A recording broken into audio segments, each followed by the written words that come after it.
up at the rap.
Alright, things are too high or too low, let me know, and we will proceed accordingly.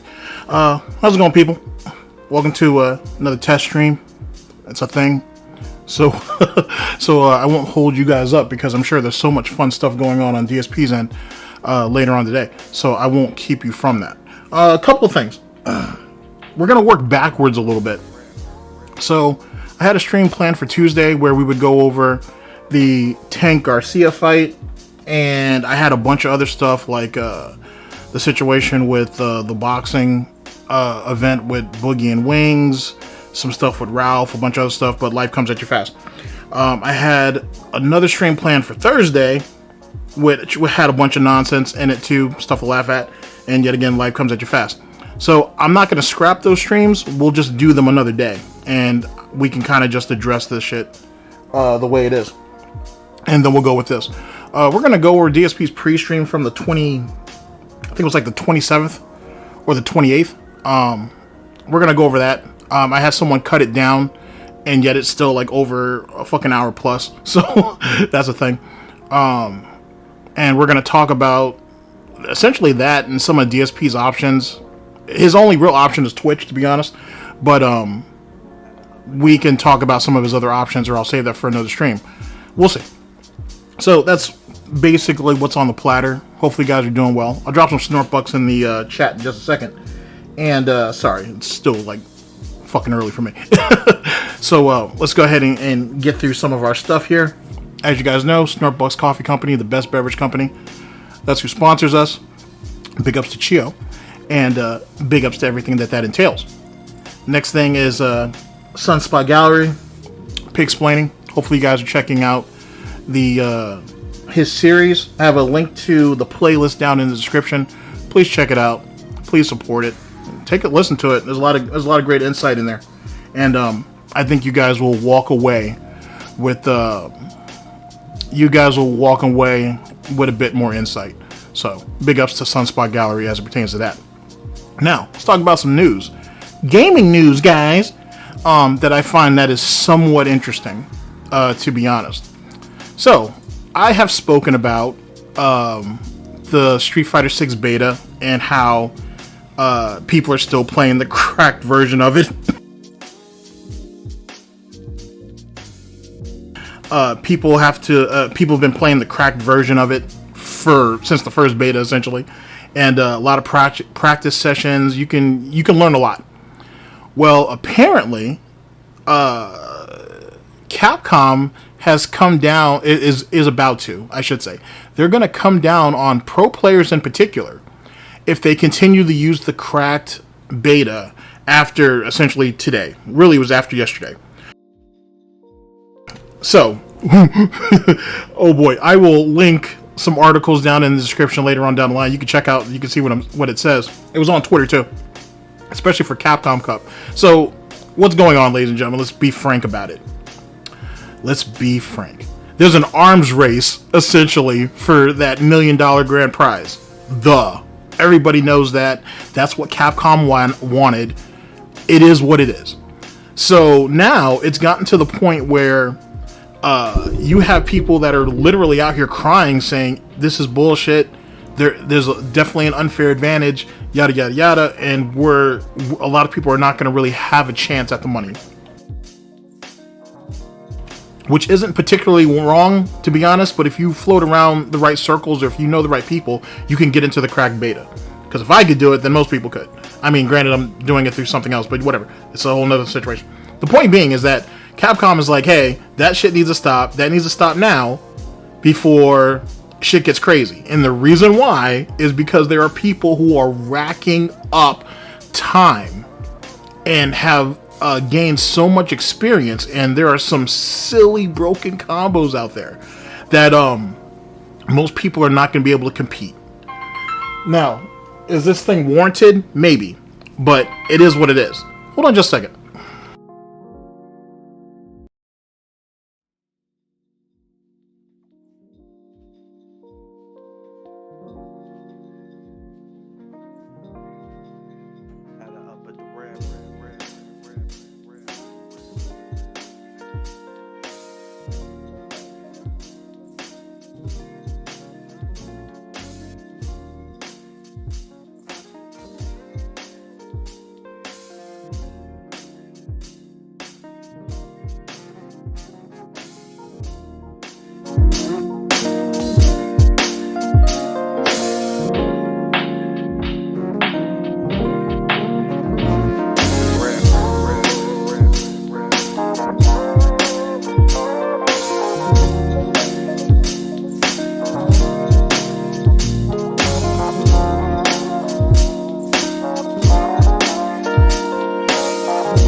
Oh, well, that might change things.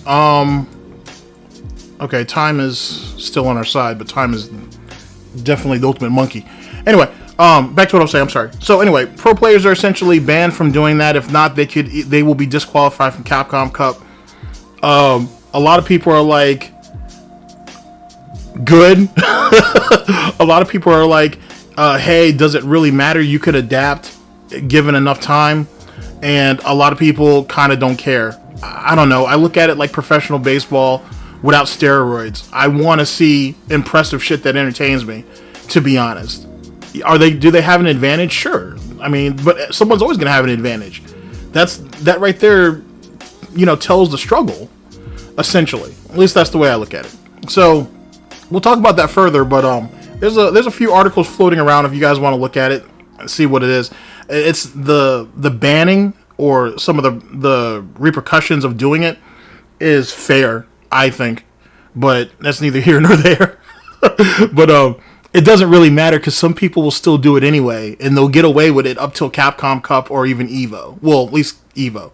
So it is what it is. But I thought that was kind of a funny story to point out.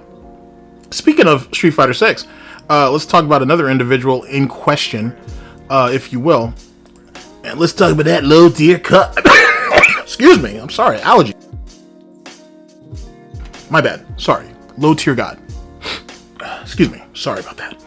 So, low tier god has been on quite the he's been on quite the situation as of late. Given that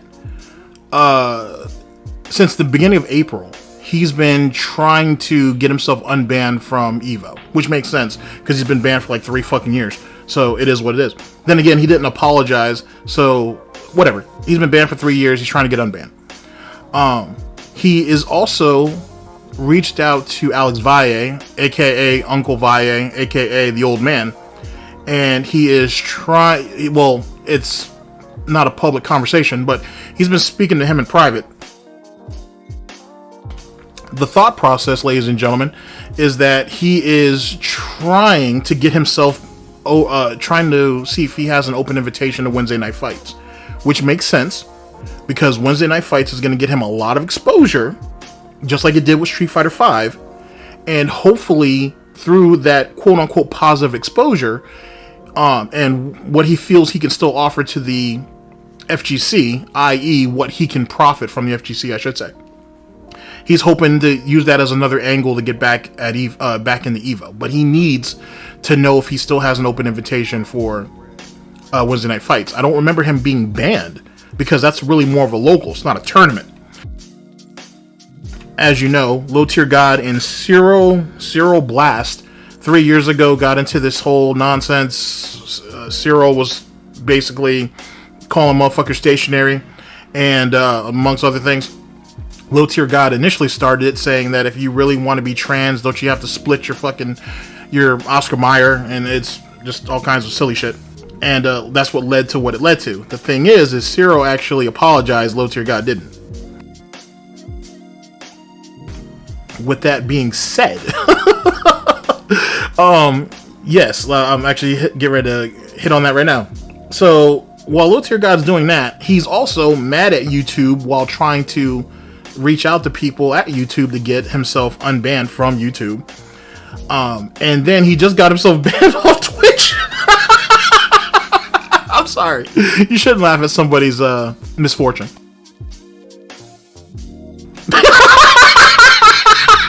Low Tier God got banned off Twitch like yesterday or the day before. Holy shit. Supposedly it's temporary, but he got banned. I don't know why. It's whatever. But on top of that, ladies and gentlemen, Low Tier God is in talks with Keemstar about being in a future boxing match. I don't really think of it as a boxing match, though. It's really just a spectacle. But whatever. He's in works for that because there is a demand for people to see Low Tier God get beat up. Here's the point. If Keem does decide to bring Low Tier God in on this, Low Tier God is gonna ask for some concessions, and one of them is to see if he can get his YouTube channel back. Now, I know Low Tier God is indefinitely suspended from YouTube. We all know this. Yada yada yada. Then again, he's come back from worse. Truth be told. So there's that.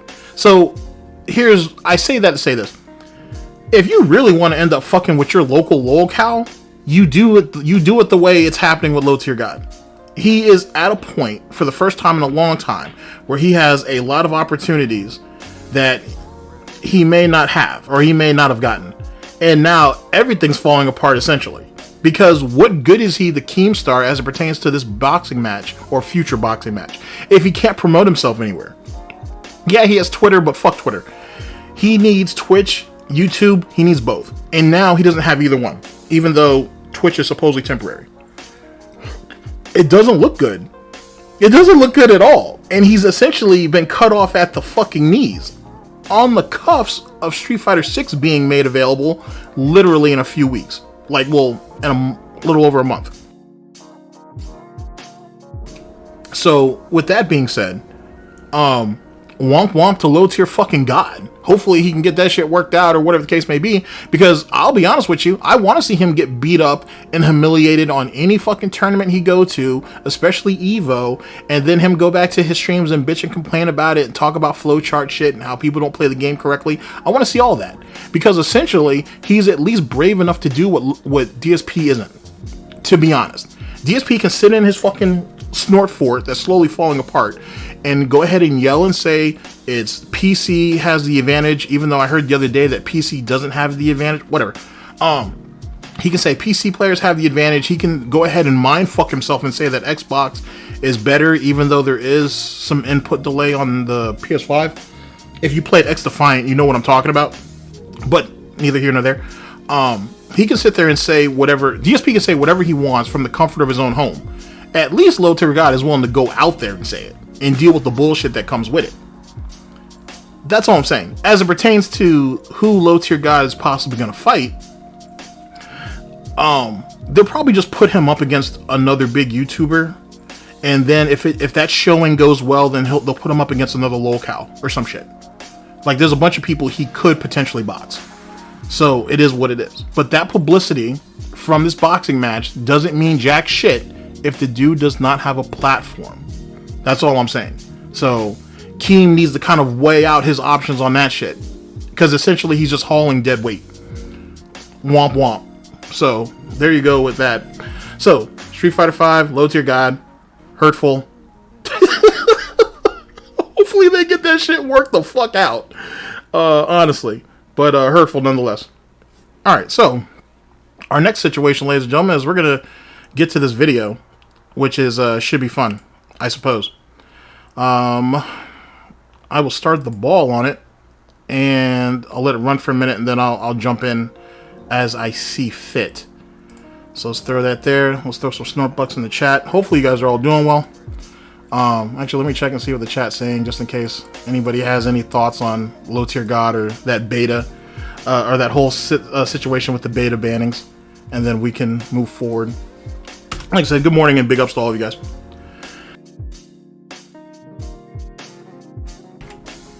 Okay.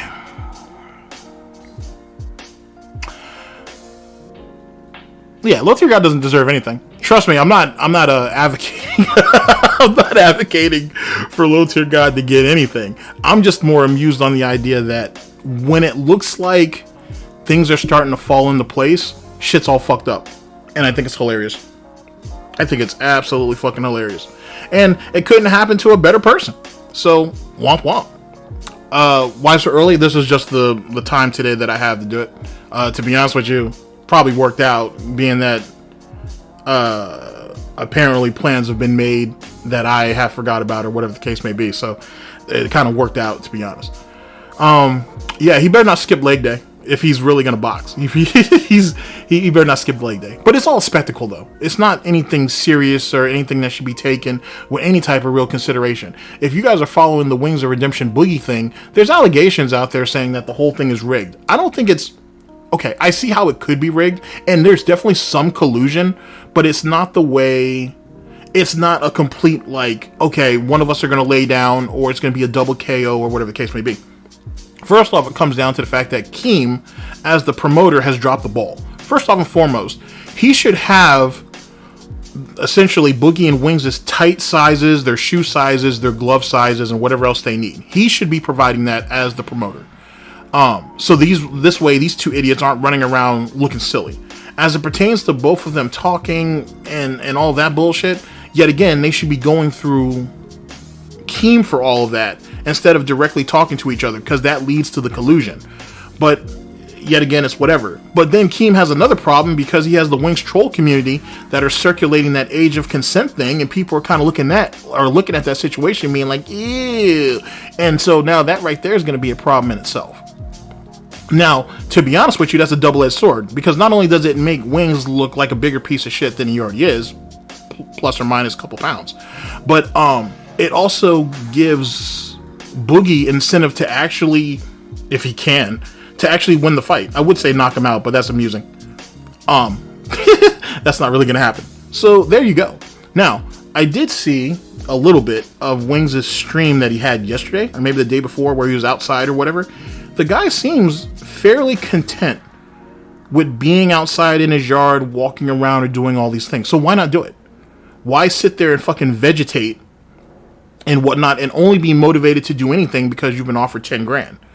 Now, with that being said, I've already answered my own question, so that was counterintuitive. But with that being said, if he really wants real money to come out of this boxing situation or whatever, he needs to, one, tell a story in the ring that people can be compelled by.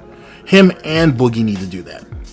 So while Wings is running around saying, oh, I think I can beat him, this, that, and the third, the question is, can you two tell a good story in the ring? That's the question. You got two losers, because they are losers. You got two fucking losers that are literally on their last goddamn leg. Can you guys go in there and each one of you be fighting for something more than just the money? Are you guys like fighting for your lives? Are you guys fighting for your families? Are you guys fighting to redeem yourself? Don't tell me that you're fighting for some petty ass collection that don't mean shit if a house fire goes on. Don't tell me that you're sitting here fighting for your online life, and if shit don't work out, you're gonna get a fucking real job. You can take that motherfucking shit to divorce court. What are you guys really fighting for in that ring? That's gonna be the question. What's up, Ghostly Ones? What are you guys really fighting for in that fucking ring? If you guys can't tell that story, then no one's gonna give a fuck about anything else that is said or done outside of that. Keem should know that. With that being said, let's talk about another little LOLCOW type shit, and then let's get into why you guys are actually here. Though I have no clue why you guys are actually here. It's a test, and that is all. This whole thing with ReviewTechUSA and Quarter Pounder. Now, we'll address this in another stream to more extent. But essentially, if you guys are following Rich on Twitter, he's been going to his local Planet Fitness to try to get himself. I'm sorry. I'm not being charitable to Rich's efforts here. Rich has been going to the gym, Planet Fitness, but it's a gym no matter what, and he's getting himself in shape because he wants to fight Quarter Pounder for under Keemstar's brand, Happy Punch. Quartering initially it sounded like Quartering might have been about that smoke, but now he don't seem like he wanted no more. On top of that, there's a picture floating around of one of Quarter Pounder's feet, and it has these purple boils or abrasions on it, which looks bad. On top of that, Quartering's a coward, and he's always been a coward. He always will be a coward. So I don't even know why he even signed up for this fight anyway. So if you're Rich, your best bet is to keep doing what you're doing and hope to get the winner of the Boogie Wings fight. I'm not here to do matchmaking or anything, despite the fact I could do it better than fucking what's his name?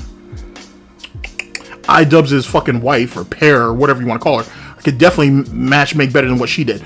But point being is that Rich still has something to work for if the Quarter Pounder fight doesn't happen. Quarter Pounder's a coward. Everybody knows he's a coward. So if he pulls out or if he's already pulled out or whatever the case may be, no one will care because everybody expected him to do it anyway because he's a bitch.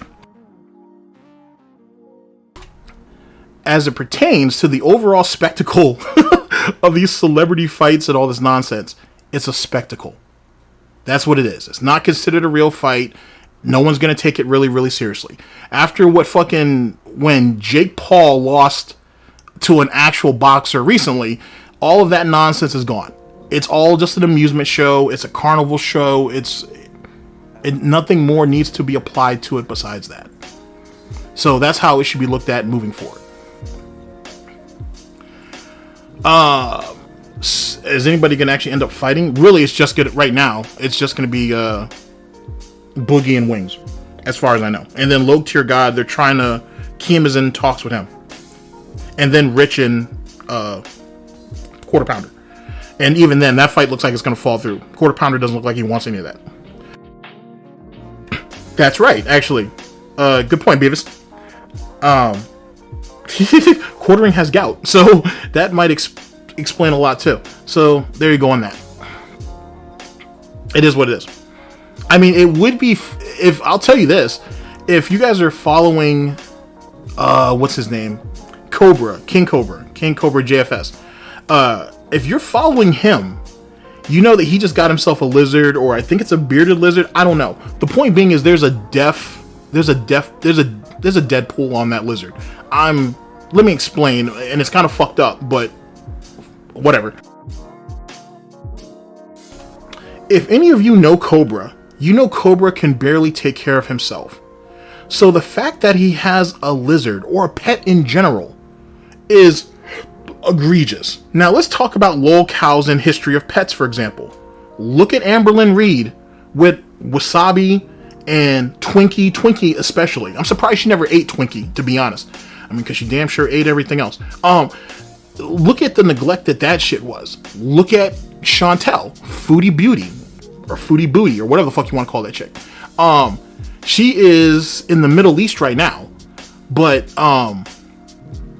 before she left, she wanted to put down both of her cats just because she didn't want to deal with them, and she didn't want them to have good lives outside of her. Then a girl hater named French Fry Girl ended up getting BJ, I think, ended up getting one of her cats, the one that she wanted to put down. Chantel really wanted to put that cat down.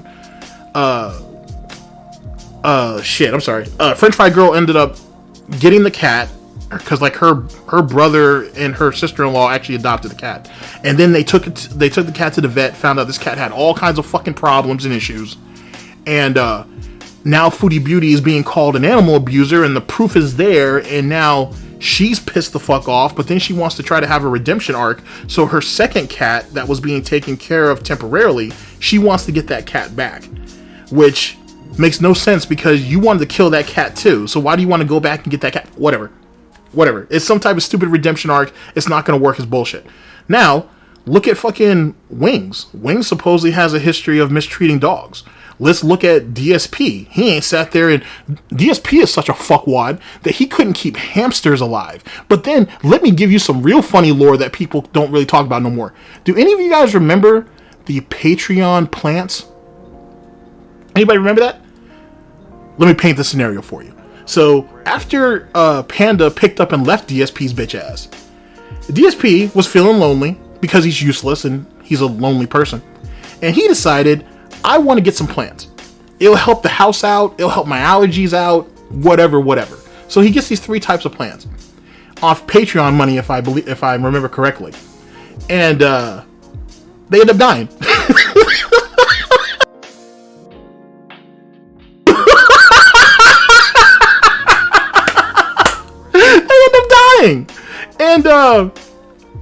And I know that sounds rather cruel of me to laugh at that.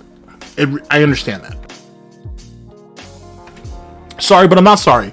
Because people said back then that those plants were going to die. And they did.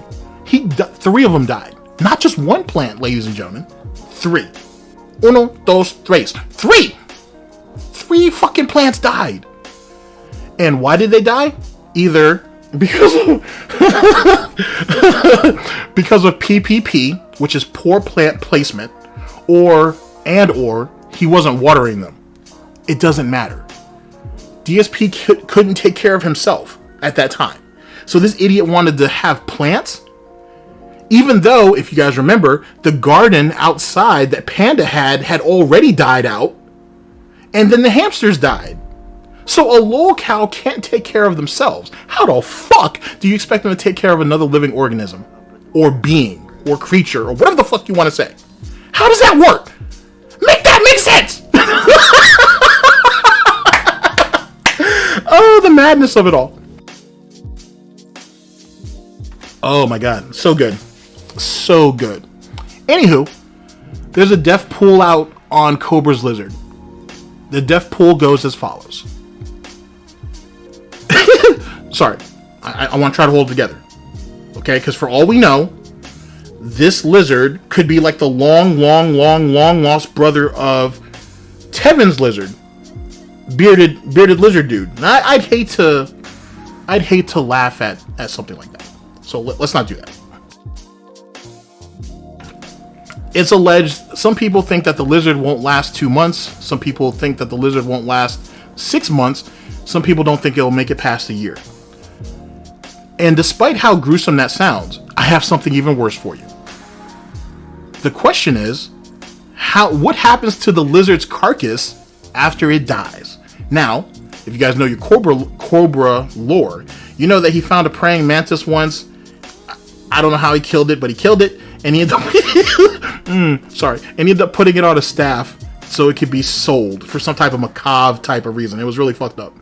So now a lot of people think that, you know, Cobra is gonna end up making some type of huge fucking I don't know, Boglum type of fucking Harry Potter type staff out of that shit, and it's probably gonna be rather gruesome. But hey, how many people can say that they actually have a staff with an actual bearded lizard on it? It's gonna be quite the prize once that shit goes up for sale, because it will eventually go for sale. So womp womp to that. Here's the point, ladies and gentlemen. Do not give a lolcow anything as it pertains to fucking the benefit of the doubt, your money, anything.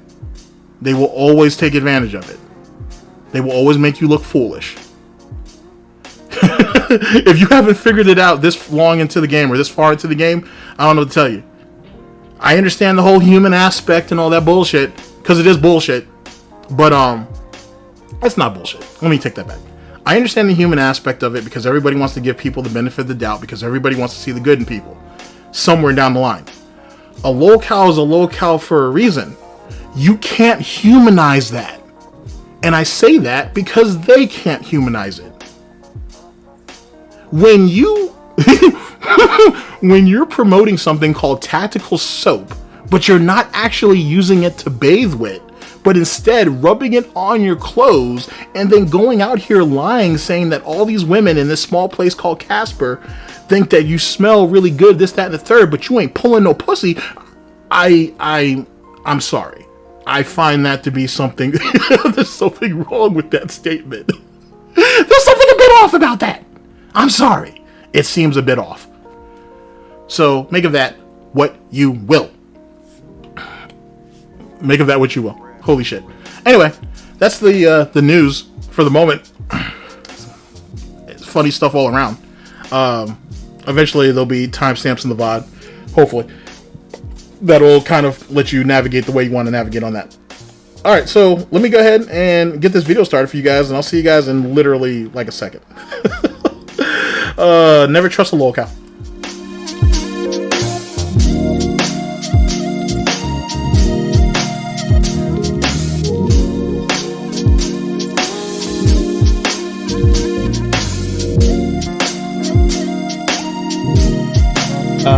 Yeah. And on that note, I have another fat idiot. Or should I segue? Yes. So this was from Josh's stream yesterday. This is him talking about DSP's dilemma. A little bit of foodie beauty stuff too, because if you know, you know. But you know, Josh has defended foodie beauty on a number of occasions, unjustly, I think. You know what I'm saying? She belonged to the streets. So, but whatever. He tried to humanize her and whatever the case may be. But then he finds out about the animal abuse, and then he realizes, you know, maybe she's not really worth defending. It's funny to watch how people come to their senses about stuff. And though I believe that you can either learn from people telling you, either reading it or experiencing it, sometimes, as it pertains to lolcows, you find that those people who give them the benefit of the doubt end up experiencing some shit before they actually learn. It's unfortunate, but it is a thing. I'm telling you, don't try to humanize these people. They're not people. They're not people. They get milked for a reason. You know what I'm saying? They get milked for a reason. If you could give... Okay, let me call spade a spade. Humanizing DSP requires me to step out of myself and acknowledge all the flaws that I've ever had from the time that I realized that I've had flaws till now, and disregard them so I can make excuses for that asshole. I say that because I am of the belief that I think a lot of people, more than people are willing to admit, they see a little bit of themselves in DSP. There's some aspect of DSP that you don't like, and you can probably see that negative aspect in yourself. It takes a real man or a woman or a person to actually admit that. Why can't or why don't I normally give DSP the benefit of the doubt? Because he's not willing to admit his own flaws. If you really want people to help you, if you really want people to empathize or sympathize with you, you have to acknowledge or even at least consider some of the things about you that's a problem. DSP won't do that. DSP will do it when it's convenient, but by then no one cares because everybody's already tied him down anyway. And it's because of that this idiot doesn't have any options. No real options, I should say. So let's take this into account briefly. If DSP gets fucked over on YouTube, and speaking of which, let me put myself on record for this. I don't believe DSP has copyright strikes. I believe he has copyright claims. DSP has lied to himself and said that there's strikes because theoretically, he's not necessarily wrong. It's easy to go ahead and mistake a claim for a strike. He's not been DMCA'd. His video, those pre-streams got claimed because the music he was using in it was identified to the original. Because of that, he can't profit. Because he can't profit, it's easier to delete it. Because if the copyright owner chooses to, and they will, and I know this because I use a lot of copyrighted music, they'll just go ahead and put ads on his fucking pre-streams anyway. And DSP doesn't want anybody to make money off of him. In the same way that DSP won't let ads run when he does his React events. Period. So that's what really happened. Yeah, he essentially fucked his own channel out of spite. But see, here's the thing. He feeds you guys, oh, it's a copyright strike, it's a copyright strike, it's a copyright strike. Then why the fuck are you streaming right now? How are you streaming right now? And more importantly than that, if he really had 2 copyright strikes on that channel, he would have fucked off to Twitch. Or he would have fucked off to KO Gaming. Why hasn't he done that? Why would you put DSP Gaming in further jeopardy? Why would you do that if you had 2 strikes on that channel? And then you're supposed to tell me, and I'm a fucking dumbass too, but you're going to tell me that YouTube told him, oh, you can go ahead and ban Evade. You can do that. Even though they caught low tier God on that bullshit? Or they caught Keemstar on that bullshit? Or they caught multiple people in the anime community on that bullshit? Fuck you. Fuck you. I mean that. Fuck you. That's not what happened. That damn sure is not what happened. So this is what I think really happened. He got hit with copyright claims. He can't dispute it because he knows that the rendition that he's using is too close to the original.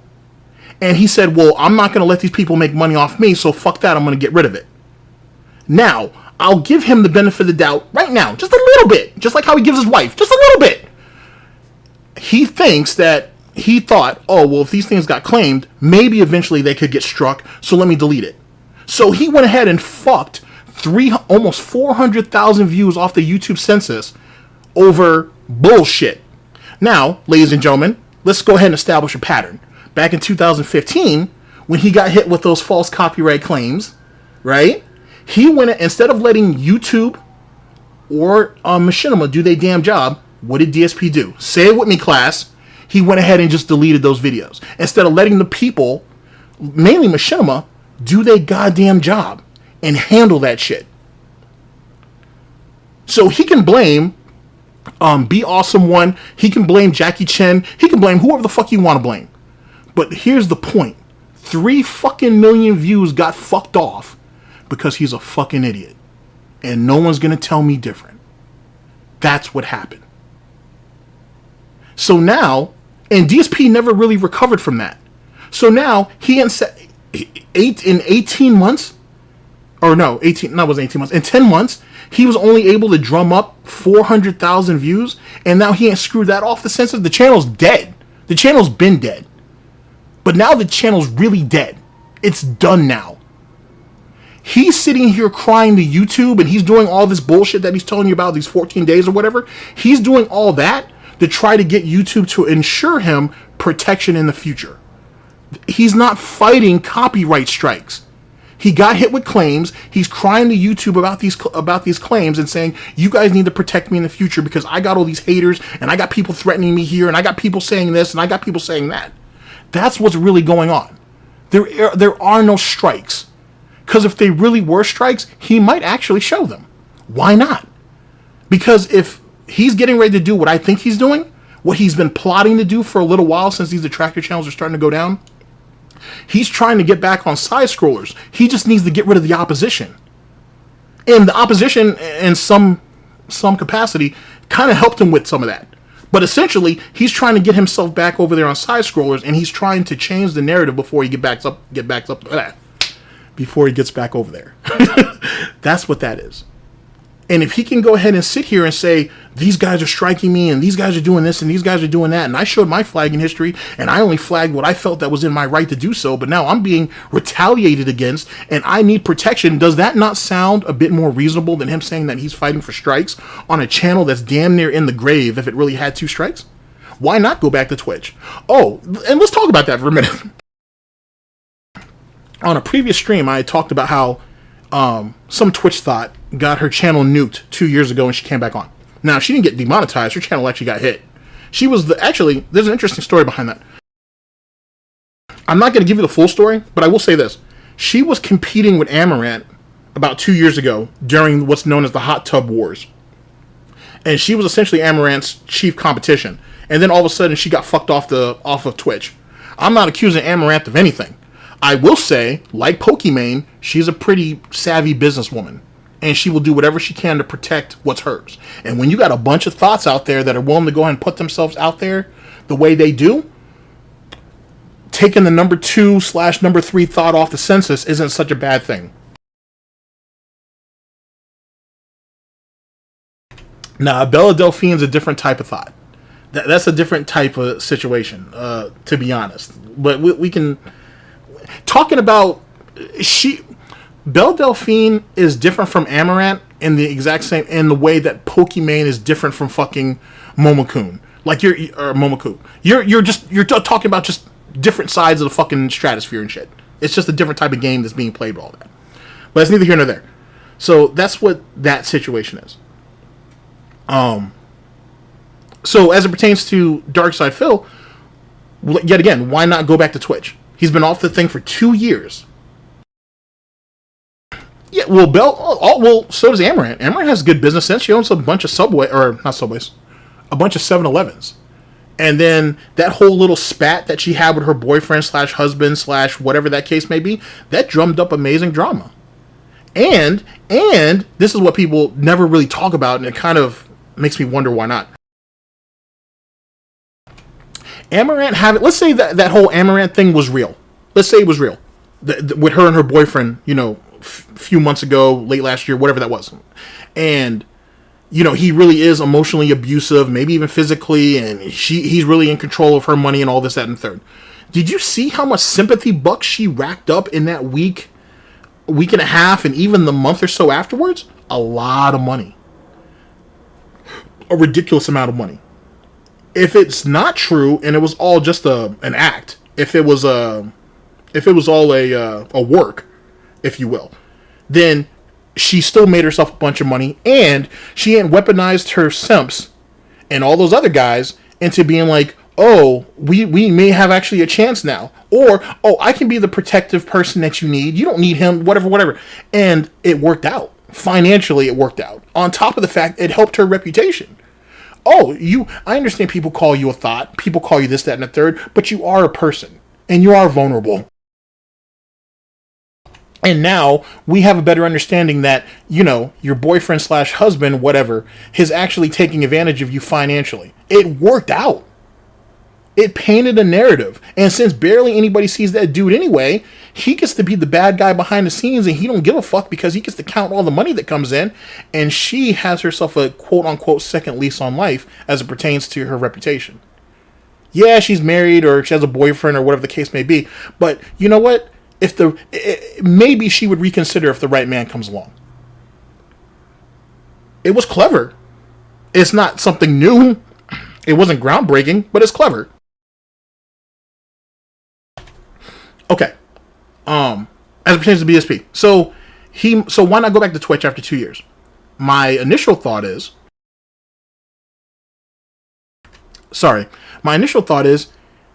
he can't get, he's not actually qualified for for the affiliate or the managed program. He can't get money over there still. I think that's the real reason why he hasn't gone back. I honestly think that's the real reason why he hasn't gone back. Because let's look at some of the options, some of the advantages, quote unquote, by going over there. Okay. If he goes on Twitch, he has better monetization. He has better moderation. But he lacks protection. Right? So it's MMP, but he just doesn't have the P part.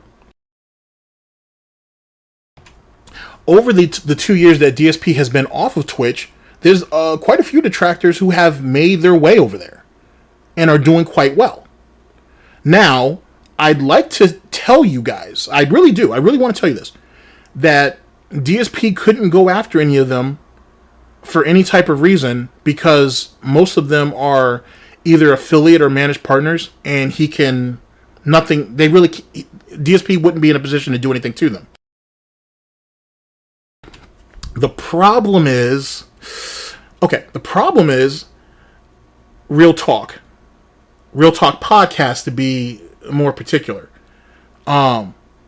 Wings, in a position where he didn't really have any power, was still able to be a hindrance to them.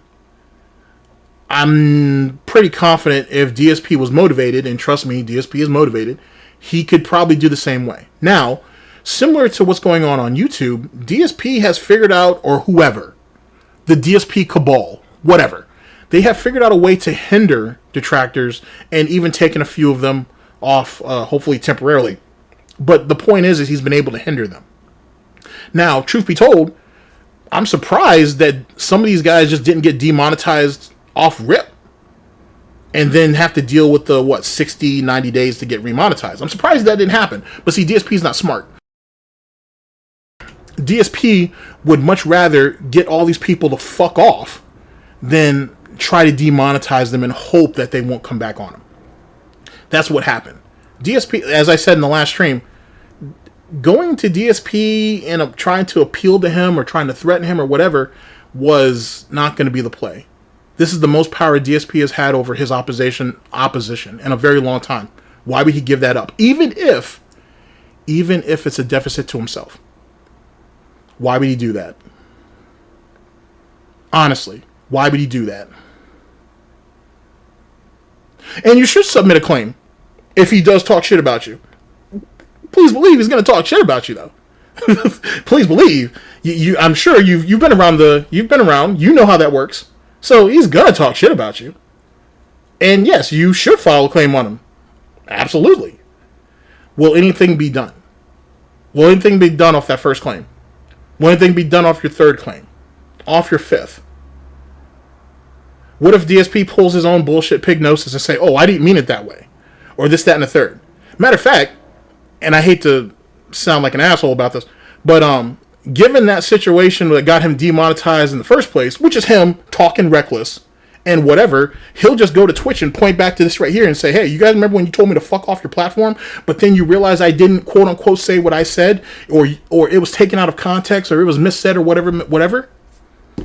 And he'll probably use that as leverage. Is it good leverage? No. I'd be lying to all of you if I said that. But he'll still use it. We're talking about a professional victim here. You know what I'm saying? We're talking about a professional victim here. I understand very clearly that people want to fight back or whatever the case may be. I understand this, and I'm all for that. It's all in how you do it. Are we going to report him for every little thing? You know what I'm saying? Being that there's a history of doing that and it made it less and less effective doing so? Or are we willing to wait and hit him for the big shit? Now, to Ann Lee, who's the one who said he would be willing to report him. I don't know you, but I'm going to make an assumption that you're smart enough to realize that you're not going to report him for some petty ass bullshit. You're going to hit him for the gusto. So I want to go ahead and clear the air on that because I think that's what you mean. You don't come across as a petty person. I don't know you. I've never spoken to you. And as history dictates, I probably won't. But I don't expect you to hit him on some petty shit. You're going to hit him for something that hurts. Right? That makes sense. My question is everybody else, is some of your other brethren going to do the same? Are they going to hit him with petty shit and let it pile up and not mean anything? Or are they going to wait until they can catch him with something more solid? With that being said, this goes back to the Hassan situation. Now, do I think Hassan was his personal connection? No. Do I think Hassan was protecting him? Yes. Yes, I do. Well, yes, guerrilla tactics. Essentially, that's what this has come down. Ladies and gentlemen, you're not fighting a fucking... Let me stop. I'm sorry. I'm not sorry, really, but I'm sorry. This isn't a fight. This is really more political than anything, but politics get dirty too. In this quote-unquote situation that we're in, there are no rules of engagement, ladies and gentlemen. There is no gentleman's tactics here, ladies and gentlemen. If you want DSP fucked off the census, you're going to have to play dirty. You have to be willing to go as far as he has. Which means what, ladies and gentlemen? You can't necessarily rely on the system. Now, with that being said, what Ann Lee said is perfectly reasonable. Hey, he should be able to have the right to go ahead and report him for whatever. And I'm all for that. What I'm saying is are you going to hit him for something small and petty? Or are you going to wait and catch him for something actually egregious? Something that's actually offensive? Something that, and I'm making assumptions here, something that is reasonable to appeal to the Twitch support to actually be like, hey, they have a reason to look at this. If we try to hit DSP, and history has proven this, if you try to hit DSP for every little thing, nothing's really going to get done. Right? Well, you stop caring about, well, I had said giving him the benefit of the doubt wasn't going to play out. And see, now I'm kind of actually curious to talking to you because I really want to know what you felt like after what happened with that situation. But I have a pretty good imagination, so I'll just keep that going the way it is. But with that being said, are you going to hit him for something reasonable and something that you think that can stick, or are we just going to hit him for petty shit?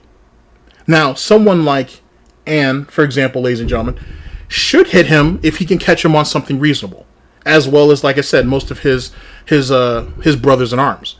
For some of the rest of you who really want shit to get done, you got to play dirty. You're going to have to play dirty. Now, are you going to have to play Wings of Redemption community type dirty? No. Low tier God type dirty? Possibly. That Amberlynn Reed type dirty? Possibly. It needs to be subtle. But at the same time, you need it to be efficient. And that's if you even want to go that route. I'm not telling you guys to do a goddamn thing. Do what the fuck you want. I'm going to laugh at it either which way. But if going through the usual circles is not necessarily going to work unless you got a level of creativity behind it.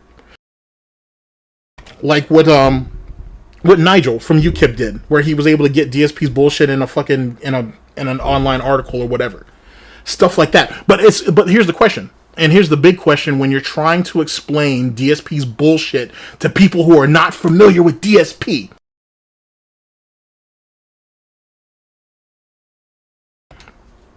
Well, okay, before I do that, okay, you said if he goes back to Twitch, I would no longer cover him in the same way. How is there an actual difference the way you're covering him on Twitch to the way that you're covering him on YouTube? Just out of curiosity, I'm honestly just asking. Because as far as I've seen, you're voted, and rightfully so, in a group of very reasonable detractors who are just that, reasonable. So I can't imagine you saying anything that's actually egregious and whatnot. I'm not trying to take any underlying aggression that you might have against them, because you'd be surprised what someone's willing to do when they're pushed, especially after giving someone the benefit of the doubt. But what is it that you feel that you would have to change on Twitch that's different than what you're doing now?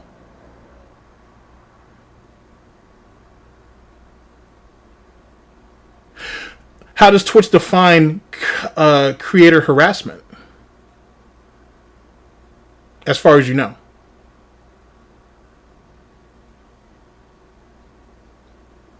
Well, obviously I don't want you to get hit. I'm not going to tell anybody to risk anything. I'm not going to ask anybody to risk anything, especially not for this piece of shit. That doesn't seem reasonable.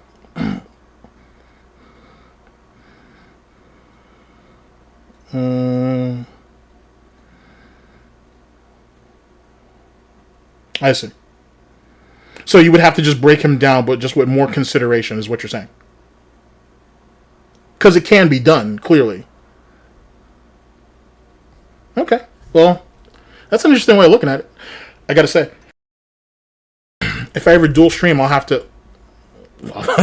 I'm not... Well, actually, I don't have to worry about that. Never mind. If I dual stream, I'll consider that.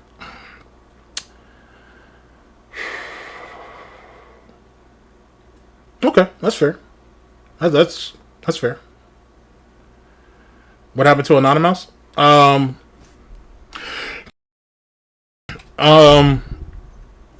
sure someone in the chat can tell you what happened to Anonymous. I couldn't tell you with any type of actual clarity. I didn't keep up with too much of it after it imploded, to be honest. The situation with Anonymous, though, was more than likely a means to an end. But I don't know what the full details are on that. I don't even know what's up with that. All right, so back with Twitch, and DSP in particular. I don't think he qualifies for monetization over there. I think that's the real reason why he hasn't gone over there. Because where else can he go? If you want me to be frank with you, he can't. He can go to Facebook, but he's going to be starting off literally at the bottom of the fucking barrel, the bottom rung, and he has to work his way up. And you know, DSP doesn't want to work doing anything. He could go to Kick, and I understand that's what he's saying right now because there's big money on Kick. Just not for his dumbass. There's a difference from being a managed partner anywhere, or mainly on Twitch, and having a contract on Kick, on Locals, on Rumble. There's a difference. DSP is an idiot, and he don't know the difference. So because of that, him going over there to Rumble, Locals, even Kick, he's got no footing over there. He's got no allies. And it's hard to move people from one channel to another on YouTube. You think he's going to be able to move them over to another platform that they're not familiar with? I'm just being honest. He's not going to be able to do that. DSP's strongest quote-unquote bases... No, not even bases. Base. His strongest base is Twitch. It's not YouTube. This is a detractor haven. Even after all the bullshit that's going on now. He's not going to go to Odyssey because Odyssey just doesn't provide enough for streamers or content creators in general. It's a good archive, but there isn't really much else to it. Locals, now we're playing on a level that DSP is going to try to play hard on a level that people with more experience and business savvy practice on. Going to Locals is not just bringing a group of people over there, but having them consistently throw money at you through memberships. If he goes to Rumble, then that's another platform that not only demands for you to bring a lot of people over, but for them to be willing to spend. He's not going to do that either. He can't do that. And then Kick is the same shit. You're going over there to spend money. DSP doesn't have that. He has a bunch of dents, and he has even less whales. Let me actually be blunt. For DSP to succeed on any platform outside of YouTube and Twitch, he needs an Only Ice coffee, and he needs a what was that guy's name? He needs an Emerald 7. Both of them times 20. That's what he needs. And if he had those things, he would have never left Twitch. If he had those things when he got demonetized off Twitch, he would have never left. He would have collected his money through PayPal and Patreon and would have been done with it. He didn't do that. You have to really take stock of what DSP's situation is. Not what... You got to look outside yourself for a minute, I should say. If you want to understand how DSP moves, or how he could potentially move, you have to look at his current situation, you have to look at his options, and you have to apply his current situation to those options. You will slowly but surely realize that he has none. That's why he won't go back to Twitch. That whole thing about an apology and all that bullshit, fuck all that. If they would have let him back into at least the affiliate program, it'd have been different. Because remember, He didn't get kicked off their platform. He just got demonetized. But let's say he got kicked out of, but let's say after a year, they're like, hey, we're not going to give you managed partnership, but we'll let you have affiliate. He'd have gone back. He wouldn't have gone back right away. He would have came up with a sob story and given you guys a reason for him to have to go back because he has no real options. He would have given you that song and dance, and then he would have fucked off over there. That's not what happened. But what is happening, ladies and gentlemen, that shit's happening right now. But he does not, either it's one of two things. Either he still can't monetize over there, or he hasn't found a reason to go back on his word and just fuck off over there. He's already said, oh, I'm willing to go over there temporarily. But temporarily for Darksydephil is really means, oh, well, I'm going back over there permanently, and because this is the safer place. Now, let me go ahead and try to give DSP the benefit of the doubt. Now, as you know, DSP is not cunning. He's not really smart. He's more manipulative, if anything. He's lazy with it. Real lazy with it. It's very possible that DSP is applying for affiliate right now. Now, the question is, or the problem is he hasn't been on the platform in fucking 2 years. So, I don't know if they'll just... It's not like when he fucked off of Twitch all those years ago because of bandwidth or whatever the case may be. It's different now. I don't know if they'll just give him affiliate on a channel that he abandoned 2 years ago. Unless he's trying to feed them a sob story on why they should let him back on. But he'll never probably get partnership. I don't see him doing so. You're right. No, and you're absolutely right. The landscape on Twitch is changing. But, I mean, as anything else, the landscape on YouTube is changing. It's changing immensely. But that's the world in general. Another thing about DSP going to Twitch is really his abusive language. Racism aside, his abusive language is what's going to get him fucked off of there. And he knows that. But he can't do anything to help it. That's just what he is. So that's a problem in itself. So he needs to go somewhere that will give him a safe haven to be what he wants to be. He can't pull people over there. And more importantly, can he convince the people that are already there to support him? And I don't think he can. I honestly don't think. Yes, well, no. I mean, well, yes. DSP did burn his bridge with Sidescrollers. Kind of. Craig will let him back on. Eventually. He would be willing to let him back on. DSP needs to straighten his shit up, quote unquote, before he could ever make that happen. The question is, how is DSP going to continue to go about it? You know what I'm saying? That's what the situation is. Because Craig, and I want you to think about this honestly. When Craig had his dealings with DSP, he didn't just deal with DSP, but DSP's detractor community. And I think, this is just my opinion, of course, I think he was kind of spooked or off-put by both. DSP's egregiousness, how willing he is to lie, all of the mistakes that he's making and has been making at his age, doing this for 15 years, I think bothers Craig. And it should bother anybody. On top of that, I think the way some of the detractors kind of handle some things also might have been a bit off-putting to a degree. So these are some of the things that you want to look into. I do believe Craig to some extent that he just wanted to have a podcast where he talks about games and all that bullshit. And I think he's willing to engage in a little bit of drama as long as the show isn't jeopardized or whatever the case may be. But he's not someone that every little thing that happens in the detractor community he wants to hear about. That's not exactly his stock and trade. I don't think that's what he's going for. That's just my thoughts. It's just a big jump. It's a lot. You know what I'm saying? And keep in mind, as YouTube, as Twitch, as everything else, the detractor community is there's something constantly going on in the Gouty sphere, right? And it's too much to keep up with. Can it be profitable? Yes. I don't know if I'd say it. I wouldn't say it's lucrative, but it could definitely be profitable. The question is, how long are you willing to deal with that just because it's profitable? Not all money's good money. And I think Craig is old enough to know that.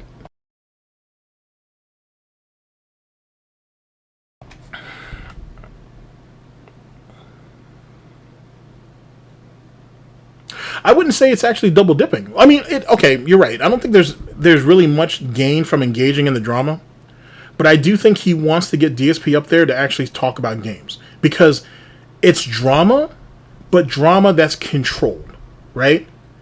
Craig can literally control the conversation as it pertains to games and the games that DSP likes and don't like, and he can pick DSP apart on DSP's quote-unquote personal experiences or his thought process, which is i.e. just what he gets off fucking Twitter. That can be controlled. To try to control a narrative on as it pertains to the detractor community and the drama of DSP's life and whatever, it goes into all these different fucking circles, and it gets scary. And it gets off-putting, and it makes you really kind of question the people around you, but it also makes you question the person who all these people are circling around. It's not about the truth tellers or proof. It's not necessarily about that. It's about how deep that truth goes, and like I said, that right there reflects DSP as a person. DSP, why would you lie about this? Why are you doing your taxes this way? Why are you begging people who are on disability for money? Why aren't you taking sponsorships and endorsements? You see what I'm saying? It's like one mirrors the other, and if you're Craig, that's just too much to deal with. And then you have individual people who are pumping all of this information into you, and it's just a lot. And then that leads me to another thing too, and I've been meaning to point this out for a minute. Stuttering Craig said, if you're going to talk to me, if you're going to give me information, I need to know who the fuck you are. Okay. I roger that, I guess. Did Duty fucking dox himself to Craig? Did It's a Gundam dox himself to Craig? I don't know if Piece of Peace actually helped participate in that, but did Piece of Peace dox himself to Craig? I'm asking. If you want to know the people who are giving you information, did you tell these people to dox themselves so they could give it to you? Can someone answer that for me? I'll wait.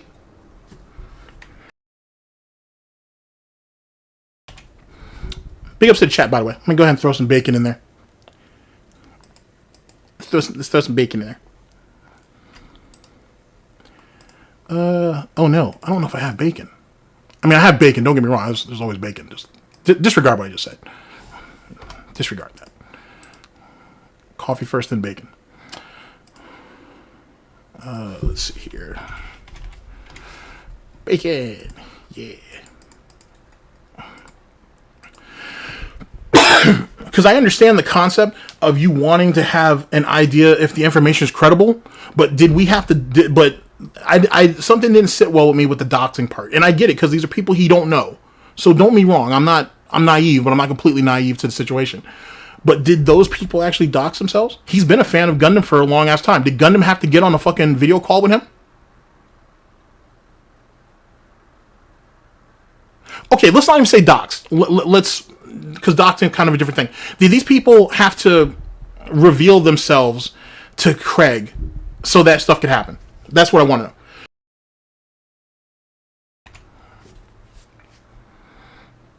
And then, even if they did, what makes their information any credible than someone who chooses not to do that?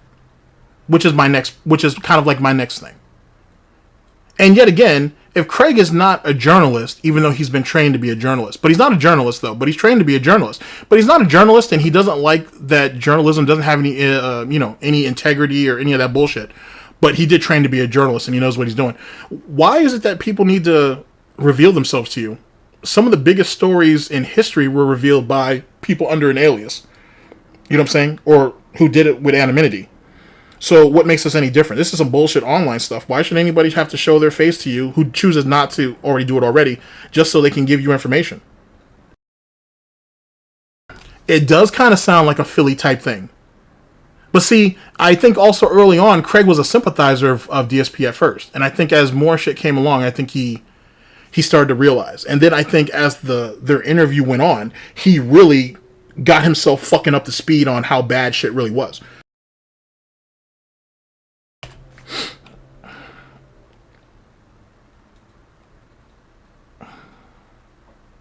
That's fair. That's fair, Ann. Deep throat. Come on, James. We're not talking about Jenna. We already know she can't suck dick. My bad. Was that too soon? My fault.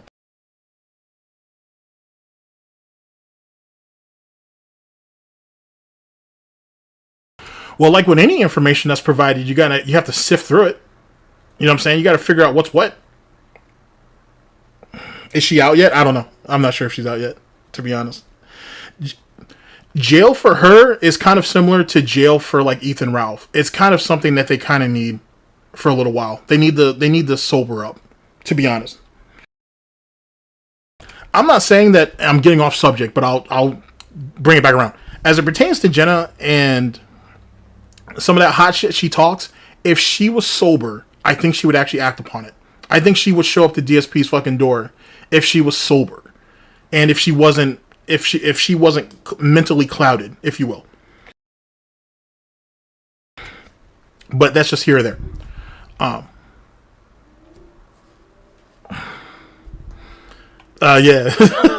So, but that's just my situation with Craig. I don't know how I didn't feel. It's the internet. Anybody could tell you anything, whether they have their face revealed or not. So I don't. You like any journalist, you have to sift through shit. And here's the thing, though, too, and because I know, Craig did I guess a good job or whatever, and so on and so forth. But let's not act like he can't be held to account for shit. He had 3 other people that's on his team that can help him sift through that bullshit too. They are a team, right? There is no I in team, right? It's not the Stuttering Craig podcast. It's the Sidescroller podcast. So it's not like he didn't have people to help go through the information and try to vet it. I'm just saying. I don't know. I just didn't feel right about it. You have to tell me who you are and all that bullshit. And if that's really the case, did he practice what he preached with those guys who did help him, and did all those guys expose themselves? That's all I'm saying.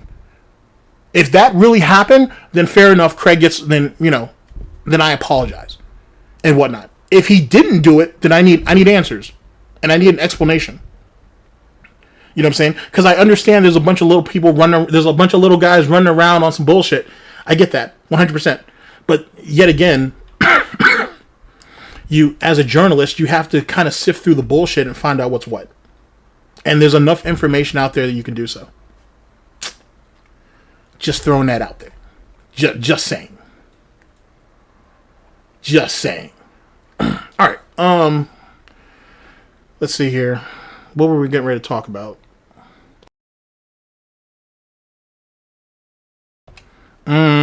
So we said about the Stuttering Craig. DSP really doesn't have any options. Don't be surprised by that. If you guys are for anybody who feels a need to fight this war with DSP, you can't fight it dirty. One half is gonna have to play it clean, and the other half is gonna have to use guerrilla tactics. And if you're not ready for that, then there's no point. Also, if you guys want real results, there's going to be collateral damage. I'm not saying that with any type of glee or anything like that. That's what this requires. This isn't just some petty online shit no more. I understand that people are doing this. They have money attached to it, whatever the case may be, and everybody has the right to make money off this if you feel that you put in the time and you put out a quality product. With that being said, money changes the situation. And miscommunications lead to complications. So with that being said, it gives people, big ups Lauren Hill, it gives a lot of reason for people to want to go on the attack. And you have to be covert but overt with it as well. You have to be a little bit smarter about this. You're going up against a professional victim who will use anything and everything against you and against the public at large.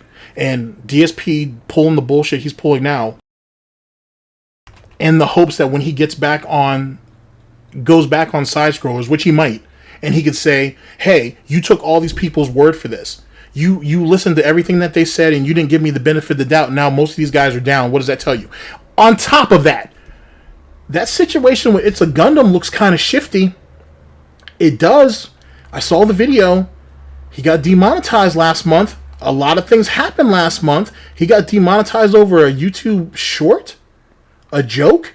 Not to say that couldn't happen, but I'm just saying it's really interesting that he gets demonetized when all these detractors are starting to get hit and all this bullshit. It seems weird. I'm not saying that they're necessarily connected. I'm just saying that it's very interesting how all that played out. That's really, really strange that you would just all of a sudden be getting hit on shit. I don't know. It may be just the hello mentally ill detractors and whatnot. I may be mentally ill myself with it, but maybe that just seems very strange that Gundam ended up getting hit in that shit.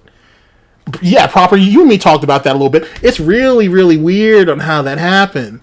I'm just saying. It's almost as if that goddamn interview was kind of cursed. It's almost as if, despite what validations that people got out of that, it may have not necessarily been worth it. I don't know if it was worth losing the people that we lost. That's all I'm saying. And it's just really funny that some of the people that are associated with it, and something, not all of them, but something keeps happening to them. It seems weird. And it even seems even more weird that instead of Gundam getting his channel dropped because of some little joke, or maybe his affiliation to the Sidescrollers, whatever, he ends up just getting demonetized. Now, here's the thing. And I've said this before on previous broadcasts. Gundam knows what it's like to be demonetized. He's been demonetized off and on for years. We all know this. He fights more battles behind the scenes than what he does making content, which is the reason why we don't get more content. It's just the timing, though. It's just the timing of it. It seems odd. It seems odd. It really do. It seems weird. You know? It just seems weird. You know, take that as just hypothetical Pignosis, our favorite game. I'm just throwing it out there. It's not exactly a Theo theory. Big ups to Theo, by the way. His last two videos were fantastic. So, especially when him going over the reaction shit. We agree on a lot of points. So, big ups to Theo on that. That's all I'm saying, chat. That's all I'm saying. Okay, I've held you guys long enough as it pertains to that. I'm going to go ahead and let you guys go. Hopefully you guys have a fantastic... I'm just kidding. Let's get to... I'm just joking. Let's go ahead and get to what Josh had to say about DSP, and then we'll get into the video at hand, and then hopefully we get it all done in a timely manner. Yes, Pokimane did. But see... And see, that shit hits Pokey even to this day. And I know it do. But,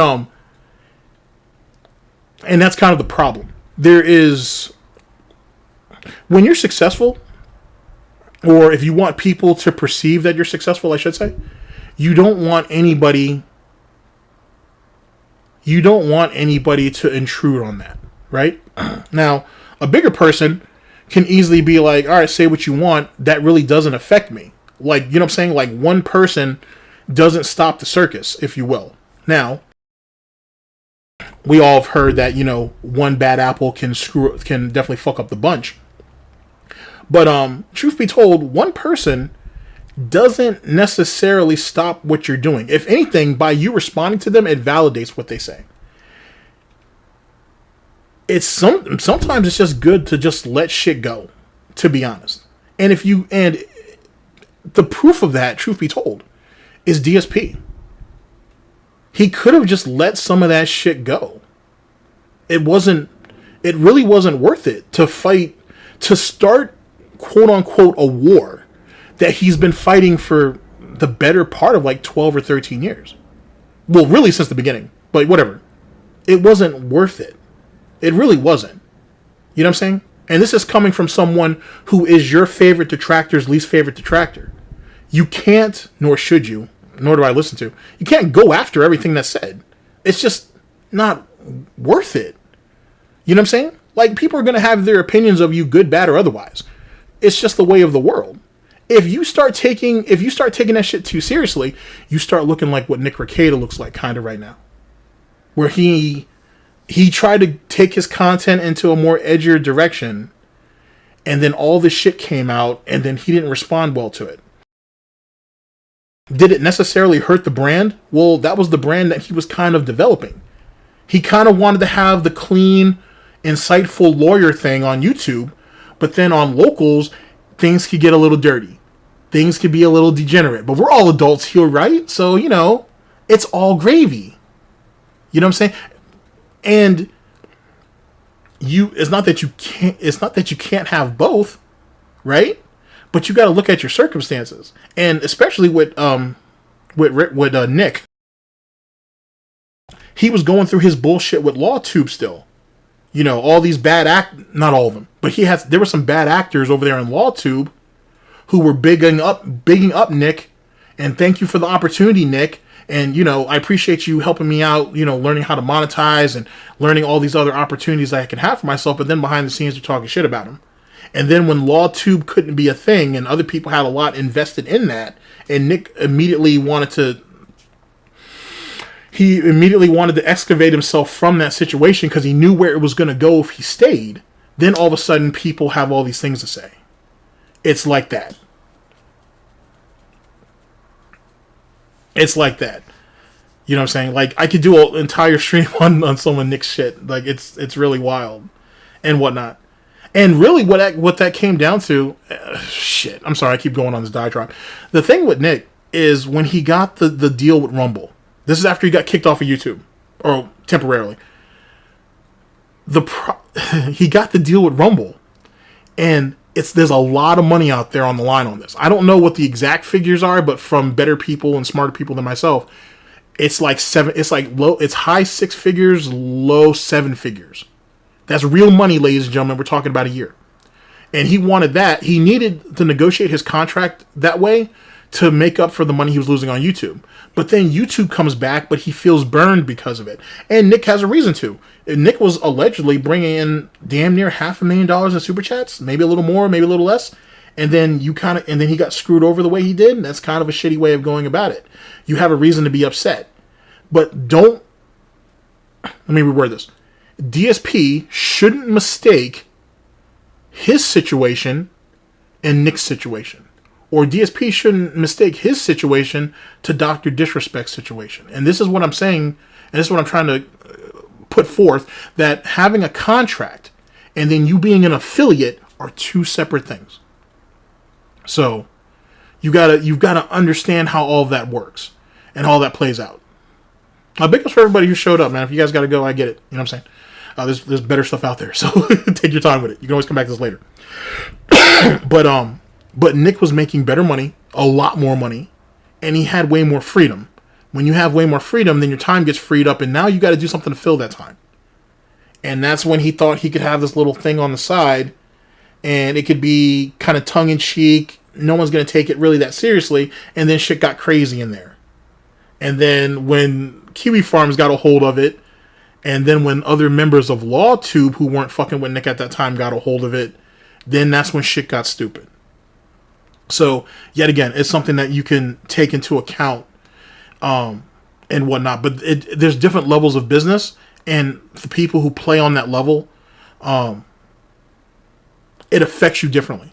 It really do. Like I said, not all money is good money, and sometimes when you get flushed with it, where you don't have to stream as often, or you don't have to put so much research into doing something anymore, or you don't have to chase down every trial or every filing or whatever, things hit different. Like, I got a tremendous amount of respect for Nick, because I watched Nick for a really long time. As I missed the him going over the trial coverage. He still kind of does it, but you know what I mean. And I miss him going over the filings and having a good laugh about it. The way Nick looks at it is, I've given you all this content and I've given you all this information for all these years. I'm not saying that he's saying you should let me slide on certain shit, but he doesn't understand how the pendulum swings back. And the same thing with like Ethan Ralph. Like Ethan Ralph used to clown people for doing the shit that he's doing. Now he's the clown. It could be said for a lot of people in the commentator community. I mean, Jesus Christ, look at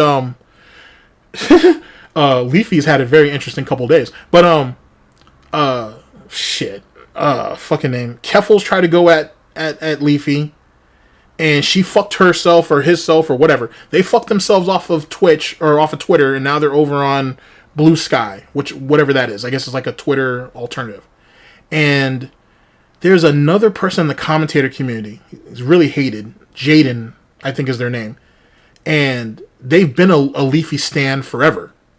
Yeah, well, Leafy's on Twitter. And he does stream, actually. He does stream, because this is where I heard the situation with Jaden. Anyway, Leafy was doing a stream. Well, Jaden has been a Leafy stan forever. They're one of that large demographic of people who were Leafy clones. And recently on one of Leafy's streams, someone said, hey, check out this channel, tell me what you think. They did, or Leafy did, on the channel for maybe less than 30 seconds, like, yeah, I don't like it, click off. So now everybody's clouding Jaden over this bullshit because Jaden essentially built their career off of copying Leafy. So, but it just goes to show exactly what kind of muscle Leafy has after all these years. Like, you know what I'm saying? Like, when you think of die-hard fan bases, for example, Leafy is up there. Like, even being fucked off of YouTube and being fucked off of Twitch for a number of years, it's amazing what kind of fucking control that kid still has. Or that dude still has. Even after the fucking, iDubbbz video and what a content cop and all the bullshit that entailed. The point being is that no one is above anything. And as quickly as people have your back and are willing to front line for you or whatever, they're just as quickly to fuck off if the time comes. It's just how it works. You're delusional if you don't think otherwise. And so you chasing down every little thing that people say about you it's kind of obnoxious. And more importantly, you're only wasting your own time. You know what I'm saying? Like, you really can't convince people to, like, change their narrative of you. If they choose to do it, then they'll do it. But, you know what I'm saying? Like, you running around trying to do all this extra, it doesn't do anything. Like, you know what I'm saying? And that comes back to understanding what your place is in the world. And yet again, that's why DSP is where he's fucking at.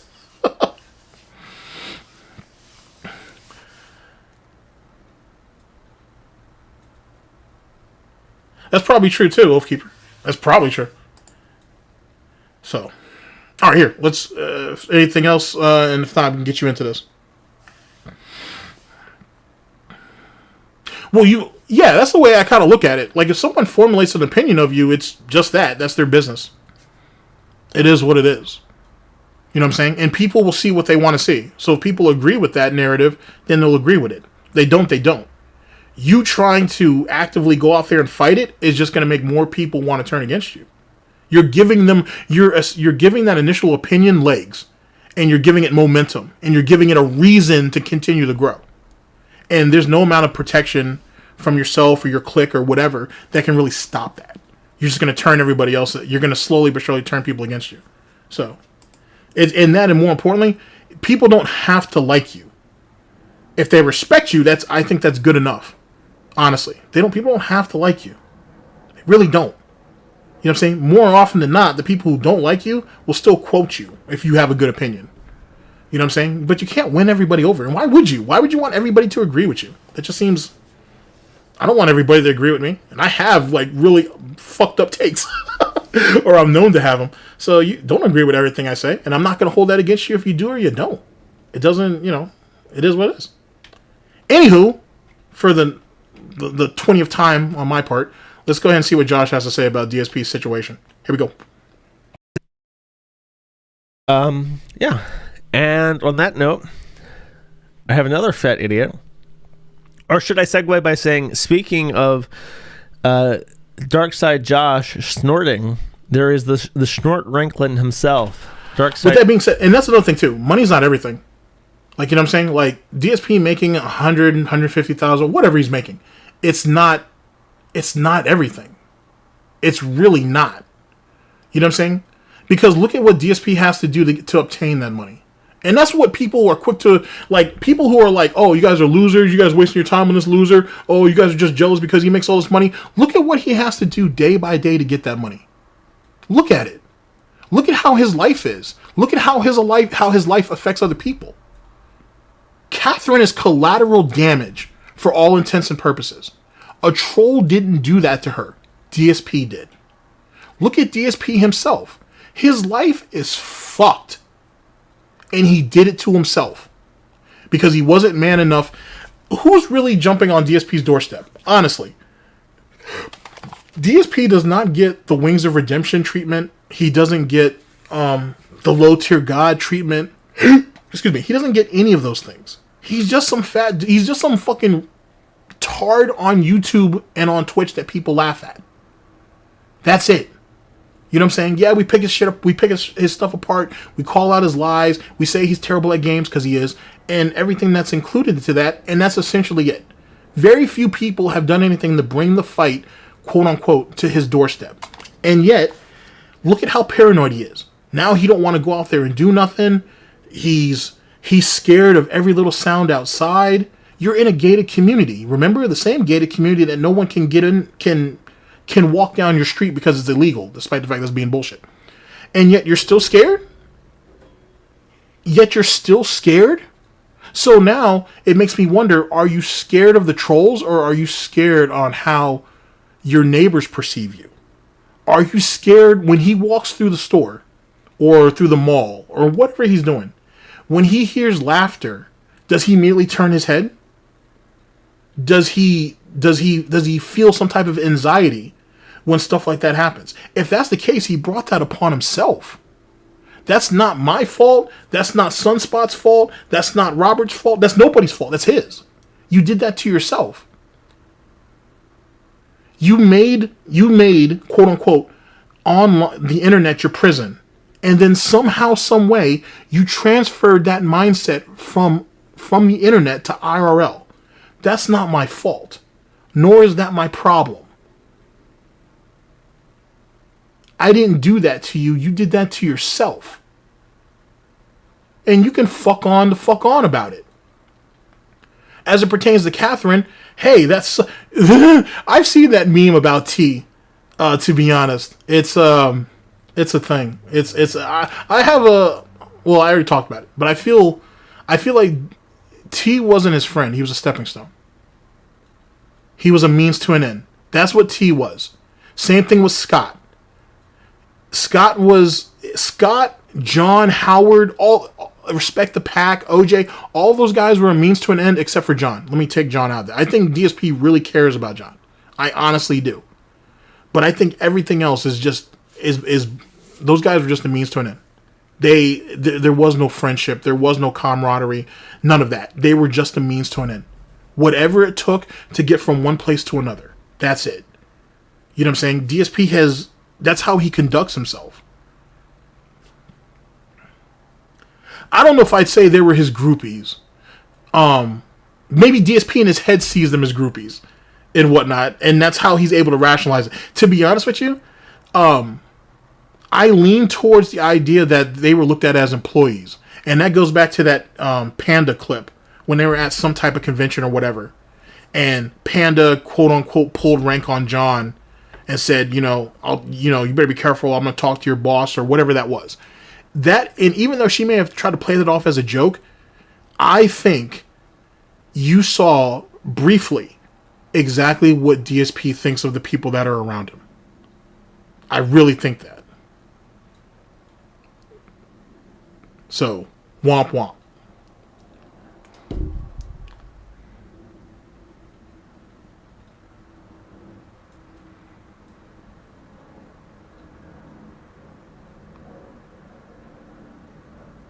That's a fair point, Chris. That's a fair point. That's a fair point. Here, sorry, let me show you this video. Shit. Phil warning people that he may be banned from YouTube, just like Darkside Josh. We have so much in common. We snort. We get banned from YouTube. I can't actually. Now I think about it, Chris, I can't really correlate. I can't really do that. Because DSP doesn't have. He doesn't have T's ability, and he doesn't have his mindset. Like, for T to accomplish what he was able to accomplish, you have to have imagination, and you need to have an understanding that's deeper than snorts, if you will. And DSP is very much a surface level type of individual. T was willing to take the time, as far as I've been told. T was willing to actually take the time to learn the ins and outs of a game, whereas DSP is not. And something like that doesn't rub off. DSP might think it does, but it doesn't. Sorry, let me go back to the video. But I will continue to ponder that. Stars really are aligning. We're basically the same person. I'm Italian. He's Italian. Come on now. Obviously, I have to white knight for DSP because I just see myself in him so much. But he's warning people that he's getting struck, and he's getting struck because he has a fan song that he plays in like his stream. I think T wanted to see the good in DSP. I think like a lot of people. I think a lot of people want to see the good in DSP, but it's not there. It's really not. I know you guys. I know people want to believe it, but I think that's exactly what it was. It was pity. It was pity. And when you can't differentiate the difference between people caring about you and people pitying you, you have a problem. All right, here, let me play this in its entirety, and then we'll talk about it afterwards. Sorry about that. Darkside Josh snorting. There is the snort Ranklin himself, DarksydePhil, warning people that he may be banned from YouTube, just like Darkside Josh. We have so much in common. We snort. We get banned from YouTube. The stars really are aligning. We're basically the same person. So I'm Italian. He's Italian. Come on now. Obviously, I have to white knight for DSP because I just see myself in him so much. But he's warning people that he's getting struck, and he's getting struck because he has a fan song that he plays in like his stream warm-ups. And he does these stream warm-ups where he like plays fan music and stuff, and one of them is an edit of Eminem's My Name Is, and apparently the algorithm for detecting music has changed. Both bad at video games. I think he's better than I am. I've never beaten the Dark Souls games. But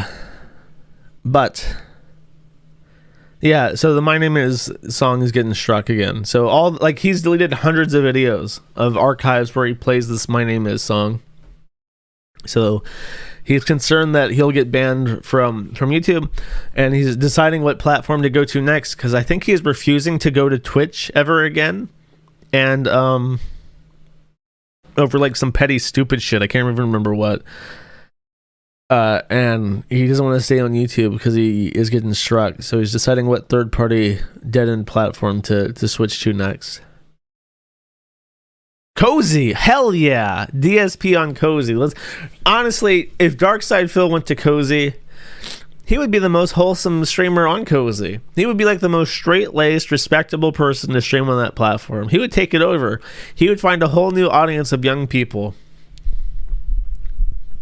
That's what I'm talking about. That's a good idea. Okay. So, before I talk about this, as I move on. Alright, so that was Joshua's, that was his thoughts on DSP and him wanting to jump platforms. Truth be told, it's just sad. And that's right. It is just an admission of guilt. He knows he was wrong. But see, that's what I'm saying. They're not strikes. They're claims. They're claims. That's what the situation is. Because DSP got caught red-hooved, and he decided, well, fuck this. I've already made my little bit of money off this anyway, and I'm not going to let anybody else make money off of me, so he just got rid of it. And that's, I honestly think, is what happened. So, womp womp. Big ups to Josh on that. It's good to see Josh is making light of it, and yet, comes around and shit, to be honest with you. Because I don't think Josh has the animosity for the DSP community. I don't think the animosity is as much as he makes it seem like. You know what I'm saying? To be honest. I think he's amused by some of it. No, I don't think... Well, no. Actually, DSP said that it was, I guess, Universal Music Group or whatever the case may be.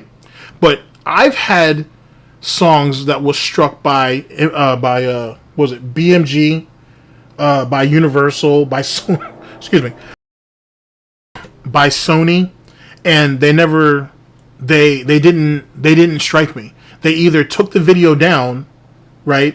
And like I said, I didn't get a strike for that. They can strike you and take it down, but they didn't. They just took the video down, and so I could edit their music portion out. Or they just said it wasn't eligible for monetization, no big deal, because none of my stuff's monetized anyway, and they just put ads on it. So I literally lost nothing. And that's why his situation sounds like bullshit. But that's just me. It doesn't sound right. It definitely doesn't sound right. But it does sound right to me that the reason why he's bitching and complaining and having these Karen moments through emails or through their chats or whatever is he's trying to convince them to be like, hey, these people are coming after me. You guys need to protect me, which i.e. goes back to the situation at Curse, where can't just ignore all these bullshit claims because the claims aren't real. And last time I checked, M owns most of his music, but he's still going to go through a company to claim all that. It is what it is. But I don't think they took him down. Yeah, DSP isn't going to go up against Shady Aftermath. Like, Paul Rosenberg would fucking stomp that shit out. His lawyers would stomp it out quick. You know what I'm saying? And another thing, this whole legal fund thing that DSP is trying to do, obviously it's a scam. He's never going to contact a lawyer. Let me word that. He has. I do believe him contacting a lawyer, not two of them, but a lawyer. That would be Nick Rekieta, if I had to guess. My thing is, DSP said he's talking to two lawyers. I think he's lying. I think he spoke to Nick, and I think Nick said he would reach out to someone that he knows. So DSP automatically takes it as, oh, well, I'm talking to two people, or there's two people working on my behalf.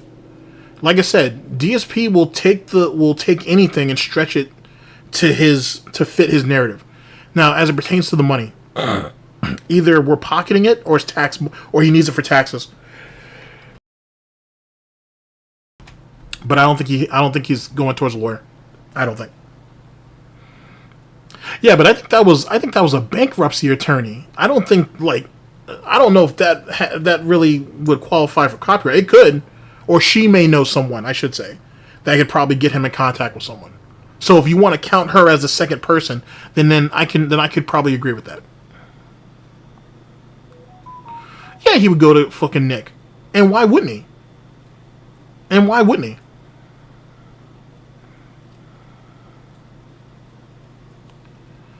Superhound uses Universal too. I wouldn't be surprised. It's an ugly game. It's an ugly game. Fucking allergies. All right, so let's start the second video. It's super fucking long and whatnot. So let's go ahead and get into that, and we will have discussion points as we go along. Womp womp. Here we go. Good morning, everyone. Wow, Phil here, and welcome. If it's great screenshot. If it's too loud or whatever the case may be, you let me know and I'll make the adjustment, all right? Oh, that's fantastic. And see, here's the thing. Big ups to Silent Weapon. I can't unsee that Ultimate Warrior shit. I can't unsee that now. So imagine some face paint under his eye, right? There's your first layer. Then the face paint on the snort sack. And then the one just below it. It looks literally just like the Ultimate Warrior mask. Big ups to Silent Weapon for that. I can never unsee that. I just can't. I can't unsee that. That's a great thumbnail though. Great screenshot. The show, that is right, ladies and gentlemen. At least for now, I am here. For now. Yeah. We have a lot to talk about today, folks. Today is Thursday, the 27th of April, 2023. And welcome to episode 8 of the Level 1 podcast.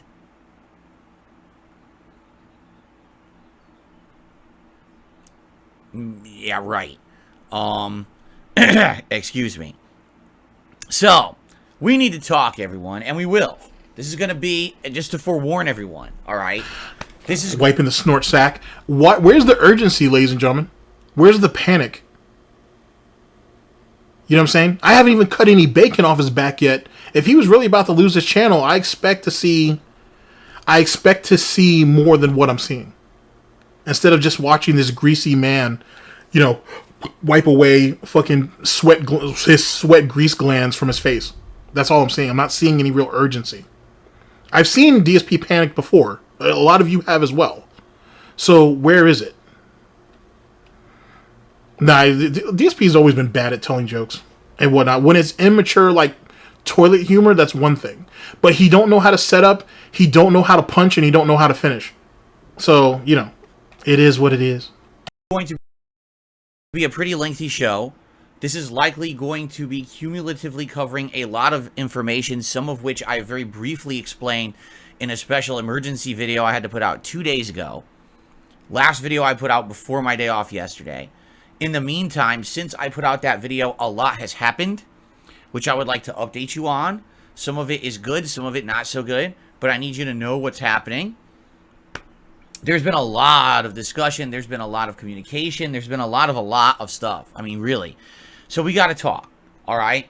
The majority of this show today will be me discussing the false copyright strike issues against DSPGaming, this channel, all right? So just to forewarn you, if you're not interested in this topic, you're probably in the wrong place. But considering that this channel is currently in jeopardy of being shut down due to crimes. Sorry. This haircut from the side, Heinrich Himmler all fucking day, and that shit, that's just, it's such a bad haircut. I don't know why he would let that woman do that to him. I have made some headway with the interview. It may be more than 15 hours. I'm gonna be honest with you. Taking everything into consideration, I'm looking at just the material that I'm using, because there's like multiple things that I have to go after. I'm looking at like 8 hours just in material to go over. So that gives you an idea of what that's giving you an idea of what's in store for you. It'll probably be my largest. It's probably gonna be more than 15 hours. It'll probably be my largest project to date. I mean, ever, maybe. I think, to be honest, it's gonna be kind of fucking ridiculous. Yeah, it's gonna be kind of ridiculous. All right, just to give you some forewarning, because you guys know I talk a lot. One of the members here at GTG Network and Productions kind of timed it out. For every... Actually, hold on. I actually got it written down. All right, here we go.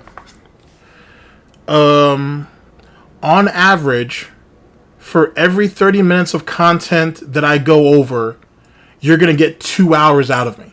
So do the math, essentially. I would hope it doesn't happen like that, but that just gives you a broad spectrum of what the ratio is to the content that I do, and then how much I have to talk about it. So in that I'm doing it over multiple days. I'm not even gonna try to sit down and do it like that anymore. Holy shit. So just to give you guys an idea. Terrible haircut though. I don't know how he let that woman do that to him and he walk out thinking this is a good haircut. That's just unfortunate. Being committed against me and my business, we need to talk about it so you guys know exactly what's happening and what to do if it escalates even further than it already has. Okay? By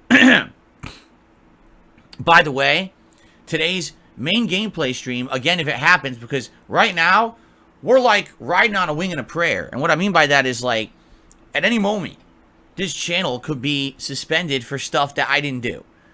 So, just to forewarn you, if you're watching this live and all of a sudden it says, this channel's unavailable, you know what happened. Another false copyright strike has come in and hit this channel. If you're watching this on demand, and abruptly I say, sorry guys, something's going wrong, you know what's going on. Okay? I'm hoping... And yet again, why don't we sidestep that and just go to Twitch? Like, why would you risk it? You know what I'm saying? And DSP is stupid, most certainly. But there's no risk involved. Like I said, I think they're claims, they're not strikes.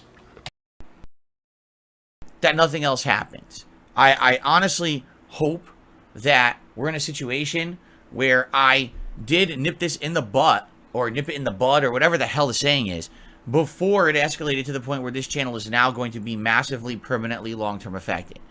I need to tell you the whole story because I really didn't get the full opportunity to explain the whole story the other night. I was just trying to make a quick video to explain, and even the quick video was like 17, 18 minutes long. Alright? So I'm going to tell you the full story today on the show. But you may notice there's literally no other podcast of the Level 1 podcast besides the first 7 episodes available on YouTube.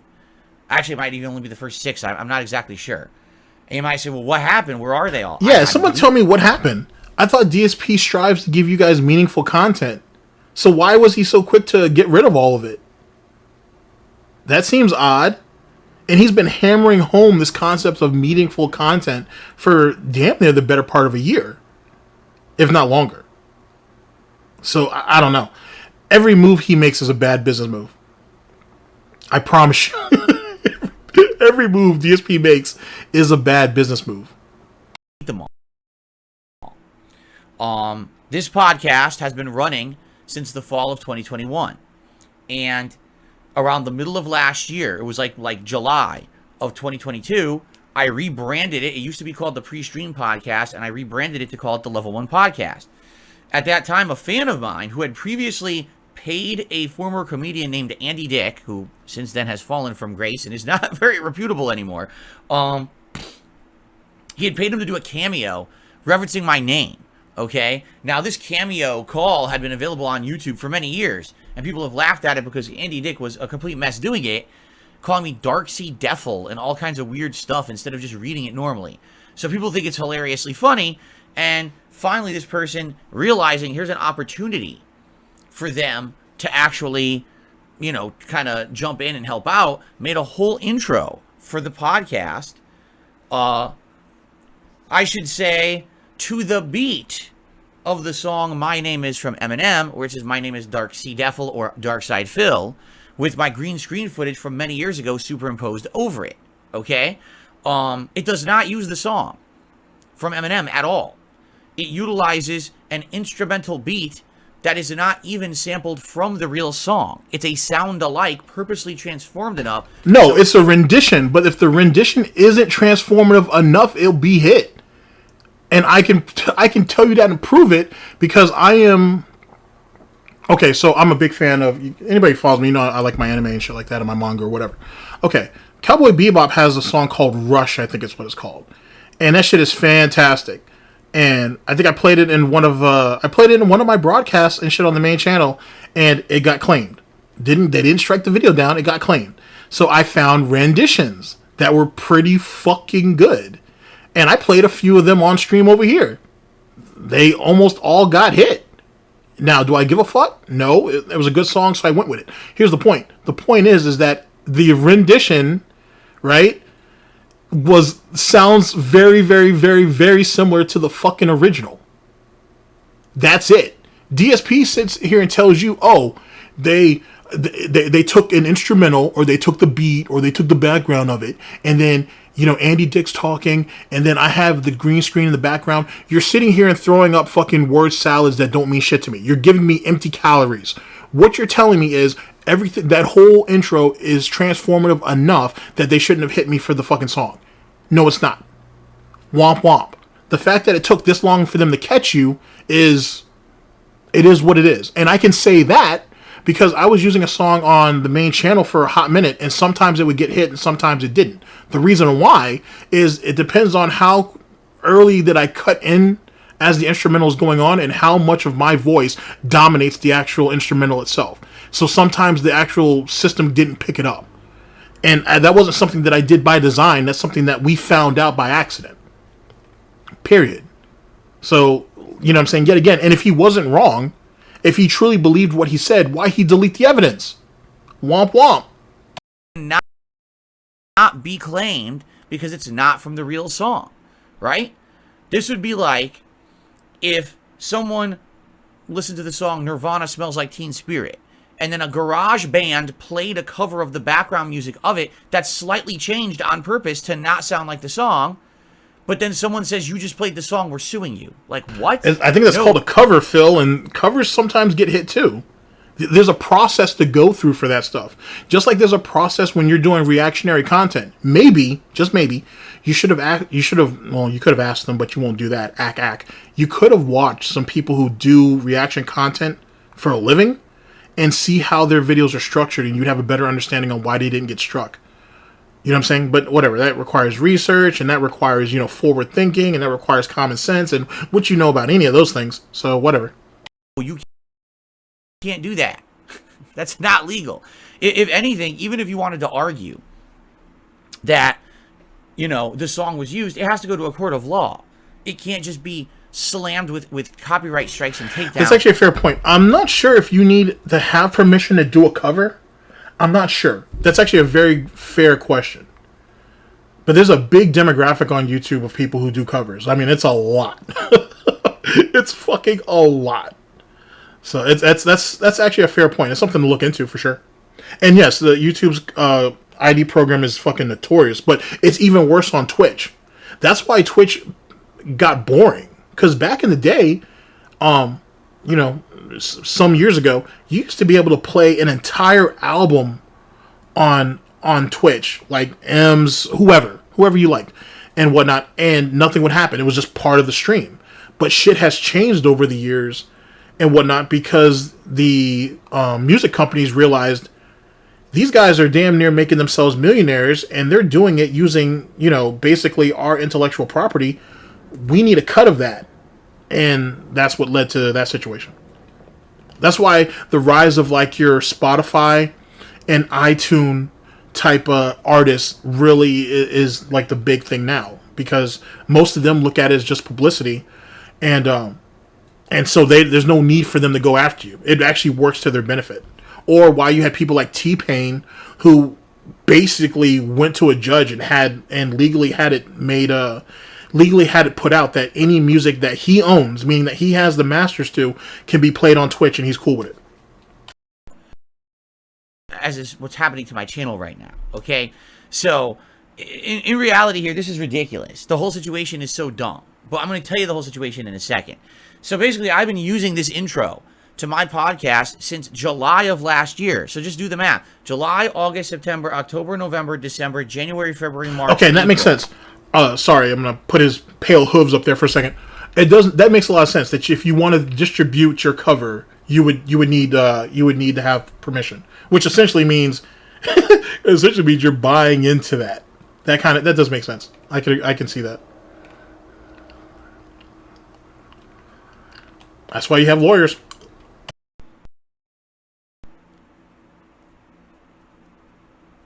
Wait a minute.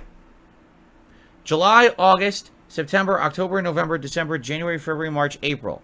10 months. I didn't even realize. 10 months. I've been using this introduction, basically, without any issue, because it's fine to use. It's fair use. And that's a lot of podcasts. If you do the math, that's 6 days a week for how many weeks? Okay? Each podcast is views to this channel and likes to this channel. And then on top of that, there's the archives. Because as you guys know, I archive. Hell yeah. He got incredibly lucky he made it that far. But then it also depends on the music group and whatever. And it depends on the artists themselves. Like, you know what I'm saying? Some are far more aggressive than others. But he's very lucky he made it as far as he did. But he himself should have looked at that when it was first presented to him and realized, you know what? Maybe I shouldn't go with that. Maybe that's not the play. Or maybe he could have asked them to speed it up a little bit more or something. But whatever. That's, yet again, forward thinking. Of my stuff as well as the streams. So you're talking podcasts, streams, all this content, right?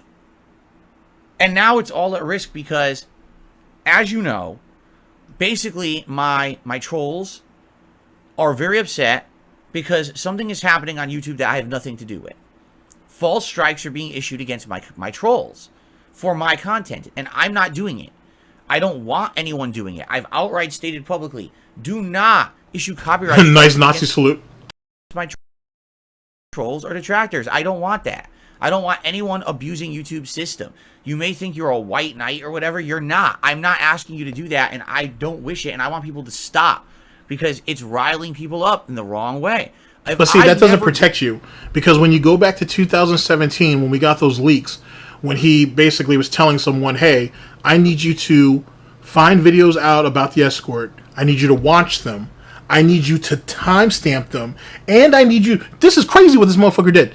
He wanted someone to watch the videos. He wanted someone to find the videos, then watch them, then timestamp them, and then write a description for each timestamp on whatever parts would be considered defamatory or lies or whatever the case may be. He literally tried to get someone to do it. And that shit right there is still out there. And he went after multiple channels. Yeah, exactly, on some Monday Match shit. And so that shit doesn't ever go away. It'll never go away. He can't sit there and say, I never did said thing, when there's actual proof that you did. So, it is what it is. Piggy Black Ops, exactly. Piggy Grease Ops is really what that was. Those were some grease ops. Oh my Christ. Done it in my entire 15 years on YouTube. If I didn't actively seek out these legal means to stop these people who basically defame me every day, why should someone else do it? I should be the one. If I want that, I'll do it myself, and I'll seek legal help to do it. I'm not just going to start abusing YouTube's copyright system. It's absolutely ridiculous. So I don't want this happening, but someone is doing this. Someone is mass impersonating me and taking down detractor channels, right? And because this is happening, the detractors are upset with me. And I've told them outright, I'm not doing it. I've contacted YouTube. I've publicly posted up my conversations with YouTube about this. And YouTube will not help, okay? They don't care. It's their impression that, oh well, too bad. Poor Chop Ops. I like that. Piggy, yep, Piggy Gestapo and whatnot. Absolutely. What's up, Excalibur? Big ups to everybody in chat. Have an issue, have them seek legal counsel, and then contact us via that. It's not on your part. Shadow, I know there's people working on it. There's people working on it. I'm holding out hope that it just works out. That hopefully they just resubmit. They just resubmit their claims and everything just works out with Snorpernell. I really hope so. But there are people that are like actively trying to archive as much as they can. Fix this issue. In fact, YouTube won't even acknowledge that the issue is real. They're basically just telling me that it's not. It couldn't really be happening. Yes, it could. Anyway, so because I'm getting mass impersonated with fake copyright strikes against my detractors, someone took it upon themselves to abuse YouTube's copyright system and hit this channel with these false strikes, claiming that the introductions to my podcast are using the Eminem song My Name Is. They are not. They never have been. It's not that work at all that's being used in those podcast intros, okay? So here's what happened, because I want to give you the full story of how this all went down, all right?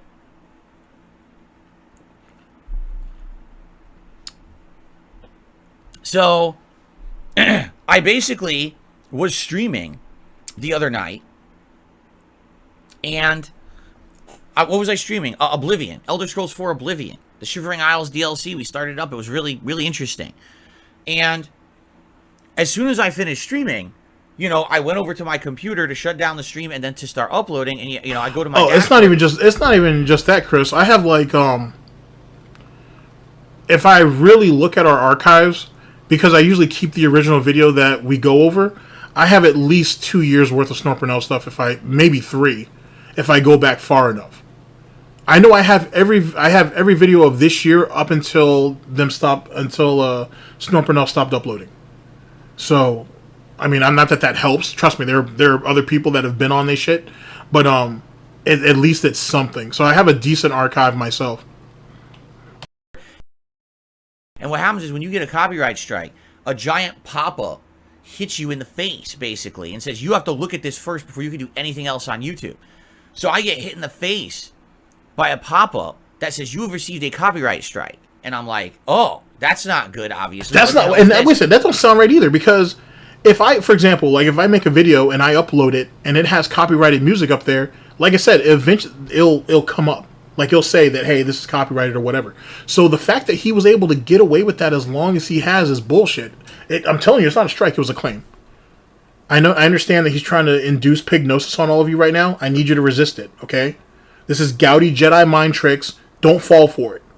You know what I'm saying? Believe half of what you see and nothing of what you hear. But it doesn't sound right. It don't. I'm not sure about season 2 of Sunspot's series, because I don't know what his time frame is. That's like my biggest thing. is time. Because if not, I would have. There's a project that I'm working on with Agent Proper, and I'm really kind of excited to do it. But it's just a matter of time. It's like I just don't have it, and I'm not one to have people wait on me. So if like, for example, if Agent Proper just goes ahead and moves along with it, then that's all well and good. Because I think you guys are really gonna like it, and I think it's a cool concept. So that's my initial thoughts. But the same thing with any other opportunity that's been given to me. It really just comes down to timing, and that offer hasn't been extended, so I don't count stuff that hasn't happened yet. But that's really what it comes down to. Let's see. How long till DSP realistically has to leave the internet? He'll stay on as long as DSP can garner $1. He'll stay. There's no set amount of time, or unless he gets sick. To be honest, you know what I'm saying. He has an aneurysm, he has a stroke, something like that would sideline him. I don't see him leaving willingly because it'll be his ego. It'll legitimately be his ego. Like DSP tells you, for example, oh, if I won the lottery, I would still stream because I love doing it. Nah, if he won the lottery, he would definitely go after everybody because he has the money to do so. And he can say that he's successful. I was on the internet for X amount of years and finally, something good happened to me, and now I'm set for life. So now, no more begging, no more this, no more that. Now I can make content, and we can just focus on the content, and that's it. That's bullshit. Because even if you take money out of the equation, viewership ain't going to be shit. Engagement isn't going to be shit. He'd be literally wasting his time. But why not? Because he can't do anything else. Because that whole brick and mortar type situation, running a restaurant, this fucking clown cannot even run a YouTube channel. How the fuck is he going to manage 10 or 50, any of you worked in a restaurant, you know what I'm talking about. Or even just been in a restaurant, you know what I'm talking about. How is he going to manage 15 people, 20 people? How is he going to manage orders? How is he going to manage inventory? He can't even handle his own money. How is he going to handle company money? How is he going to fucking do the taxes on that shit? How is he going to do anything? He's not a people person. He's a shut-in. He likes the idea of being an owner, but he's not willing to put the time in to do so. So someone else would legitimately have to do the work for him. Someone would have to do the managing, whatever. He wants to be the fat bastard that walks around and whatnot, maybe in a suit and tie or whatever, and looks like he's big. Like Sargon back in the day with the Applebee's shit. He wants to look the part, but he doesn't know how, nor does he want to play the part.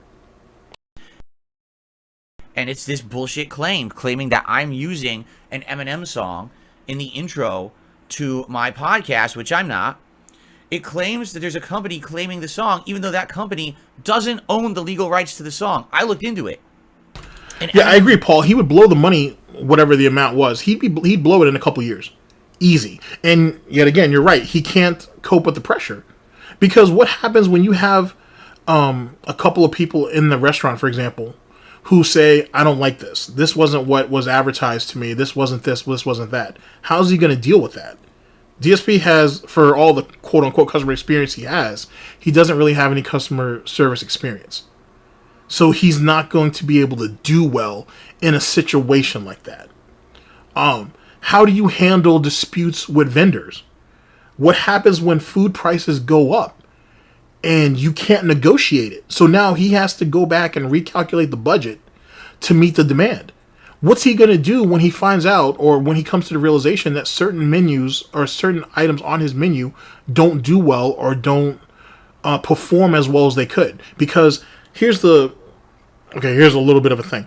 So you take what your dish is, right? Whatever particular dish you have. You look at all the ingredients in it and what it costs, right? So now, whatever it costs for you to make it, what you're putting the price on for it, and how quickly you can produce it. He has to be able to calculate that and make that make sense. If not, you're essentially losing money on every plate that goes out. And I know that might sound ridiculous, but if you watch like Bar Rescue, watch some of these like restaurant shows or whatever, I watch it every once in a while. You see it a lot. The food can be fantastic, but if what you're paying is overpriced and you're not matching what you're paying for it, or if you're not pricing it well, what you're paying for your items and your ingredients and what it takes to prepare it to what you're selling it for, you're losing.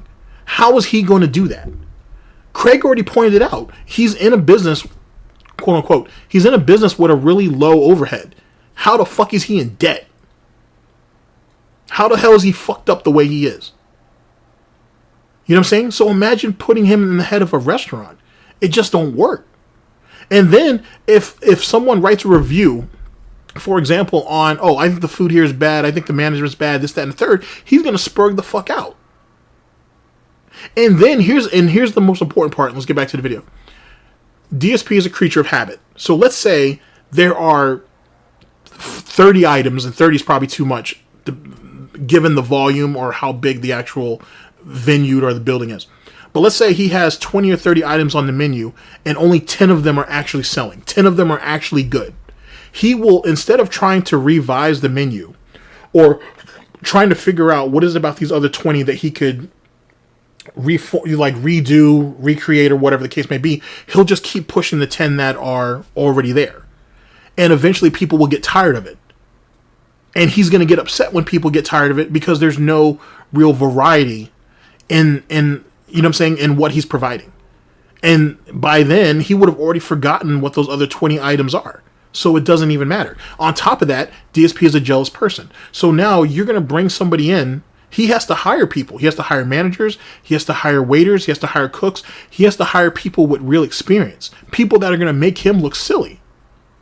People that, if they see something with the business that don't look good, they're going to be able to run circles around him. Or they're going to be able to steal from him. And if any of you guys, and I learned this doing a mixology class over the last year or two. Do you know how easy it is to short people on drinks? It's fuck all easy to go ahead and fuck you out of drinks. It's really, really easy. You know what I'm saying? So I'm not even talking about directly stealing out of the register now. I can go ahead and screw you over in a bunch of different ways. I can go ahead and have James the Lesser, Agent Proper, who else we got over here? Chris, I can have a bunch of you guys just pop up and whatnot. I can literally have a bunch of you guys pop up to the bar. I can literally flush you guys with drinks all night. And I can make it look like, and I can literally make the books look like I was doing everything legit. I can literally do that. That's crazy. And because the dude in the mixology class literally broke it down, how people steal and whatnot. It was fascinating. And the reason why he did that is because he wanted people to know what to look for. How you know a drink is not on the up and up or whatever. Do you know how fucking easy it is to do that shit? So, nah, DSP, there's so much that goes into business. There's a whole sociology, psychology to it, and he's not built for that. There's a lot of people that aren't, but he's not built for that. My name is currently licensed or owned by Universal Music Group, UMG. The company claiming it supposedly is not UMG, meaning it's a false claim outright, right from the get-go. It's fake. Wait, you want to see, you'd like to see DSP on an episode of Bar Rescue or Kitchen Nightmares? Go back to the Sidescroller interview, and you remember that autistic nodding, sorry. Every time they were trying to tell him something, that's literally what you would hear. That's literally what you would hear. And you would just have DSP wait to make his point on... excuse me, you would have DSP waiting to make his point on, oh, the customers are detractors. Oh, the kitchen staff doesn't respect me. Oh, it would still be excuses. It would constantly be excuses. And I think it would he does that to wear people down. He legitimately does it to wear people down. Because it's not the right company, okay? So I'm looking at it, I'm like, well, this is not good. So immediately I think I'm going to respond to this with a counter notice. I know it's fake. So let's hit it with a counter notice. That at least will get a legal process going. Now here's how it works on YouTube, because this whole copyright system is very, very stupidly convoluted, and in my opinion is not sufficient. Someone has to hit you with a copyright strike. In order to do that, all they have to do essentially is provide some contact information that's correct. It doesn't even have to be a valid claim. They just have to hit you with valid contact information. I know, because this has happened to me before. I've had people hit me with copyright strikes claiming they worked for Rockstar Games, and they didn't. I had people hit me with copyright strikes claiming they worked for Ubisoft, and they didn't. It was just made up. Okay? So this has happened to me before. And and I've had to get it cleared up. So, in this case, someone impersonating a music company, which they don't work for, so they're just making the shit up, but they have generalized information, and they spoofed the music company, and they hit me with this false copyright claim. So, if you get hit with a copyright claim on YouTube, you have the ability to do what's called a counter notice. What a counter notice is you're going back to that company stating one of two things. Either you feel the claim is completely invalid, or you feel that you have the right to use the content that's being claimed anyway, and here's your legal defense. In this case, it's kind of bold. Number one, the song in question isn't being used. Number two, the company that's claiming me isn't the company that owns the rights to the song. Okay? And number three, I would have had a legal right to use it anyway because it's a transformative work. So it's all baloney. The whole thing is fake. So I basically hit it with a counter notice explaining all of this. Okay? I issued the counter notice. As I'm issuing the counter notice to the first strike, okay, a second strike hits the channel. So that's a completely separate strike now for the same song. That's bullshit. I've seen YouTube strikes before. For example, last year I was hit with false copyright strikes from a troll who was trying to basically do what's called what do they call it? It's a bait situation. Oh, here's a piece of content that I made for you to use in your stream. Thanks. Okay. So I use it. Then months later, oh, I'm going to strike it down because you didn't have permission. Well, yes, I did. Okay. I have it in writing that you gave me permission. So what happened is that person tried to hit me with like 20 strikes, but they all grouped into 2.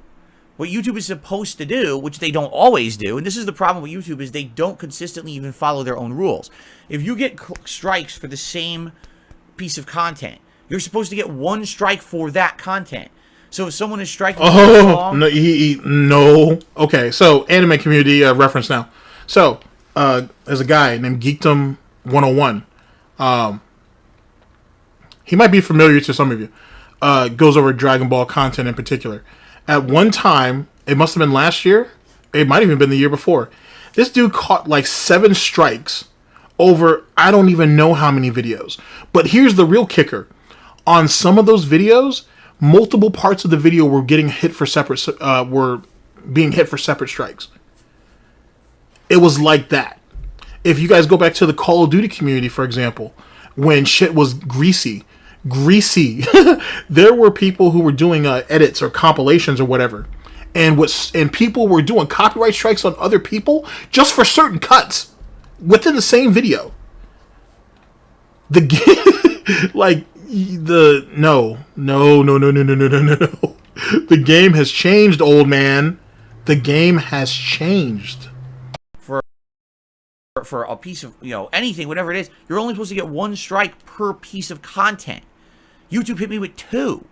So, wait a second. So how many strikes were you trying to give to, was it Dark Dave Mirrors or was it Raw DSP? It doesn't matter.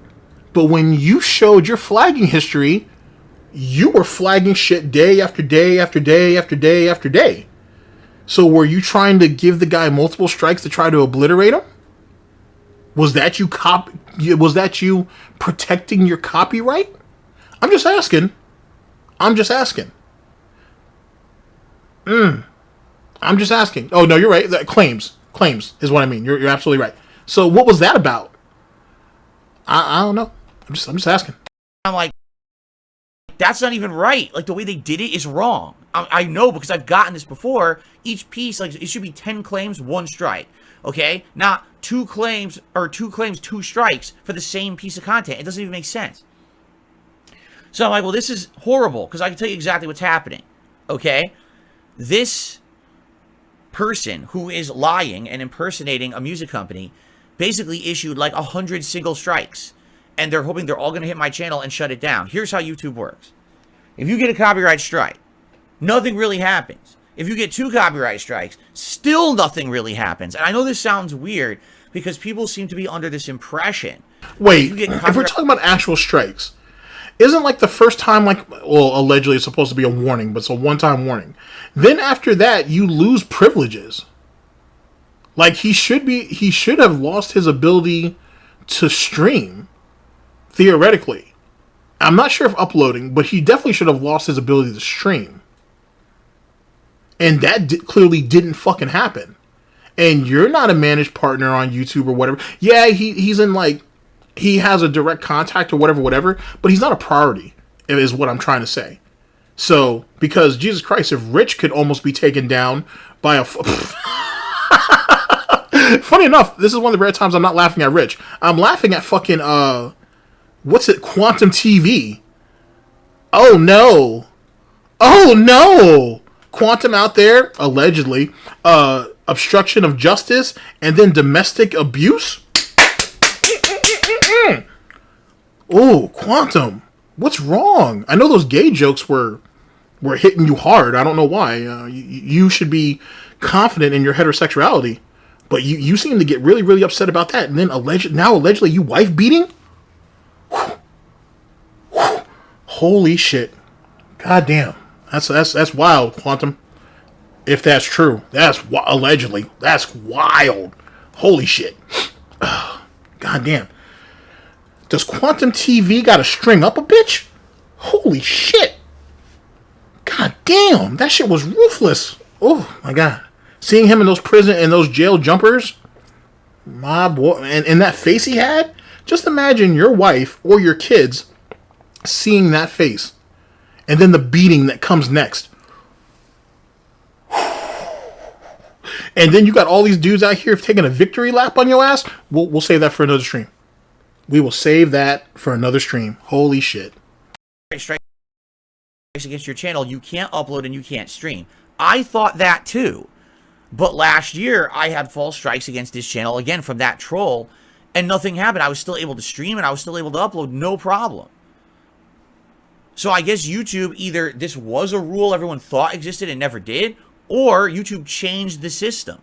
I don't know if and when, but they did. Because last year, the same thing happened in the summer, and I was able to keep making content, okay? So the same thing happened where it looks like I could still keep making content. I could still upload, because I was able to upload my Oblivion videos. I was able to do all that, no problem. It allowed me to keep doing it. So even though I had 2 strikes against the channel, I was still able to upload and do all my normal business, okay? But if you get a 3rd strike, what YouTube then does is they suspend the channel, okay? What that means is your channel disappears, all the content disappears. You now have to go through a legal process to get some of these strikes cleared up, and once they do, your channel will come back, all right? So, that sucks, because imagine if DSP Gaming just disappeared for a couple of weeks, and there's nothing I could do about it besides go through a legal process, which takes time. Okay, yet again, then why are you here? Like, why are you here now? Like, let's say, under his partner, well, I guess he's still a partner, theoretically. Whatever. Under the partnership thing, they don't take your privileges away, they give you the benefit of the doubt until the shit gets cleared up, and if you get a 3rd one, then you get yeeved. Then why would you risk it? Why would you risk making content on this channel, excuse me, or even on this platform, if you're going to put yourself in jeopardy like this? Wouldn't you rather go somewhere else temporarily until everything gets worked out and then come back, rather than lose everything? What sense does that make, DSP? Like, literally, what sense does that make? That's like you driving around on 3 flat tires and being like, well, you know, things are okay because, you know, I still got that 1 tire and whatnot. Then the 4th one goes out, DSP don't know how to change tires, and now you're stranded. What sense does that make? Jesus Christ. Overnight system, it's weeks. So, obviously, that's not what I want to happen. So, I'm sitting there, and I see strike 1 already hit. I do a counter notice. As I'm doing the counter notice for strike 1, strike 2 hits. And I said, all right, so here's the deal. This is going to hit again. I mean, this person, whoever this is, doing this, has issued a bunch of individual strikes and essentially is trying to destroy my business. Okay? So what I did is I had to take extreme action. Now, you might say, well, why didn't you private all of your podcasts and streams and everything that ever used that intro? Well, I could, except there's a problem with that. When you private a video, it just means the public can't see it. But if there's already a copyright strike in the pipeline, it will still apply to your channel. I know this for a fact. So then you getting rid of the evidence does what? Think about what he just said. Hey, you got hit with 2 strikes. Why not private or unlist the videos and whatever the case may be? Well, if there's already other strikes on the coming through the pipeline, then what's the point? Well, then okay, Phil. Then what's the point?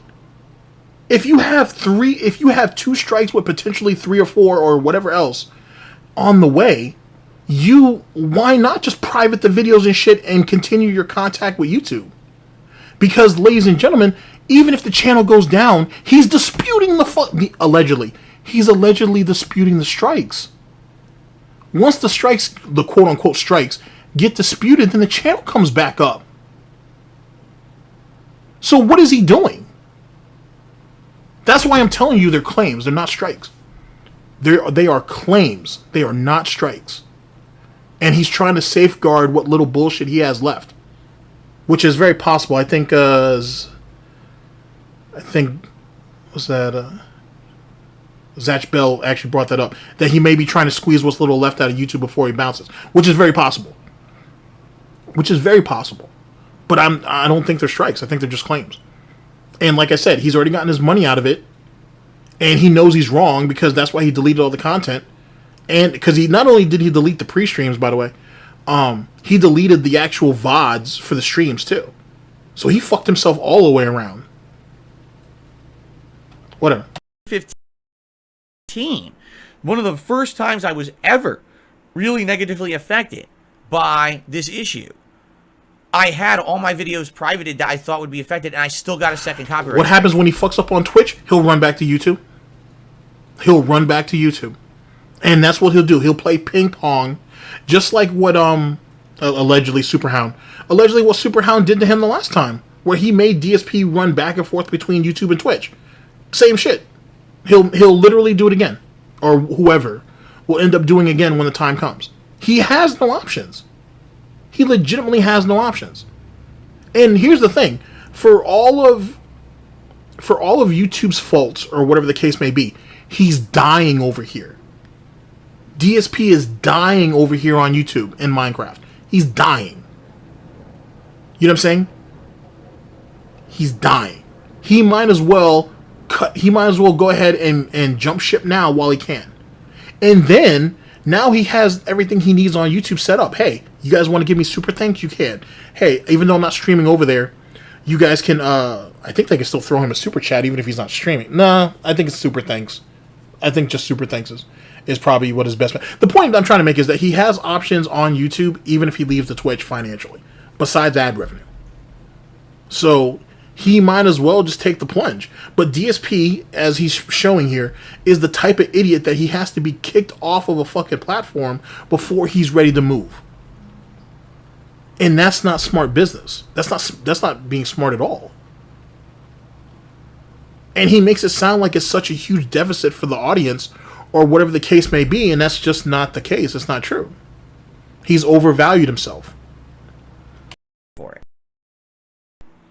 So, privating does nothing. It doesn't help. It's already issued. You're screwed. Okay? The only thing you can do is delete your content. Now, I just want you to think about this. I've been doing this podcast daily since fall of 2021, and I started using that intro in July. I had to go through July, August, September, October, November, December, January, February, March, April. 10 months of podcasts and 10 months of archived broadcasts. And I had to delete content from my channel, deleting views, deleting likes. This is all content that counted towards DSP Gaming, that boosted this channel up and showed that there was engagement and viewership on this channel, and I was forced to delete it because it was my only short-term protection against getting a third additional strike on the channel, which would have suspended it. You see, there was literally nothing else that I could do.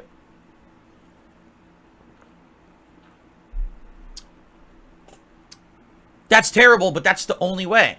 How do I know that that works? Because, again, I've done it before in 2015. This same similar issue happened in 2015. And that's what YouTube told Didn't this idiot, great screenshot, didn't this idiot just admit that the system may have changed and he don't know, but yet we're still referring back to shit that happened in 2015? Hence the reason why he struck Dark Dave Mirrors the way he did. Or Raw DSP, whichever channel it was that he hit. Literally, it explains why he hit them the way he hit them. And then he's literally going off of information when he was on an MCN. So he really, like, literally he got yeefed into the deep end of the pool and he don't know what the fuck to do. He don't know what the fuck to do. I agree. I honestly think he hit both channels too. I honestly think he hit both channels. Jesus Christ. To do. They said the only defense is to delete the content on your channel that you think you're going to get a strike against. And that's what I did. So I went into panic mode and I deleted hundreds of videos. Each video having around 1,000. How is it panic mode if they told you to do it? I think you said that. I think you said that story wrong. And this right here, yet again, only further proves my point about what happened in 2015. He, instead of letting letting Machinima do their job, he went ahead and just panic mode, and yeefed all those videos himself, instead of letting them do their job, and then blamed YouTube later, because if you guys remember the lore, he says, "Oh, I had to delete all these videos and whatever." Then he goes back and says, "Oh, well, YouTube told Machinima to tell me to delete the videos." Why would Machinima do that when your album or your catalog or whatever, however you want to word it, is what Machinima makes money off of, and Machinima's job is to work the shit out? Why would they do that? It'd have been easier just to take the monetization off those videos, and that's that. Why would they tell you to just yeef all of them? And then yet again, what he's saying here, he's literally, I swear he said this wrong. He said that they told me to delete the videos. I went into panic mode and deleted the videos. So which one is it? On this channel, and I was forced to delete it because it was my only short-term protection against getting a third additional strike on the channel, which would have suspended it. You see, there was literally nothing else that I could do.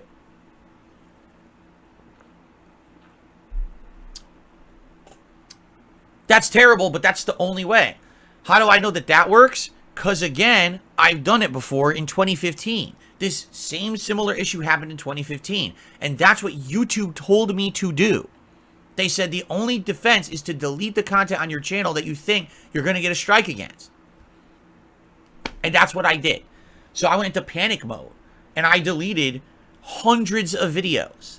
Each video having around 1,000 or more views. Archived streams having thousands of views. Okay? So, you know what I'm saying? So, it's nuts. It's absolutely nuts that this happened, and I'm just like, it really upsets me. Let's just put it that way. It really upsets me, all right? This is work that I've done for the last year. These are shows that I built up. These are topics that people like to hear, right? This is not just me bullshitting every day. This is a lot of meaningful discussion that I have with my audience, Q&A. These are shows that likely over time would have gotten views, residual views, in the background.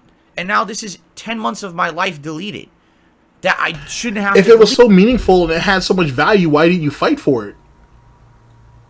That's all I'm asking. If it was really so fucking meaningful and it had so much value for it, why didn't you fight for it? You got every detractor out here worth their salt fighting tooth and nail to get their shit back. But yet, you let 10 months go just like that? Alright. I did nothing wrong. I'm not using the song that's getting copyright strikes against it. It's completely false. And I have to delete 10 months of work because of a fucking troll. It's bullshit. Okay? And I'm tired of it. I really am. But it seems like YouTube just doesn't care. They don't. They just really don't seem to want any effort into anything. Everything has to be automated. Too bad. If you get hurt by false things, who cares if it hurts you and your business and your life? We don't care. Right? We're a giant billion-dollar company. We don't give two shits about you or anybody else. It's disgusting is what it is, in my opinion. It's morally wrong. It's ethically wrong. It's legally wrong. When you're throwing around... How much pig holding do we need to do here? You're saying that you run a business. You're saying that you're running a business on this platform or this platform. Both platforms are volatile. You work and you kind of move around as best you can within the boundaries and within the rules. There's no one out here to save you. Just like how you told detractors when their shit got hit, oh, take it up with YouTube or get a lawyer. But then you're turning around and saying, well, why won't YouTube protect me? How can they? What makes you better than your opposition? And your opposition brings in views. They bring in engagement. I argue they bring in more money. over a longer period. Well, it's pretty close. Some more than others, I guess. They bring a decent amount of money at the very least, I would guess. So how can they not get safeguards, but you should? Fucking clown. Around false DMCA claims, you're breaking the DMCA law. It's nonsense, okay? These need to be vetted. They absolutely need to. And by the way, I know for a fact that there are cases where YouTube does vet claims. I know it. I have it in writing. Let's put it that way. Anyway, you saw how quickly he lied about that and then gave up on it? Because he couldn't sell it. Here, let's bring that back. Let's bring that back. God damn, he has an odd-shaped head. Like, you see, like the that's really, really weird looking now I think about it. It's like, it's straight, then it angles. Then it's straight, then it angles. And then it kind of curves. It's the fugly looking dude. Holy shit. Anyway. Ethically wrong, it's legally wrong. When you're throwing around false DMCA claims, you're breaking the DMCA law. It's nonsense, okay? These need to be vetted. They absolutely need to. And by the way, I know for a fact that there are cases where YouTube does vet claims. I know it. I have it in writing. Let's put it that way. Anyway, bitch, the next time you lie to me, you say it with your chest. And yet again, someone brought up the situation with his wife. Whether it's a lie or not, he definitely thought that was going to be like a get out of jail free card. He definitely thought that was, it does kind of remind me of a stencil. Actually, his head does kind of remind me of that. He thought that the restraining order that his wife put out or whatever was supposed to be, Phil, that's so, I'm so sorry. We didn't know that. Yeah, the trolls didn't tell you that, did they?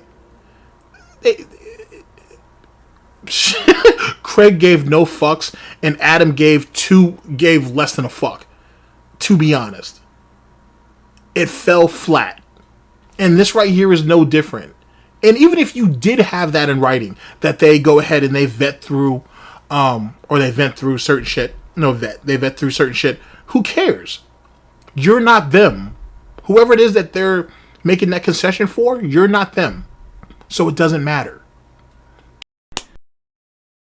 so I had to delete all this content off my channel. So what is that going to do? I'll tell you what that's going to do. It deletes tons of views off my channel. It's going to make this channel once again be negatively affected. How? This channel will not show up in YouTube search algorithm now. Because I deleted a bunch of content. This hurts a channel. When you have a bunch of content removed from a channel, YouTube algorithm says... Ladies and gentlemen, if you followed me for any period of time, and given DSP's relationship with Panda and Catherine, you understand that DSP don't know shit about foreplay, so it is what it is. But clearly, this sob story bullshit is built up for him to make a move. Clearly. Because this sounds like some of the similar bullshit he said when he stuck around on Twitch after he got demonetized for however much time it was. Same shit. Same depth and style. He should just be a man and say, hey, I have no choice. Let me go here. But I'm telling you, either he's holding out on Twitch because he's trying to get himself back into monetization, or he can't get monetized over there. It's one of the two. But this right here is quite literally false snorts, false flag, whatever. Like this is bullshit. This reeks of bullshit. Oh, there's something wrong with that channel. That channel had stuff forcefully removed, and therefore, obviously, there's a problem. So don't show in search results anymore. This is what happened to my channel in 2015. Exactly the same situation. And there's nothing I could do to fix it. It took years of me uploading to this channel to get it back into the YouTube algorithm. And now I'm screwed. Again. And there's nothing I can do about it. All I can do is say, well, tough it out. Okay? That's it. That's literally it. Some people are like, well, why didn't you edit out the intros to the videos? Are you insane? Do you think that YouTube allows you to mass edit videos? No, they do not. YouTube does not allow that whatsoever. Okay? I would have had to individually edit every video and edit the intro out. Each video would have taken about an hour. So let's do the math. Now, doesn't YouTube has its YouTube editor, right? He needs to cut out the first like 45 seconds in the YouTube editor. Why didn't you just do that? I don't know if he's saying that's going to take another hour to process or whatever. I'm not sure. He could hire an editor, but we don't pay no money around here. We don't pay no money around here. You know how that works. If you're not snorting for free, you're not snorting. So I that doesn't make a whole lot of sense. And more importantly, why would he think YouTube would let you bulk edit videos? That absolutely makes no fucking sense. When would you ever have, outside of this one, when would you even have a scenario when you would need to do so? How many people make a repetitive video like that in such a way to where you would need that type of feature? Something to think about. 6 shows a week times what? It's a 10 months, so what, 40 weeks? So let's see. 6 hours times 40. So if I spent, 240 some hours plus editing videos, maybe oh, by the way, the channel's already down because already all the strikes have hit. You see? So it's not possible. It's not for someone like me who's as what's the word? Someone who makes as much content as I do. It's not possible. Are you looking for the term prolific, Phil? Did we already forget that? The most prolific, content creator on YouTube? We forgot that narrative, huh? Okay. I tried. Do stuff like that.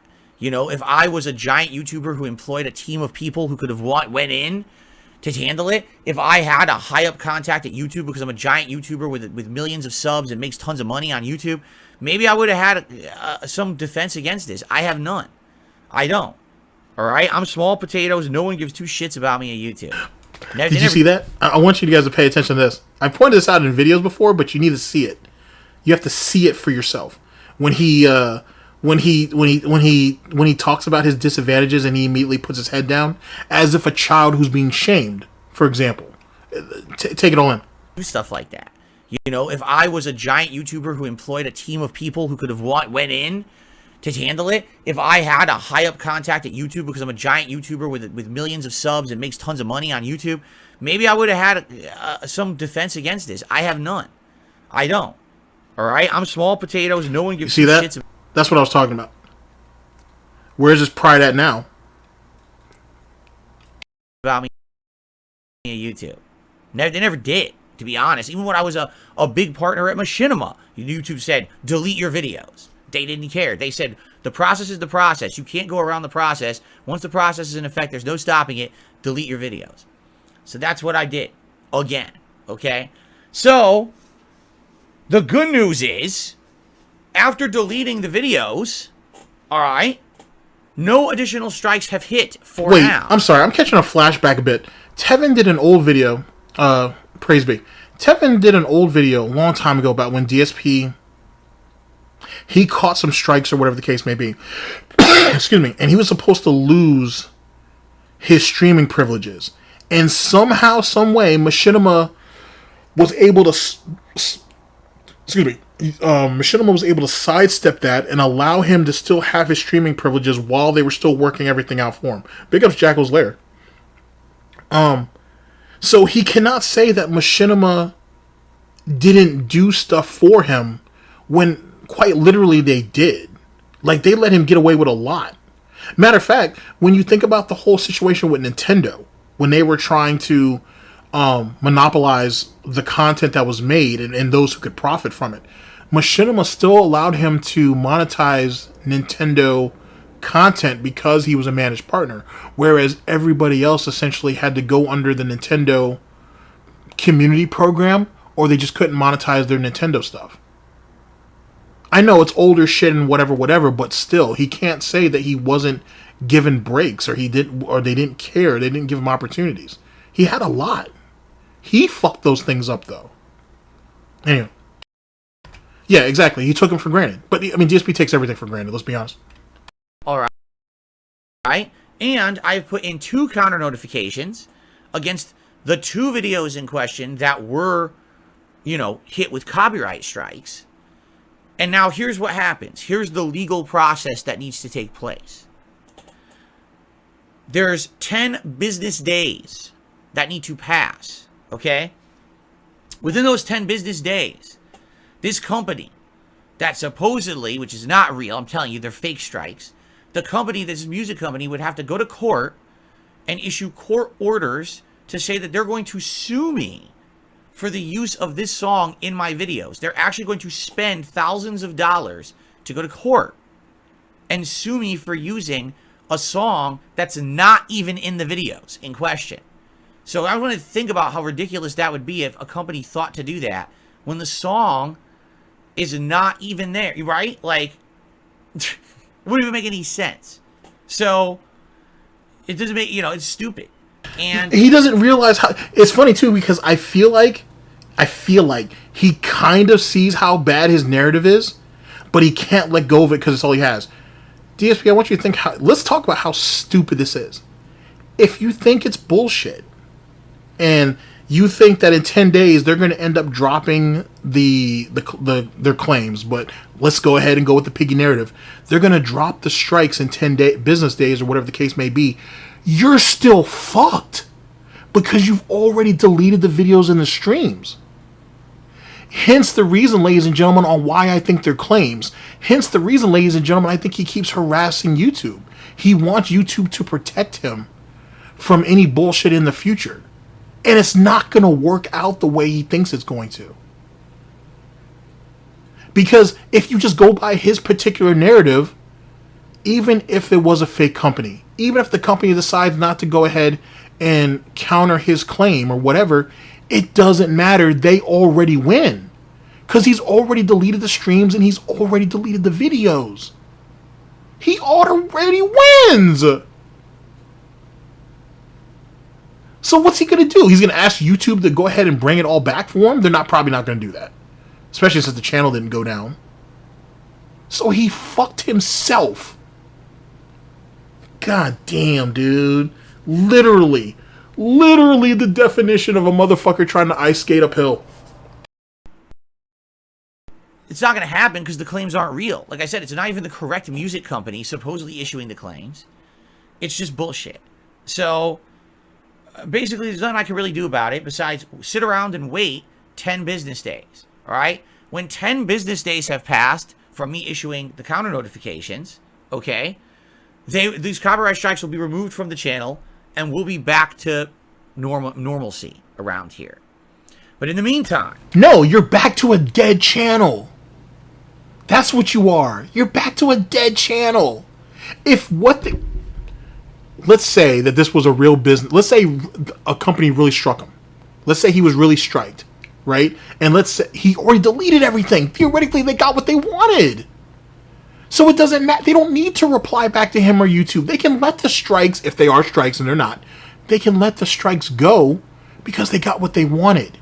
If it was a troll or whatever, they still got what they wanted.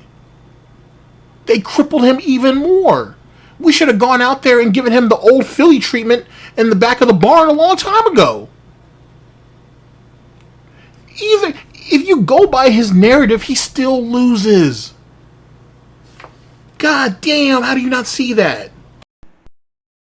If any other false strikes hit this channel for any reason, the channel will likely be suspended. And I really don't have any means to fix the process or fix that. I've already talked to YouTube because now I'm going to tell you the next steps that I took, okay? This channel will be suspended and gone. And there's nothing I can do until these counter notifications hit 10 business days, all right? And then the channel will come back, all right? So, and actually, that's a fair point. You're someone was saying, why hasn't he streamed on both platforms at the same time? I don't know why he don't. I found an OBS plugin that'll let you do it.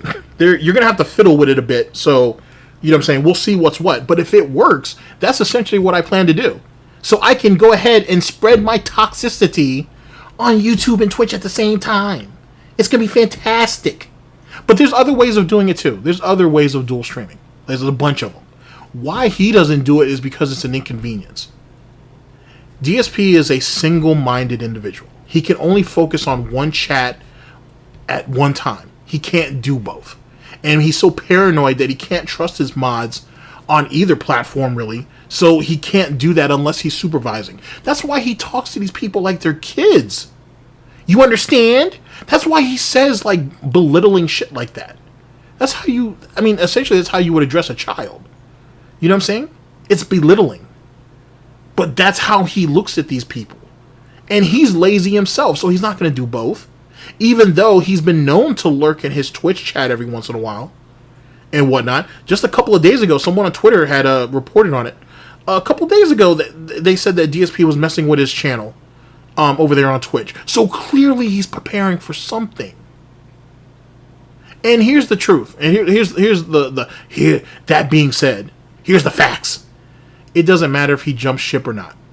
If he jumps ship, he'll make his excuses for it, but it don't matter. It's way more profitable on Twitch. With you being able to use Twitch Primes, you'll get more bang for your buck over there. Because that's one of DSP's gripes about YouTube in the first place. Oh, you get a membership, but people don't feel like they're getting any value of it. Yeah, that's true. Maybe they're not. Compared to a Twitch membership, you can use emotes no matter where you're at, as well as other features. The man has no pride. Ego is already bruised, and financially he must be hurting if he feels the need to go back. So time will tell. In the meantime, everything is in limbo. I'm going to continue making content on this channel, and hopefully nothing happens. But if something happens, we have a backup plan. I'm going to explain that plan to you because I had a nearly 1 hour discussion with YouTube about this, and I'm going to tell you everything that they said. Okay? So, continuing the story.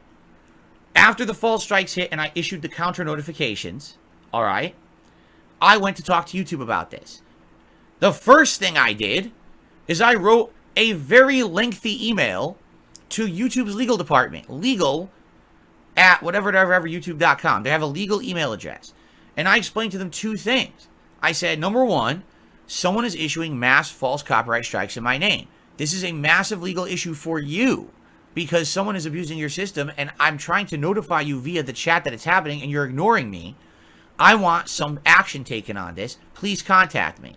Then I explained I was hit with false copyright strikes as a result of it, and that's a retaliatory action because YouTube did not handle it properly. So I sent an email off to their legal department, okay? Then I went to YouTube chat again. Now, we already know YouTube chat is worthless, but I said, what the hell? I might as well do it again. It's the only other recourse I have. There's no other means to contact YouTube besides this chat. So I went to YouTube chat yet again. And I sat there talking to them. And by the way, once again, I documented the entire conversation. I saved the whole I thought thing. YouTube was completely automated and they're just bots. But now he's saying that he's speaking to someone. He said this the last time he had problems with YouTube too. He said, oh, everything's automated. You can't really talk to anybody. Then come to find out he was talking to someone. Who was the person he was talking to last time? It was... sorry, let me jump into my memory palace for a minute. Mitch Dyer. Mitch. Right? Wasn't that the representative's name the last time he got some bullshit on YouTube? It was like, the guy's name was Mitch, right? I think. I associate him with Mitch Dyer, so I'm assuming it's the guy, that's what his name was, but I could be wrong. And whatnot. I didn't actually step into the palace. It's really on the doorstep of anything. But, I'm pretty confident the guy's name was Mitch or some shit. Pretty confident. But anyway, the point being is that he's always saying that he can never get any help on YouTube. And we've seen him have live discussions with people on YouTube. It makes no sense. I talked to them about 3 different issues. Issue number 1, the mass impersonation that I'm having here of people issuing strikes in my name. After talking to them about this for about 25 minutes and finally getting the person on the other end to understand what I was saying, all right? Here's what they finally said. Are you ready for this?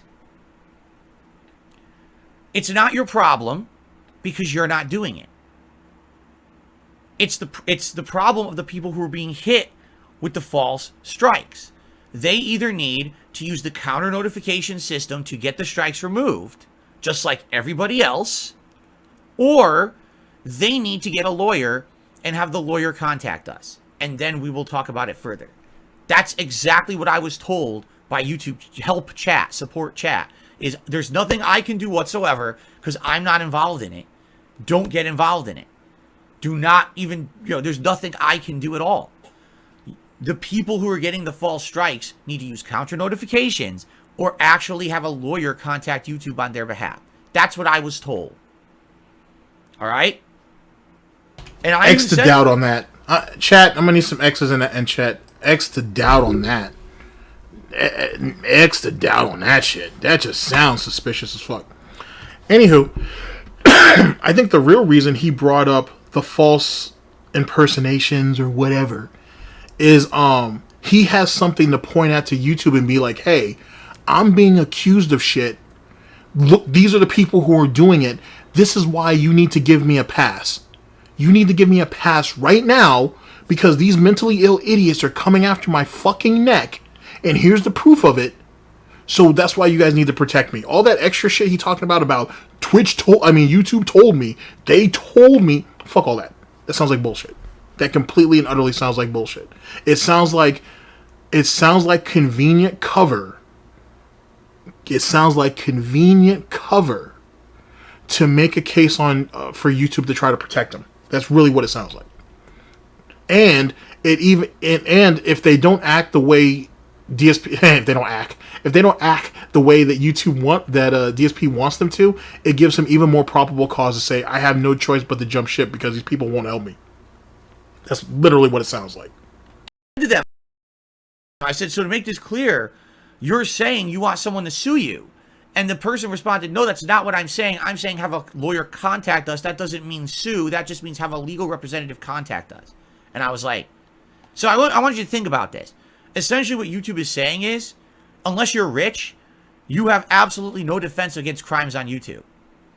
Because the only people who can afford to get a lawyer are rich people. If you're not aware, because we'll talk about this, because by the way, I am seeking legal representation. This is why he shouldn't go into politics, and if he does, he's gonna get eaten alive. To be honest. And don't be wrong, there's plenty of grifters in politics who say eat the rich and, the poor and the middle class can't do shit and they don't have the privileges or whatever the case may be. But someone like DSP is an elitist. You've seen that throughout his years. When he was in a position when it was milk and honey on YouTube, he flexed on everybody who was smaller than him and he didn't give a fuck. When he thought he was a prominent person in the FGC, he wasn't. He used to flex on people and say, boy. He didn't say boy. I added that on. That's me being an asshole. He said to Triforce, you don't have no business being here. What are you doing? Now, I don't know about you, but I have, at least in my thought process, I don't have a reason to tell another man or woman that they have a right to do anything in particular. I've never seen a need to step out of my zone and say, you know what, you don't have a right to be here. Why are you here? I don't know anything about that. I don't know anything about that. But, anywho, DSP do. So, how the fuck are you going to sit here and say, if you're not rich and white, so he must be on his JonTron shit, if you're not rich and white, you can't get nothing done? Is this going to go back to DSP's Ivy League school situation where, he could have gotten into an Ivy League school, but he couldn't because he wasn't rich and he wasn't white? I'm sorry. He wasn't rich and he wasn't black. That's right. He wasn't stationary. My fault. He wasn't rich, he wasn't a stationary, and he wasn't an athlete. Is that what that was? Even though I wonder, why did your parents put you into that particular private school in the first place? Or Catholic school or whatever it is. It had a very, very low student attendance. It was a specialized school, essentially, for something. It's said for athletes, essentially. Especially if you have a lot of talent, less competition. It works out. Why did they stick you there if your intellectual prowess was so goddamn high?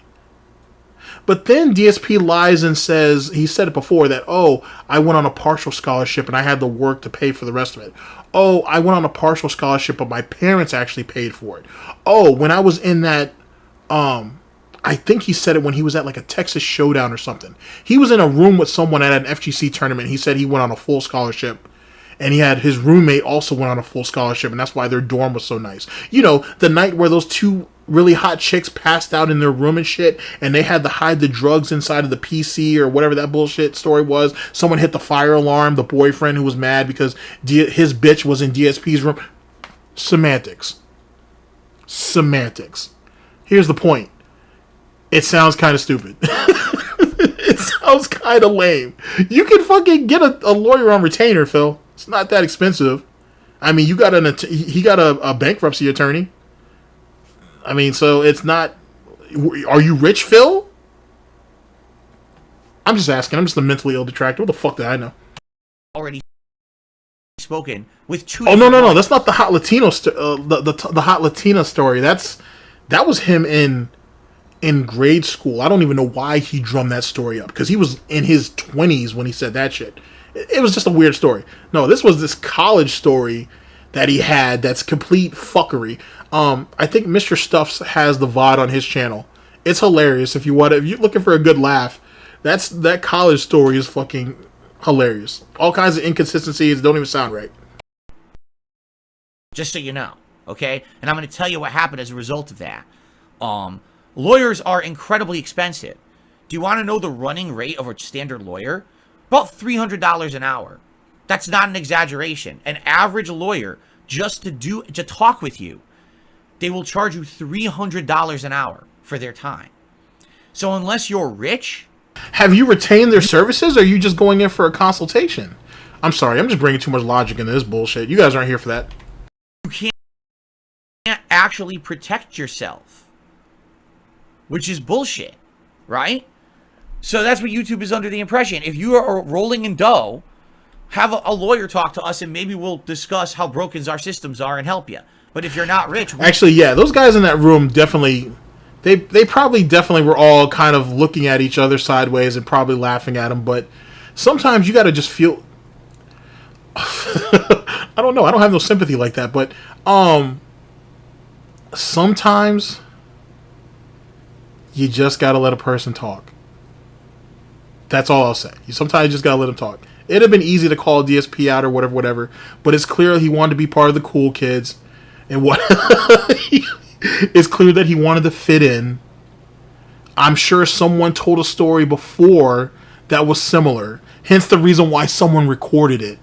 Because they knew DSP's story sounded like bullshit. I'm just saying. It is what it is. It is what it is. Don't care. That's what they told. Essentially, that's what they're saying in YouTube chat support. Get a lawyer or we won't help you, okay? So that was number one. That's the first answer. The second thing I asked YouTube chat about was, hey, so since this is going on and I got these false strikes against me, and I even explained to them, I said, listen, if you look at the strikes, you can see that there's a music company that doesn't own the rights to the song that are claiming or hitting my video with the copyright claims. Whoa, Piggy. What was that? What was that? No. You got to bring that back. You said claim and then... What was that? Was that Piggy Rewind? No. I need that. Hey, what's the name of that channel? Is it W Pig Radio or something? Hold on a second. What is the name of that channel? It is W Pig 1651. That's the name of the channel. Big ups to that. I just subbed to them recently. That's what that sound like. That sound like a Piggy Rewind. We need that. I want to hear that again.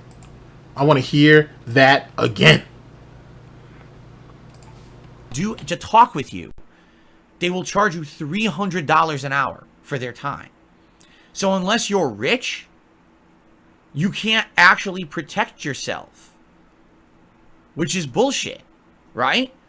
So that's what YouTube is under the impression. If you are rolling in dough, have a lawyer talk to us, and maybe we'll discuss how broken our systems are and help you. But if you're not rich, we don't care. That's what they told. Essentially, that's what they're saying in YouTube chat support.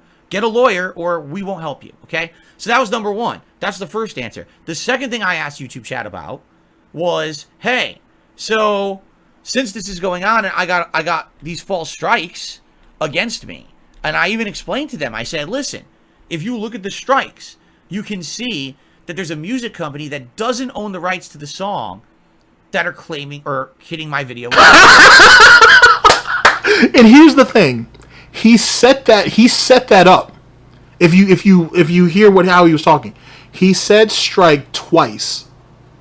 But then when he was there to deliver the third time around, he said claim, and he didn't mean to. That is funny, Phil. You should have known better. You had already prepped yourself mentally to say strike. You said it twice. All you needed was one more. Oh well, unfortunate. Anyway, that's not my smoking gun or anything, but it's kind of funny how that happened.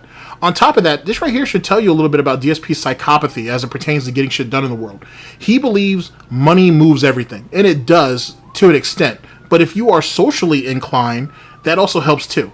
But he believes throwing money at everything or at anything will fix everything. And that's just not how it works. There are people who will take advantage of you and waste your time and money to get over. He should be smart enough at his age to know that. Look at the situation that happened at that car garage. Oh, they finessed the fuck out of him. Copyright strikes. In addition, my videos don't even have the song in them. It's a different song.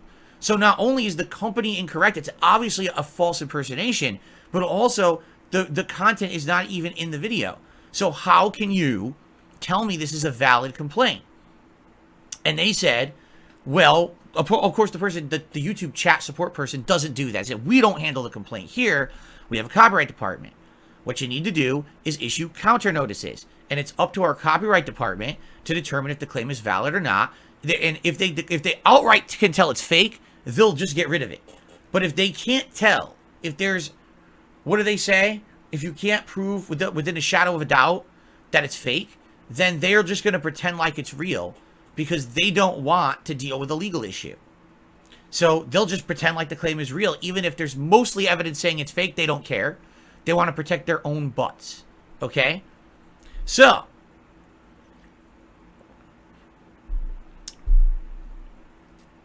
basically, get a lawyer. I'm not shitting you. That's what I was told. Well, even if you know that this claim is fake and you have actual evidence, corroborating evidence to prove that this claim is fake, get a lawyer. Have the lawyer contact us. That's what I was told. I'm like, okay. And I told him, I said, you realize this is in writing, correct? Like, this conversation, I'm saving it. This is not, you're talking to me, I'm going to delete this. There's no evidence. I'm documenting our conversation in there. Yeah, all right. This is legal now. It's legally been said. Okay, this is what they want me to do. All right? No. First off, almost, I would say any, but most places, for example, they can send you transcripts. Let me give you an example. I had purchased some PC parts for a friend of mine. And I went to Newegg. I went to, was that HP or is it HG Photo? And I went to Best Buy, essentially. And I was like finagling between the three or whatever. Because, that's what I do. And, essentially, let me be honest. Essentially, I was playing them off of each other to see whose price match would be better and whatever the case may be and such and such. Because they were kind of high price items. And I think Best Buy gave me what I wanted. But all three of them sent me a transcript of what they said or what our conversation was. It's kind of just a thing that they do automatically. But, and this is the important part, chat, the offer that was made by all three was only binding for about 24 hours. After that, it's Rip Van Winkle. Now, keep in mind, this is retail. He's talking about this shit here. But he can't sit here and say this shit is legally binding because it's not. You had a conversation. There's nothing legally binding by it. You would think this tard would realize that from when he was getting the fan art on his forums. You know what I'm saying? It wasn't legally binding then, Phil. Oh, just because they post under this section, that means, I legally have rights to this and you can't come back at me. Well, clearly that wasn't the case. And that wouldn't have made sense anyway. If you really want something legally binding, commission fan art and pay for it.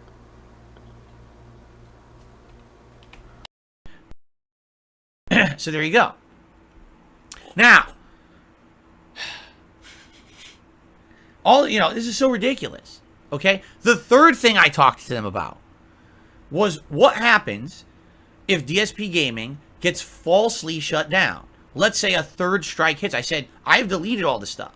So I should not get hit with a third strike. Okay? But what if a third strike hits the channel for something else? And the channel now gets suspended. Alright? So here's how it works. Supposedly.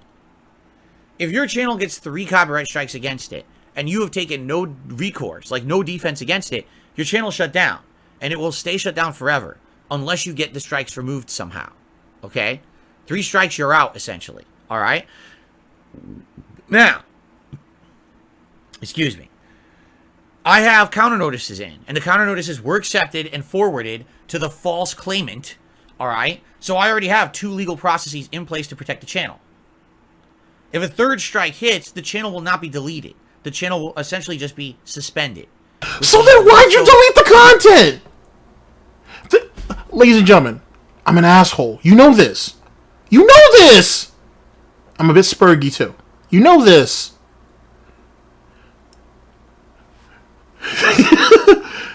Before I start getting really, really antsy and cutting bacon off his goddamn back, if he already has 2 strikes going on that he is currently dealing with, and because he's currently in legal action, quote unquote, or he's trying to address the issues, if a 3rd strike comes through, it doesn't affect him because he's fighting off the other 2. Why the fuck would you delete the content?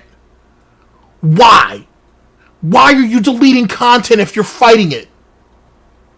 Tell me something. Please tell me how that makes sense. You literally admitted that you kneecapped yourself. That's literally what he's saying. I kneecapped myself on purpose. Why? If you understand the rules and if you understand that you're already in the process of trying to fight it off, there's no need to panic the way you did. His story doesn't make any sense, or it's definitely out of order. Okay, I need to bring it back just because I could be wrong. You know me, I'm an asshole. I don't give DSP not a lick of nothing and whatnot because he can't give his wife a lick of nothing. So at the very least, we can try to clarify this. Maybe. Now gets suspended. All right. So here's how it works. Supposedly, if your channel gets 3 copyright strikes against it and you have taken no recourse, like no defense against it, your channel shut down, and it will stay shut down forever unless you get the strikes removed somehow. Okay? 3 strikes, you're out, essentially. All right? Now, excuse me. I have counter notices in, and the counter notices were accepted and forwarded to the false claimant. All right? So I already have 2 legal processes in place to protect the channel.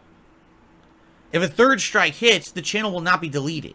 The channel will essentially just be suspended, which means once those counter notices clear in, they say it's 10 business days, which is when I did it, which would have been 2 days. Well, I guess yesterday would have been the first business day, right? So you figure 2 weeks from yesterday, I guess. Then the channel will come back. Okay? So there you go. So it sucks. The channel would be gone for 2 weeks, but it would come back in 2 weeks. Now, I directly asked this YouTube chat representative who's supposed to be your direct line to YouTube on what to do in these situations. I explained to them, I said, I have other YouTube channels. 2 other ones. They're not really related to DSP Gaming. One is like a reacting channel, and another one is a channel that I used to use years ago and I haven't used. I said, could I use those channels in the meantime? Could I upload content? Could I live stream? And this person in writing stated to me, yes, you can. Yes, those channels will not be affected by the copyright status of DSP Gaming. That's what I was told. Now, see, the reason why he's putting all this emphasis on all of this bullshit, this is what I was told, I asked them, this, that, and the third, is he knows he's wrong. He clearly knows what he's doing is wrong. And he's trying so hard to sell it. Like, you guys can't come at me for ban evasion because it's not ban evasion because these people told me. This faceless person on the end of his fucking PC who he says he has documentation of their conversation, but that means fuck all about fuck all because it's very easy for someone. I'm going to be an asshole about it. I could easily be the guy in that call center and say, oh, well, I didn't understand the full definition of our conversation. I didn't understand exactly what the situation was. You can't say that I'm lying, chat, because he said after 45 minutes of trying to explain to the person what was going on and finally getting them to understand. So, quote unquote, he's already established their quote unquote ignorance. So who's to say that myself, me as the other side of that customer service, couldn't feign ignorance? Who's to say that, oh, well, I didn't fully understand what he meant? Oh, I didn't fully, I didn't fully comprehend what his situation was. He didn't actually speak clearly enough or articulate himself well enough for me to get a grasp on what he was saying. Does he not understand how that works? And that was some social bullshit that I just came up with. So who knows what someone else could? And him having transcripts from a one-way conversation means fuck all. Oh, it's so bad. It's so bad. This person is correct or not, but that's what I was told in writing. Okay, I have it in writing. So I'm to understand that, again, if we're in a situation where this channel gets suspended erroneously, I can still use my other channels to make content. Okay? Fair enough. I hope they're not lying to me. Why would they lie? Right? I mean, that'd be pretty stupid. I have it in writing. Legally, I can prove I did nothing wrong if I go to my other channels and they're like, oh, you know, that's wrong. You can't use your other channels if you have copyright strikes against your other channel. And then they hit me with more stuff, like more suspensions or bans. I'd be like, what are you talking about? I have it in writing right here that it says I could have done it. Yo, here it is. Yeah, he's an idiot.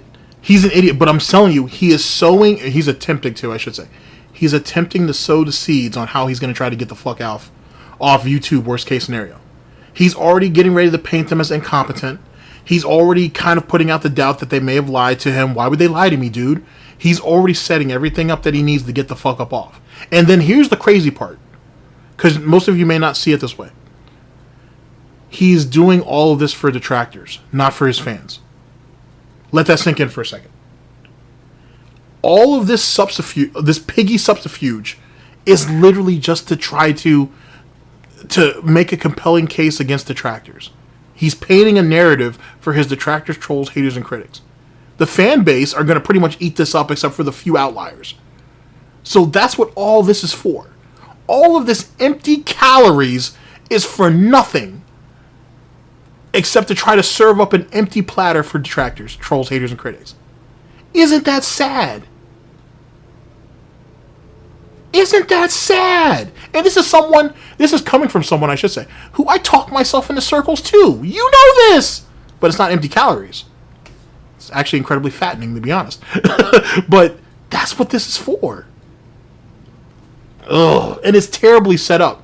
I could do so much better in shorter amount of time. So, to my knowledge, if this channel gets suspended, I should be able to still do React content, and we would go over temporarily to KO Gaming and try to do daily live streams over there. And maybe, maybe upload the videos there too. I don't know. I don't know if anyone would even watch the gameplay videos if I uploaded them to KO Gaming. I really don't know. I don't know what would happen. Why would you stream over there then? Think about what he's saying. Think about what he's saying. Okay, why would you want to live stream on KO Gaming and even consider putting content, meaning your videos, on KO Gaming, if you don't believe or if you don't know if there's any viewership over there? Why don't you just put it on DSP Reacts and then move it later on? Or Reacts? Why don't you just do that? Even his logic doesn't make any sense on how he's trying to sidestep this. This is bullshit. I swear to you, this is bullshit. Absolute grade A piggy bullshit. I would hope people would move over there and watch the gameplay in the meantime, because I don't want to stop making content for you guys because I'm hit with false copyright. Oh no, I agree with you 100%. If Catherine left him tomorrow, it'd be months until we hear it. It'd be months until we heard it. And truth be told, that's smart on him. Because, to be honest, for the right amount of money, I think Catherine would talk. Panda's a... Okay, I know I've talked about this before. I'll be brief. Panda's a real one, to be honest. She is literally the keeper of the eternal snorts. She is literally Pandora's fucking Gouty box. She knows where all of the snorts are. She knows where all the bodies are buried. She knows everything. And not once, even with financial... If what I've been told is true, even with financial incentive, she has not spoken. Holy shit. There you go. Okay, fair enough. Panda's box. She literally has everything. She has everything you could ever want or need as it pertains to the Gouty Kingdom. And it's gone. And she's not talking. You're telling me that for the right price, Catherine wouldn't talk? You're telling me if Catherine doesn't go off to somewhere else or whatever the case may be, and she starts streaming or she starts making content again, she wouldn't, you know what I'm saying? She couldn't talk? Let me say it this way. Do you remember the amount of energy the Tractors were putting on Stuttering Craig and into the lead up to the interview, during the interview, and then post-interview? Just imagine if Catherine got that. And all the money behind it. She's gonna sing. Just like Abe Kid Twist Ellis. Look that up. Or look him up. She gonna sing. She is going to sing. And DSP don't want that.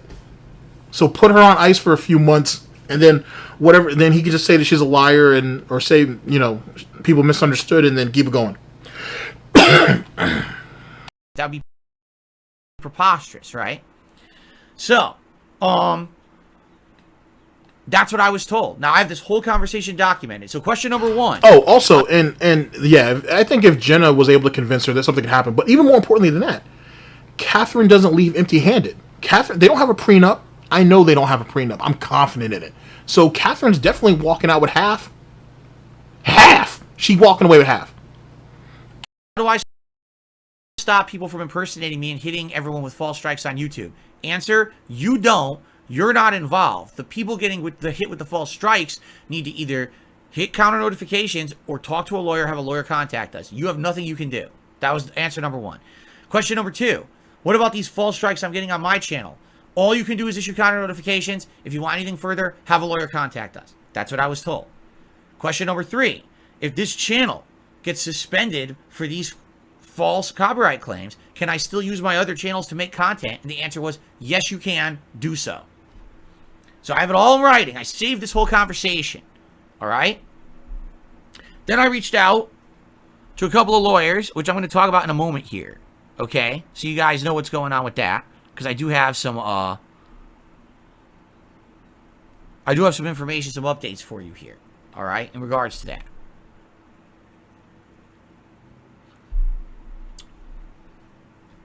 Anyway. Worst case scenario. If this channel gets suspended and it's gone. All right? And I go over to my other channels and I try to make content there, and those channels get suspended, which shouldn't happen. I've been told by YouTube it won't. I've been given the go-ahead by YouTube to use the other channels. But if it happens because they don't know what they're talking about, then I'm going to have to temporarily go over to my old Twitch TV channel, which is twitch.tv/DarksydePhil, and probably do a couple streams there, a few streams there, just to make content. You know, it's my job. I can't not work. And then what we're going to have to do is try to figure out some kind of a solution. And the answer is not to stay on Twitch. I can tell you that right now. Twitch's limitations of what bitrate you can stream at, and Twitch's insanely bad moderation. You know, the reason I left Twitch is because I was sitting on a stream and they claimed that I said something racial that I never said. And then I showed them I didn't, and then they unsuspended my channel, but they suspended it for no reason. There was no evidence I did anything wrong. It's very, yeah, you're talking about why they suspended you, but talk about why you got demonetized. You got demonetized for that abusive fucking behavior you were doing over there. That's what that comes down to. That's what that comes down to. And like I said, it's fair to say, chat, that anybody could make the claim that DSP's apprehension for going back to Twitch is that he doesn't feel protected. Well, he clearly isn't protected here. So you kind of have to go with the lesser of two evils, but I'm telling you, I don't think he's not able to monetize yet. I think that's what it comes down to. On top of that too, Jesse, you bring up a good point. Bitrate's not even an issue like that no more. You know what I'm saying? Because his quality is already trash. So it doesn't matter. You know what I'm saying? Like he's making something bigger than what it needs to be. It doesn't really matter. Exactly. The days of him having full immunity is over. So yeah, he'll never be able to get something like that back. Ever. And he didn't, and truth be told, he didn't really covet or validate it when he had it. So fuck him. Fuck him and everything that comes with it. Yeah, this is live. Here, I can hit you in the chat real fast. The way that company is run. All right, and I don't want to deal with that. I don't want to be on a business where at any moment someone's going to claim I did something, I didn't do it, and they just, oh, let's just suspend you now. Well, no, I'm not dealing with you. Okay? So, basically, I don't want to go there. It would just be temporary. All right? It wouldn't be permanent. It would be a temporary thing. And then what I would probably do is try another business. Some people are telling me there's a new place called Kick or something. I've never heard of it. But people are like, yeah, it's a new streaming website. A lot of content creators are giving it a shot. Would I try it? I probably would. I would probably try it and see what it's like. Thing is, I don't know how it works. I don't know how easily I could even stream there. I don't know if OBS can even stream to it easily. You know what I mean? I don't know how that works. If it even can. I don't know how OBS works. And also, I don't know if OBS can stream to it. I don't know how that works. I don't know if OBS works. This is someone who's been doing this for how long? And we're this ignorant to what our situation is. That's why I'm saying it's going to only be YouTube and Twitch. He's not going to go anywhere else. It's not familiar enough to him. You know what I'm saying? Ignorance is the mother of devotion. Because of DSP's ignorance, he'll always go to what he's familiar with. He'll always keep his quote unquote loyalty to what, you know what I'm saying? To something that he's already has some experience with. That's where his devotion goes. Ignorance is the mother of devotion. Their limitations. I don't know what's going to happen because, what's their bit rate? Do they limit your bit rate when you stream over there? Or can you just stream as high as you want? Obviously, I'm streaming at 12,000 kilobits on YouTube now. I love this quality I'm streaming at. I want to keep at it. I don't want to have to nerf. If I go to Twitch, I immediately have to have my quality. I'm not even kidding you. Right now, this stream is 12,000 kilobits per second. I'm gonna ask a question, you know what I'm saying? Because that's what I do when I don't know shit. I ask questions. Does he really need to be fucking streaming at 12 goddamn thousand? That seems high as fuck.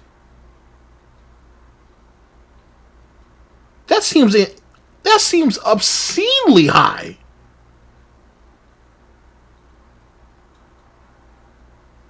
Right? Like that seems not like Sunspot. You stream over there on Twitch, and I've seen your quality. Your quality's fantastic. So what are you streaming at, man?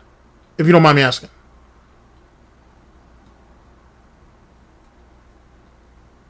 Or anybody in the chat who streams on Twitch, or streams on YouTube, by the way. You know, whatever. Because I'm streaming at 5,000, which is light work. Which is light work, and I don't even think I need to be that high. Streaming at 4. Okay, bet. So if I dual stream, then I only need to. Shit, it's gonna be easy. All right, cool, easy peasy. All right, so is like 4,000 like the minimum, I guess, or like 3,000, maybe 3,500, I guess. The fuck is he streaming at 12,000 for? God damn.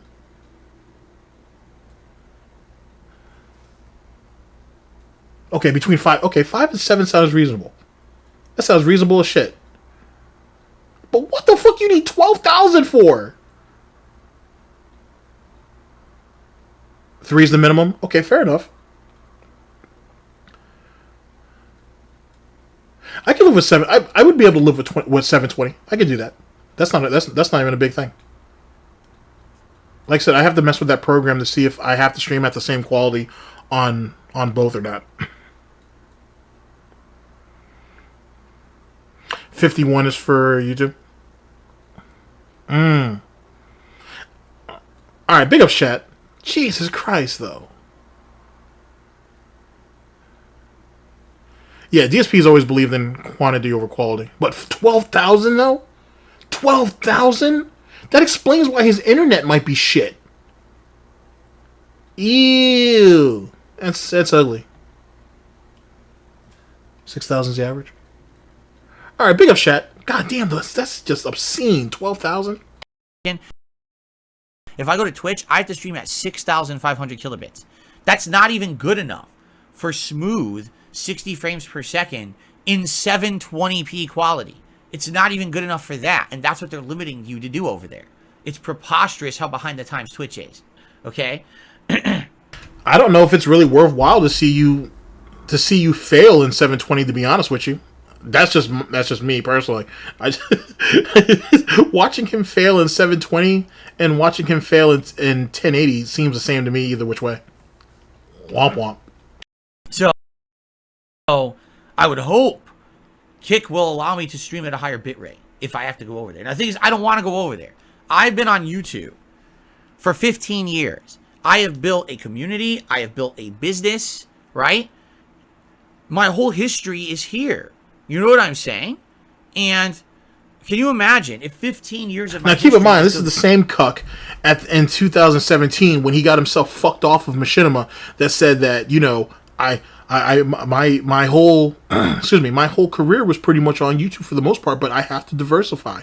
I need to do what I have to do to keep my business going, and that's why I'm going to Twitch. But then he's sitting here giving you this bullshit. More importantly than that, ladies and gentlemen, especially if you're doing it for a living, it's fuck all on what you want to do. We're past that point. Now it's about doing what you need to do. And that's something that DSP has never really learned. He's always lived by the moniker of whatever I want to do. I don't want to do this. I'm comfortable here. I did this. I did that. Still living off of what he did in the past. Fuck all that. You need to do what you have to do to keep food on the table, to make sure Catherine's getting her DoorDash, whatever. And this obviously isn't cutting it over here. But yet again, if he had monetization available to him on Twitch, he would go back. And I just think it's not made available to him. Deleted off of YouTube because of crimes being committed against me. What I will tell you is this. If this channel does get suspended and doesn't come back... Oh, that's actually a fantastic point. So, let's see. It's worth pointing out that Kick uses the same source code as Twitch does. Ew! That goes back to the familiarity again. That makes a lot of sense. I still don't see him going, though, because he's not going to be able to pull nobody over there. He'll run back to Twitch, but I think that does make sense. Because, who's the front runner over there on Kick? That's Trainwreck, right? Trainwreck TV? So, yeah, that makes a lot of sense, actually. That makes a lot of fucking sense. Wow. Okay. Well, that goes back to the familiarity again. Reason I will sue whoever I need to sue to get it back. I will 1,000,000% raise my hand right here and tell you, I swear to you, I will not allow 15 years of my life be erased off the internet because a company doesn't want to abide by the law, because a person does not want to abide by the law. I know I have done nothing wrong. I swear to you, I will not allow 15 years of work to go down the drain because these companies basically are not responsible legally. I refuse. Wait a second. How does that make any sense when I just saw you? Well, we saw you, I should say. Just dump 10 months down the drain like it was nothing. Here, I got to see him raise his pig hoof again, like he's under fucking, like he's under oath or something. Doesn't want to abide by the law. Oh shit! Big ups, Goutian Slip. A person does not want to abide by the law. I know I have done nothing wrong. I swear to you, I will not allow 15 years of work to go down the drain because these companies basically are not responsible legally. I refuse. Okay? So, rest assured, there may be issues, there may be road bumps, there may be problems, but this channel will not go away permanently. It will come back at some point. All right? I will commit that to you, and it doesn't even matter if it takes years of legal battles. I don't care. Okay. I need to ask a question. Did anybody watch his Star Wars footage from yesterday? Anybody at all? Anybody in the chat? Because if you did, I need numbers. This is optional. I'm not asking anybody to do anything. But how did those two streams go? Because I think they were both Star Wars. How much money did he make? Anybody at all? I'd very much appreciate it.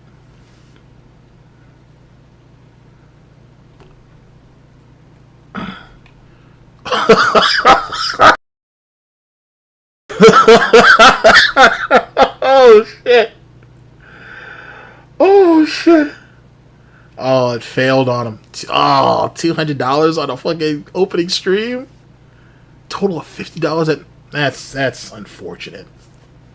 That's couldn't even crack $300 on the day of a new release. Day one releases and day one release and didn't get shit. That's unfortunate. Oh, that's unfortunate. Oh, hurtful. To do over there.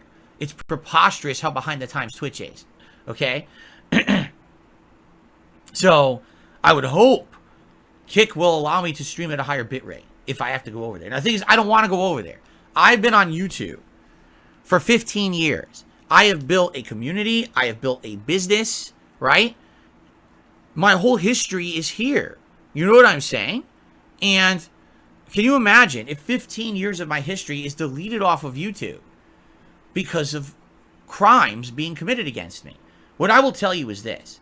If this channel does get suspended and doesn't come back for some reason, I will sue whoever I need to sue to get it back. I will 1,000,000% raise my hand right here and tell you. Okay, this is actually kind of what I waited for. Okay, first off, how are you gonna sue? You have no money. Secondly, there's outside of a few exceptions, there hasn't been really too many people who have successfully sued YouTube and won. Third, and most importantly, maybe you should fuck off the Twitch now before you actually lose everything. You putting up this disgusting greasy hoof in my goddamn face and say that you will sue for a dead channel is retarded.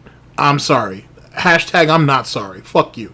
That makes no goddamn sense.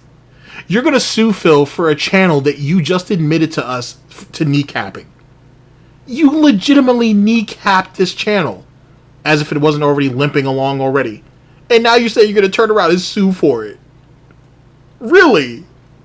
Really? Oh. And then it's so bad. It's so bad that we can't even break $200 on a day one release. And I'm looking at some of my peers in the detractor community here. And I'm seeing stuff multiple times. He looked at the chat and was like, why is everybody disengaged? Why are tips slow? Holy shit, Phil. On a day one release. And don't get me wrong, Star Wars is kind of wonky. It really is. I watched a little bit of Dr. Disrespect stream. And it's kind of wonky. But it still seems kind of fun. But you couldn't break... You better fuck off the Twitch while you can. You better fuck off the Twitch while you can. Instead of putting your greasy hoof up, acting like you're standing for something or you're fighting the good fight. You've already lost this fight. You've already lost this fight. Go back to Twitch while you still can. Why would you gamble losing everything if you're really dealing with strikes? I'm telling you they're claims. I'm telling you they're claims. It makes no sense. Not that anything that DSP does makes sense per se, but you know what I mean. It makes no goddamn sense the way he's doing this. I swear to you, I will not allow 15 years of my life be erased off the internet because a company doesn't want to abide by the law, because a person does not want to abide by the law. I know I have done nothing wrong. I swear to you, I will not allow 15 years of work to go down the drain because these companies basically are not responsible legally. I refuse. Okay? So, rest assured, there may be issues, there may be road bumps, there may be problems. But this channel will not go away permanently. It will come back at some point. Alright? I will commit that to you, and it doesn't even matter if it takes years of legal battles. I don't care. I will not allow DSP Gaming to be erased. Alright? So I'm just making that clear to you all right now. Fair enough? So you don't have to worry. It may be a horrible, horrible situation to get through, but I'm not going to be deleted for doing nothing wrong. Alright? So, anyway. What about the bankruptcy, Phil? How you did nothing wrong with that, and it was YouTube's fault that your income dried up, and that's why you had to run up all those credit card bills, and you had to get those business loans and all that bullshit. It's... Okay, ladies and gentlemen. All right, chat. I want you to imagine something real quick, briefly, because there's still so much to cover. Imagine the YouTube channel that you are currently watching this on. Imagining this YouTube channel literally encompassing and being your entire life, your entire existence, and you can't live without it.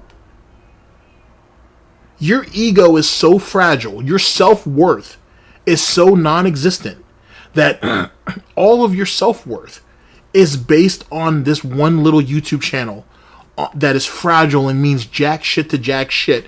And you yourself over the years have taken every step possible to devalue it further. I want you to let that sink in. And even with that, it still doesn't fully encompass the gravity of how fucked up DSP's situation is. It really don't. This dude has spent 15 years trying to play hard on a platform that people come over here and practice on. There are people who have actually taken their YouTube channels and fucked off to other places and made even more money. There are people who have used their YouTube channel as a stepping stone to help them obtain other stuff through YouTube or Twitch or whatever. And this idiot right here is still not even at ground level. He's still in the dirt. He's still in the dirt. And it's never going to get better. All over what? Some fucking stupid fucking ego? Over a channel that don't pull no views anyway? And then his experiment, right? Or whatever experiment about, oh, I'll knock out my detractors and then everything's going to go back to normal. It's gotten worse. And I told you this too, by the way. I told you this. Him knocking out his competition changes nothing. You knocking out the opposition changes nothing. You've only made things worse for yourself. How does he not see that? I'm sorry, I gotta make myself a snort box. I'll be back. So here's the plan. I'm going to keep streaming on DSP Gaming and do normal content. I'm still going to be doing content for my sister channel, DSP React, as if nothing is wrong. I mean, yeah, things are wrong. At any moment, this channel could be suspended. Not deleted, but suspended. Because I already have those 2 counter notifications in the pipeline. Those are going to clear within 2 weeks' time, and therefore, then the channel will be fine again. But I am absolutely in jeopardy of being suspended, and it's bullshit, and it shouldn't be that situation, but it is. All right? So, in the meantime, I'm going to go ahead and continue as usual. All right? And there's, you know, if anything goes wrong and we have to go to Twitch temporarily, I will. And if that, you know, once we go there, if that's not working out, or if I feel like I want to try this Kick, we'll try Kick. And again, to upload videos, obviously, if I'm making new playthroughs, I want to upload the videos. I don't want to have this on hold. So if that means that I have to go to another website, such as whoever this other one is, Rumble or something, don't even know. But if I have to go there temporarily, right, I will do that, all right? So it's that simple, all right? That's what we're doing. We're not going to stop. I will tell you this again. I just told you one thing. I said I will not let DSP Gaming die permanently, and that is the truth. No matter what, this channel will come back at some point. And number 2, I will make another promise to you. I'm not going to stop making content, all right? My content is meaningful, positive, fun, and so many people tell me on a daily basis they're so grateful that I still am here after all the trials and tribulations that I have been through. All right, fuck the bullshit. Speaking of which, we're going with white chocolate raspberry is our cappuccino of choice today, just to let you guys know. If I ever come on stream or in a YouTube video, ladies and gentlemen, and I say that my content is meaningful, unsubscribe to me. I mean that. I mean that. You do not determine whether your content is meaningful. Other people do. That is not a label that you put on yourself. If you're proud of your content, that's one thing. But to say that it's meaningful, that's not a tag that you put on it yourself. You don't do that. Holy shit. And all all the bullshit that people have put me through over these years. People respect me for still sticking with it. People look up to me for sticking through these tough times. And a lot of people have even told me that they see me as an inspiration. Now, do you want to know the truth? I don't think any of that should be. I don't believe that at all. I don't think I'm anyone special or different than anybody else. I've always told you guys I see myself as a Joe average guy, just having fun. You don't have to be. You don't have to be special or different to be an inspiration to people. Hey Phil, you have a father, right? Your father got up. Your father got up every day and went to work, right? So you and your mother could have what you guys needed and occasionally have what you wanted. Is that not something to be respected? Is that not something inspirational? Is that not something to look up to? We don't look at that, right? I don't know. I know I look at my father that way. But I don't know about you. I mean, it's... I don't know. Whatever. I don't know. Whatever. Making content with you guys on a daily basis, period. I've never seen myself as anyone to look up to. But apparently it's the truth, because I get these messages all the time from people saying, you know, please keep making content. Your content is meaningful. When I come to your channel and I unwind from a day away and I get to hear your unbiased opinions, you know, your truthfulness, you're not just saying something because it's a paid advertisement or a shtick or an ad. You're not doing something just because you're getting paid for it. You're doing it because you have a passion for it, right? That's not an excuse either. That's just pure ignorance. You're doing this for a job. So shouldn't you be doing everything you can to make this job lucrative? Like, this is your business, right? Aren't you supposed to be doing everything you can to make it lucrative and to continue it moving forward? You can't drain these people who supposedly say your content is meaningful or whatever forever. When are you going to actually grow the fuck up and do actual business? That's what they need to be telling you in these phantom emails that you keep getting. They need to be asking you, when are you going to grow the fuck up and do business? Do real business.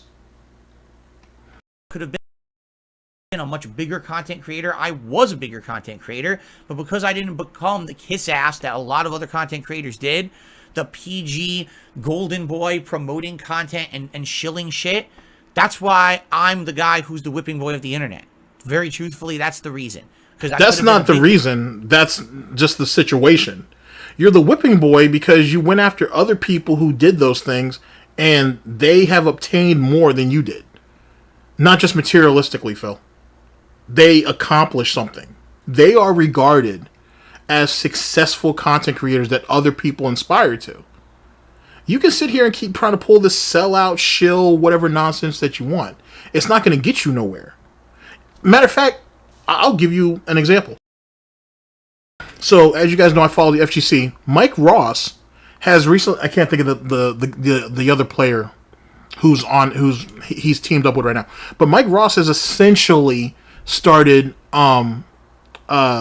his Excellent Adventure series again. But it's kind of framed differently. And it's a fun series. It looks really fun. I miss Goutex, but I think it's fun what he's doing with this other guy. Because that other guy is a fucking savage in Street Fighter V. Mike Ross left Street Fighter, Phil, or he left the community in general because he thought that esports was going to be a bad thing for the FGC, which theoretically he was right. But he looked at esports as being a bad thing. And so he chose to fuck off. Now, did he tell other people to fuck off? No. He told people what he thought his concerns were, what to look out for, and then he bowed out. And most of that came true anyway. But because of real demand, and because he has people that are still friends in the FGC, and he loves fighting games, he's come back. And everybody's happy for it.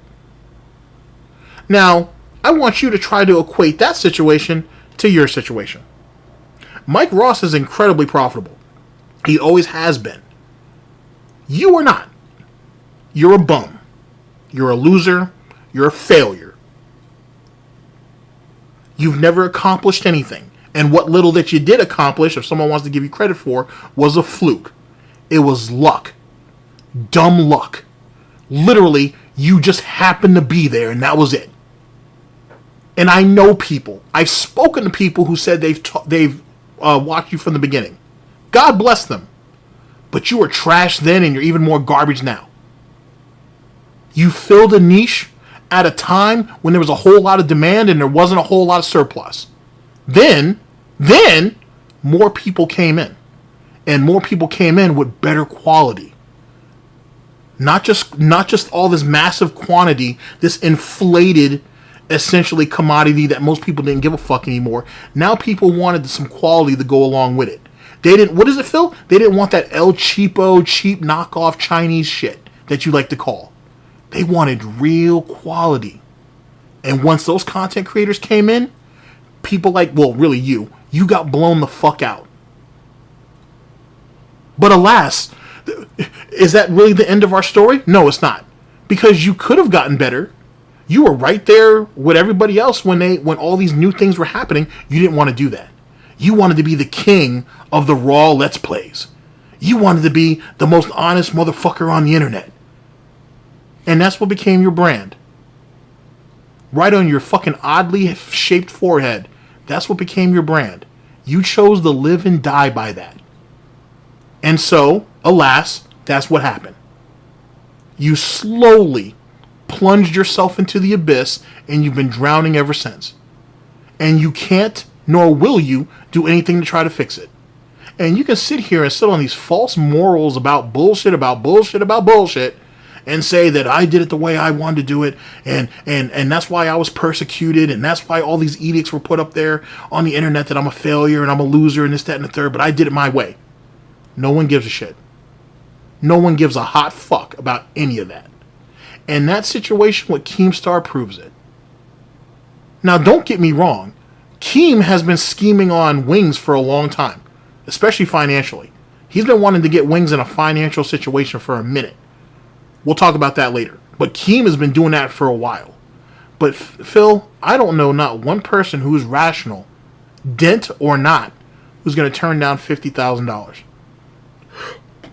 I don't know not one person. Not one. I've never. You don't have to rob a bank. You don't have to sell drugs. You know, like those stationaries that you hate so much. You don't have to sell drugs. You don't have to rob a bank. You don't have to do anything but sit there and give the bullshit, uninformed takes that you already give. And that wasn't good enough for you. And then on top of that, you get 25% of a show. You actually own something of value. DSP Gaming don't mean jack shit. KO Gaming damn sure don't mean jack shit. DSP React, we should have already taken that outside and shot it. So you had an opportunity to own something. To have real ownership, Phil. Legally. You could have owned something.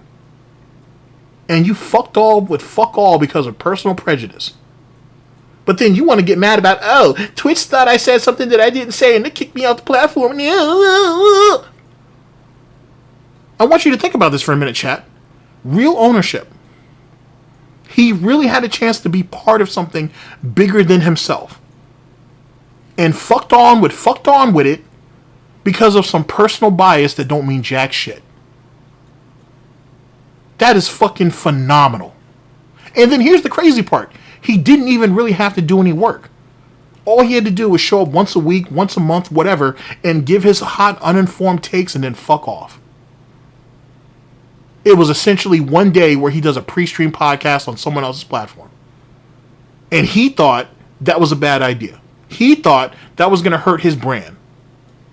Make that make sense. Guy with big protection from everyone around, and I always said, no, I'm not that person. All right? And I think a lot of people respect that and understand that. That's why I still have the viewer base I do 15 years later. Despite the fact that there's so many people on the internet that just want to be toxic and negative, there's people who love who I am and what I do. And I really appreciate that you guys allow me to make a living doing what I do. I really, really, really appreciate that, okay? So, thank you. Thank you for that. Hey, Omega, I'll answer that question. Why isn't the play button on the show? Because the play button reflects his failure. Most people don't recognize what that play button looks like. You know what I'm saying? Compared to the new ones. And secondly, it also is a reminder of how long ago did he get that play button? And then couldn't do it on 2 other channels? And really has nothing to show for it? It's a piece of tin that hangs on his fucking wall. It doesn't mean jack shit, and he knows it. It only meant jack shit when he needed to prop up his ego and show that he wasn't a failure at the start of fucking the level 1 podcast or whatever the fucking that lame shit's called. But once that shit lost its usefulness, it got fucked off just like everything else. That's why. The play button is a joke. It's a reflection of how much of a loser he is. Him praising that play button is the equivalent of Monday Matt crying when he unboxed his. It was just sad, it was just pathetic, and I just don't want to look at it no more. To be honest. Support. That's why I'm not ever going to give up. I'm not going to let the malicious actions of someone committing crimes against me, when I've done nothing wrong, deter me from doing what I love, or deter me from making meaningful content that helps others. You understand? If anything, when people like this do shit to me like this just motivates me to come back stronger. I want you to understand that. This is exactly where my old moniker used to come from. When people crap on me and tell me, you're no good, you're this, you can't do that, you can't do this, that motivates me to redouble my efforts and do better. Do you understand? I am more motivated now than ever to keep making content and keep being successful. Even... Wait a second. So one, it's because of situations like this is what reinforces what his old moniker, the King of Hate, actually stood for. But on top...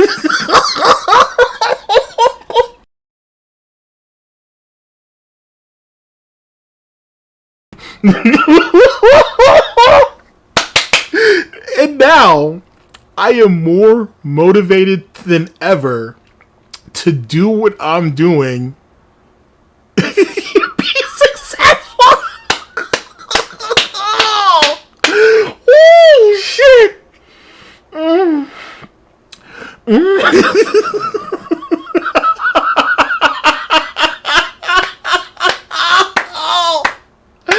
Oh, silly rabbit, tricks are for kids. If it means that I'm successful at a very small level to a couple thousand people, which is really what it is. I probably have an active fan base of 10,000 viewers or less across the globe. But you know what? Those are people who like what I do. They like that I cater the content to them, and they support it. That's enough for me. I have no aspirations of being a giant, successful content creator. I don't. I never had those aspirations. That when I started in 2008, it was a joke. It wasn't supposed to be something that was going to be a job. When I started in 2010, doing it as a job in early 2011 when I got partnered with Machinima, it was just supposed to be me messing around playing games. I never thought people would tell me how meaningful this was. You know what I'm saying? I never understood that. And to some extent, I was kind of irresponsible back then with the things I said and did because I didn't realize the power that I wielded and how important what I did. What was I going to say? What I did for all those people. I didn't understand that, right? I just didn't understand that at all. So basically, the way I see it is business as usual. There was a point in my life where if something like this happened, I would have freaked out, all right? I would have completely started ripping my hair out of my head and raging. You would have seen me here screaming my head off. So angry, so upset, right? And I would have been using a million expletives and I would have been going nuts. But the thing is, I've been doing this for 15 years. Been there, done that, all right? I've been through this before, and likely I'll be through it again. I said it last year when this happened. It just sucks that in this case, I was forced to delete a ridiculous amount of content. Okay. Had a couple sips of my snort bucks. I'm feeling good. You know what I'm saying? Take a sip. Fucking asshole. I'm feeling a little bit better now. Okay. Okay. I need to try to hold it back. Got hit with that Joker laughing gas type shit. Holy fuck. Okay, so let me get this straight. This is so hard. Holy shit. Oh boy. Oh my god. Okay. You're telling me Oh, I'm sorry. Try to be a professional here. You're telling me that your resolve has been restored. You're telling me that that you will not be beaten, and that this right here motivates you to strive to do better, to continue to put out the content, to continue to put out the content that has made you successful, and to just keep trucking along. Delete 10 months of podcasts and archive streams because of this stupid use of a song that I wasn't even using. All right? It's quite ridiculous. And, excuse me. I'm sorry, Chad, I can't. I really can't. I can't. I want to sit there and try to be serious about that, but I can't. It's... I can't. Not happy about it, but I'm also not going to say, well, I'm going to be defeated by it. You understand? So that's my attitude. So if this channel does get suspended, go to my other channels, DSP Reacts or KO Gaming or both. If those channels get suspended, all right, check me out on Twitter at TheQuartering. I'm going to tell you where to go, and likely it's going to be my Twitch channel, which is twitch.tv/DarksydePhil for some temporary streams. And then we will likely head over to other places, whether it be Kick or Rumble or whatever it is, until I can get my YouTube channels back, because they're going to come back. These channels are not going to be permanently removed or deleted for false copyright strikes. I absolutely refuse. If their legal process works, then it should take 2 weeks. If the legal process doesn't work, then I might have to sue someone. I don't want to, but if I have to, I will, and the channel is going to come back eventually. So, never fear. However, it does suck that we're basically might have to bounce around. I don't want to bounce around. I want to be here where I've built a community for 15 years, and I want to continue to be here. Okay? Now,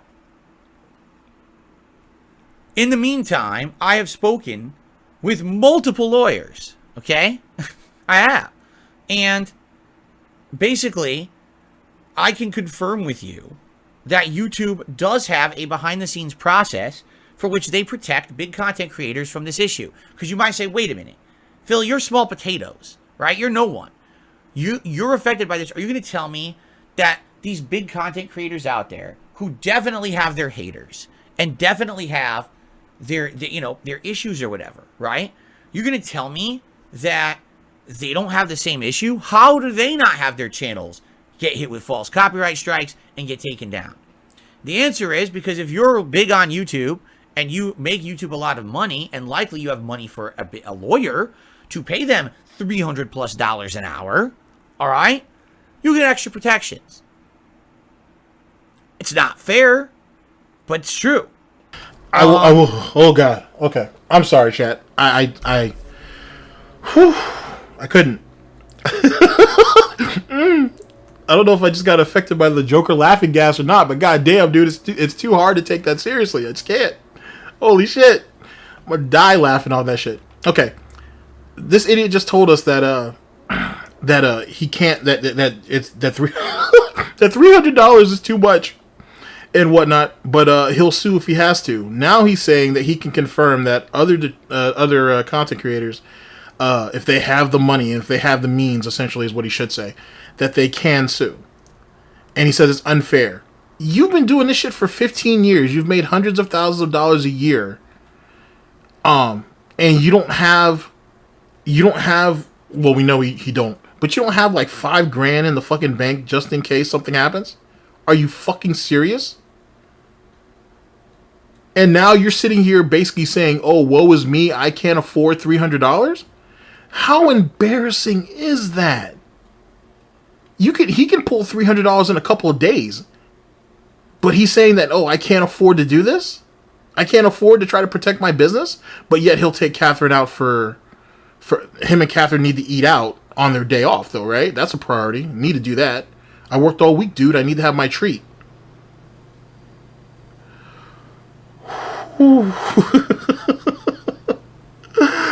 Oh my God.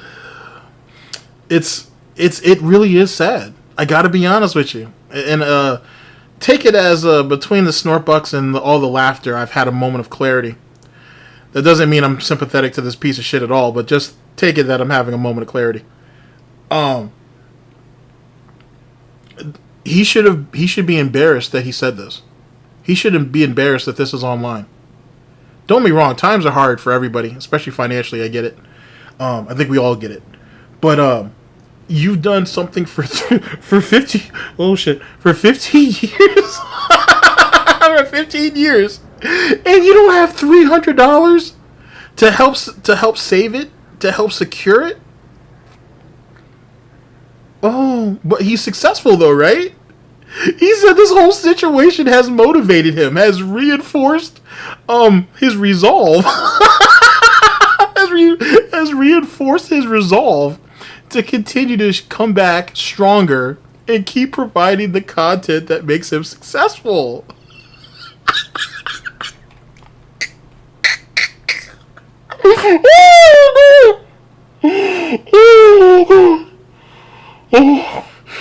Oh, I think I just drooled to myself. Holy shit.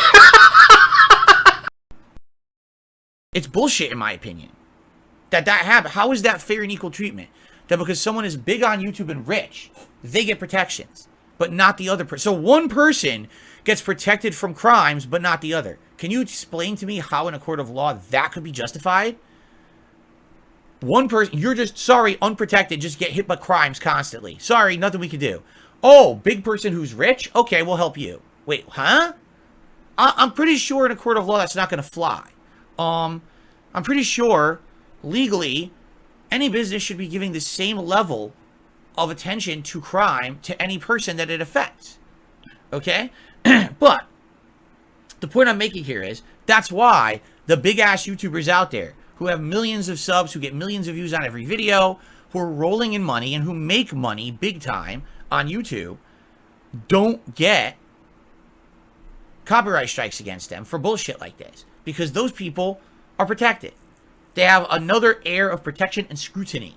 Where, as fake strikes come in, people actually look at them and review them to see if they're legit or not, rather than just hitting them and saying, oh, now you clean up the mess. Okay? So, it's bullshit. It's not fair. But that's how the system is working right now. I would like to see that system change. I would absolutely positively, in the long term, like to see this whole copyright system change on YouTube, because it's just not fair to the normal person. To the normal person. Okay. So you want to see the system change. So Phil, did you want to see the system change when Snort Burnell got hit, when Outsider got hit, when Snort Hogan got hit, when Duty got hit, when fucking Aquateal got hit the first time and the second time, when fucking Hate Army got hit, when Soma Julius Cruz got hit, when Volt Boy got hit, when David Davison got hit twice, when fucking Mr. Huff Stuff got hit? Did you want the system to change for the little guy then? Can never actually try to use YouTube to make a living, because at any point someone can commit crimes against them and they have no recourse. But if I'm rich, I'm okay. How does that make sense? Just to name a few. So essentially, the whole idea of YouTube doesn't exist. You broadcasting yourself as a channel on the internet and showing your talent doesn't exist. You have to be a company going into it with a legal team to actually do it and not get malicious activities against you. It's bullshit.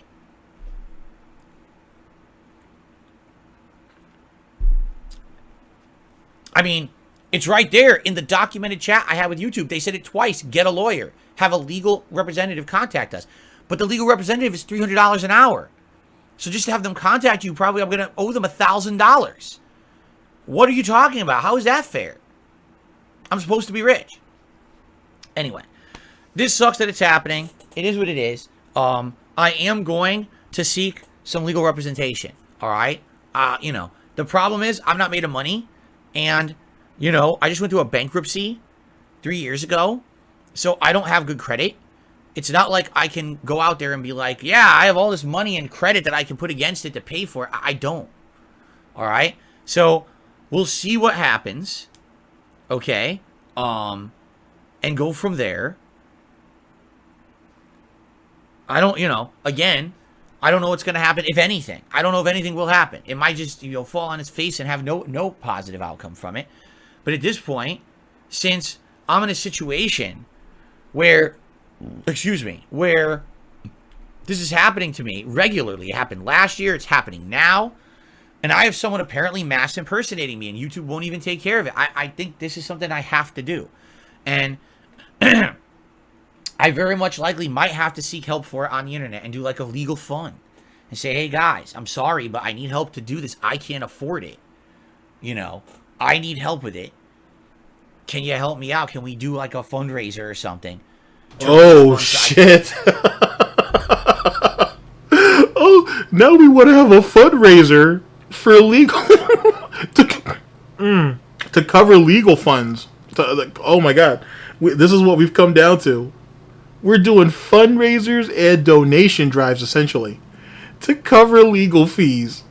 I thought you just put your greasy hoof in my face and said that you swear that you will not, you will continue to fight and sue whoever you have to keep DSP going, only to X amount of minutes later, because I talk too goddamn much, X amount of minutes later to say, guys, I'm going to need to have a fundraiser. I'm going to need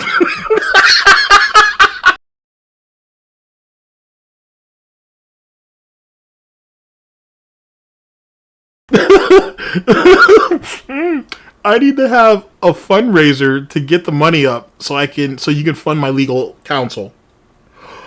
Oh my Christ. Phil, did you have a fundraiser to fund your legal fees in the bankruptcy? I don't think you did. But you want to fund your legal fees against trolls and false strikes, quote unquote, false claims on YouTube. Phil, do you remember the last time you tried to do a fundraiser for anything on Twitch? You remember what happened to you? What do you think is gonna happen now? Oh, Phil. So good. So good. Oh yeah, he's gonna put oh my god, he'll put everything on credit. The moment he gets credit with a decent credit line, bloop, everything will go on credit. Because he don't believe in paying nothing off. Think about how disgusted he is after his payday. You guys know this. He is pissed off when he talks about bills and having to pay them. But see, when he puts it on a credit card, set it and forget it. And then pay his $40 a month or whatever it is. And he can fuck on with the rest of his life and have his money. You know what I'm saying? Piggy McDuck with it. Or, I guess, Dave McPiggy with it. Whatever, you know what I mean. But, you know what I'm saying? But now that he has to basically pay with cash, which is probably the best way to do it anyway, use your credit cards for emergencies, that flexibility or that quote-unquote financial freedom is gone from him. Where most of us would look at it in the inverse, he looks at it as, hey, credit cards give me financial freedom. No, credit cards are a fucking deficit, especially if you're not careful with them. Period. Not to say that they're not useful. I got my fucking wallet full of them too. But I know how to use them. He don't. And like I said, this is the same idiot, ladies and gentlemen, who was putting his tax payments on his credit cards. And that's the real kicker. I want you to think about that.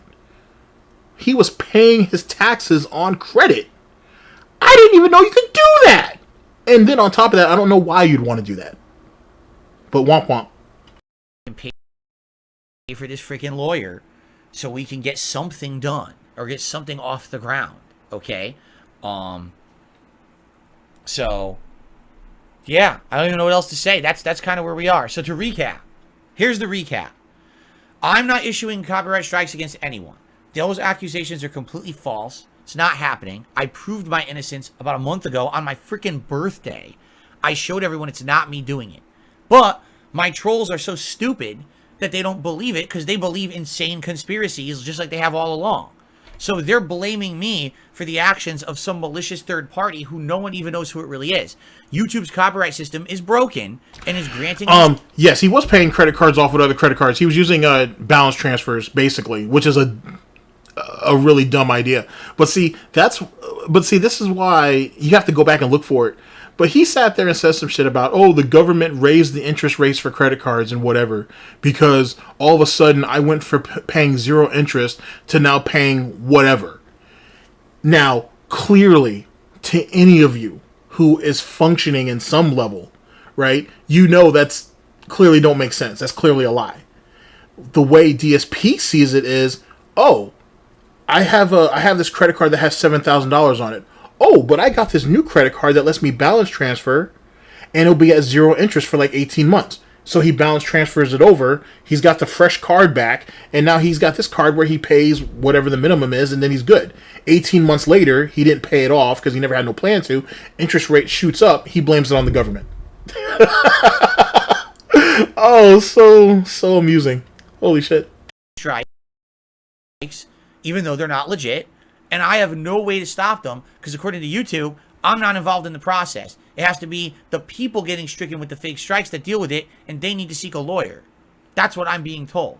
So because this is happening and I have no control over it, I'm now being hit with false copyright strikes for music I'm not using in my videos, and I had to delete a ridiculous amount of videos to stop my channel from getting a third strike and getting suspended.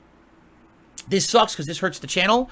I've lost the entire 10 months of work that I had with the Level 1 podcast, and it killed this channel in views and likes, and likely now all the statistics on this channel have tanked, and it's not going to show up in YouTube search. So all I'm going to be able to rely on is my hardcore viewers. That's it. No one else is going to find this channel for a while now, because this is the same thing that happened to me in 2015, and it took like 2 years for people to even say, hey, look, your channel's in search again. Okay? This is shit. But there's nothing I can do about it because this is YouTube. Do you see how he just enslaved these people? That's wild. That is legitimately wild how he just enslaved these people. He's literally saying, hey, I got fucked. I had to make a decision that fucked me even further. Sorry. I got so hard to keep it together. Now I need you guys to essentially, you guys got to pick up the slack for like the next 2 possible years until shit works itself out again. That's scary. I mean, I know we all joke about the whole cult situation, even though it's not a joke. Like, LSB had a fantastic video back in the day that actually went over the shit. But we kind of joke about it or whatever the case may be. But it's really scary. It's really scary how he is essentially financially enslaving people. And he wonders why less and less people are engaging in the chat, less and less people are showing up to the streams, and less money is being given. This is legitimate enslavement, ladies and gentlemen. It really, all jokes aside, and you know, I'm a giggly pup right now, but I'm gonna try to keep it together for just a few more seconds. This is actual enslavement. It really is, all jokes aside. That's disgusting that he thinks this is okay. It's okay to live like this. It's okay to inflict this on other people. Where does the line get drawn? System. All right? I've put in the counterclaims, or excuse me, the counter notices. Those are going through, and within 2 weeks, those should clear, and then this channel will be back to normal. But in the meantime, if any more false strikes hit this channel, it will be suspended, and there's nothing I can do about it. So we might have to go to my other YouTube channels, DSP Reacts or KO Gaming, and use those in the meantime. I've been told in writing by YouTube I'm legally allowed to do that. If that is a lie and that screws up, okay, then instead of that, we're going to have to go elsewhere. Whether it means stream on Twitch temporarily or try one of these new third-party sites like Kick or Rumble or both, whatever it may be. All right? But in the meantime, I'm going to do my absolute best to get this channel cleared up. I'm going to keep trying to use this channel every day for work like usual. Nothing's going to change there unless I have to. And yes, I am going to seek some kind of legal representation at this point to figure out what is going on and how I'm supposed to protect myself, because this is absolutely ridiculous at this point. That just because I'm not rich, I'm going to be treated differently. That is not acceptable to me, and I'm pretty sure that's not legal. All right? So I'm going to see what happens. And again, hopefully, this channel does not get suspended or shut down, and I can continue to just do normal content on it like I do every single day. All right? This is preposterous what is going on. All right? That's about it. That's about what I have to say, guys. Okay? So, it's that simple. It's not really simple, is it? It's pretty convoluted. It's pretty bullshit. But that's what I'm going through. All right? Now, right? I'd love to say, hey guys, let's do the schedule. Let's do all this. Like, we don't know what's going to happen, right? Like, I would love to tell you guys right now, hey, here's my weekly schedule for the week. Let's do it, right? But who knows what's going to happen, right? I don't know what's going to happen. I don't even know if I'm going to get through this stream. I'm not even kidding you. Like, at this point, you get to the point where you're paranoid, where I'm sitting here and I'm like, gee, should I keep clicking refresh on my page to see if another bullshit strike hits the channel and shuts me down? You know what I mean? Like, should I keep doing this? Should I keep clicking and looking? It's stupid as hell. It's just dumb, and I'm honestly, you know, it wears you down, man. You're so stressed out over this. For what, man? Right?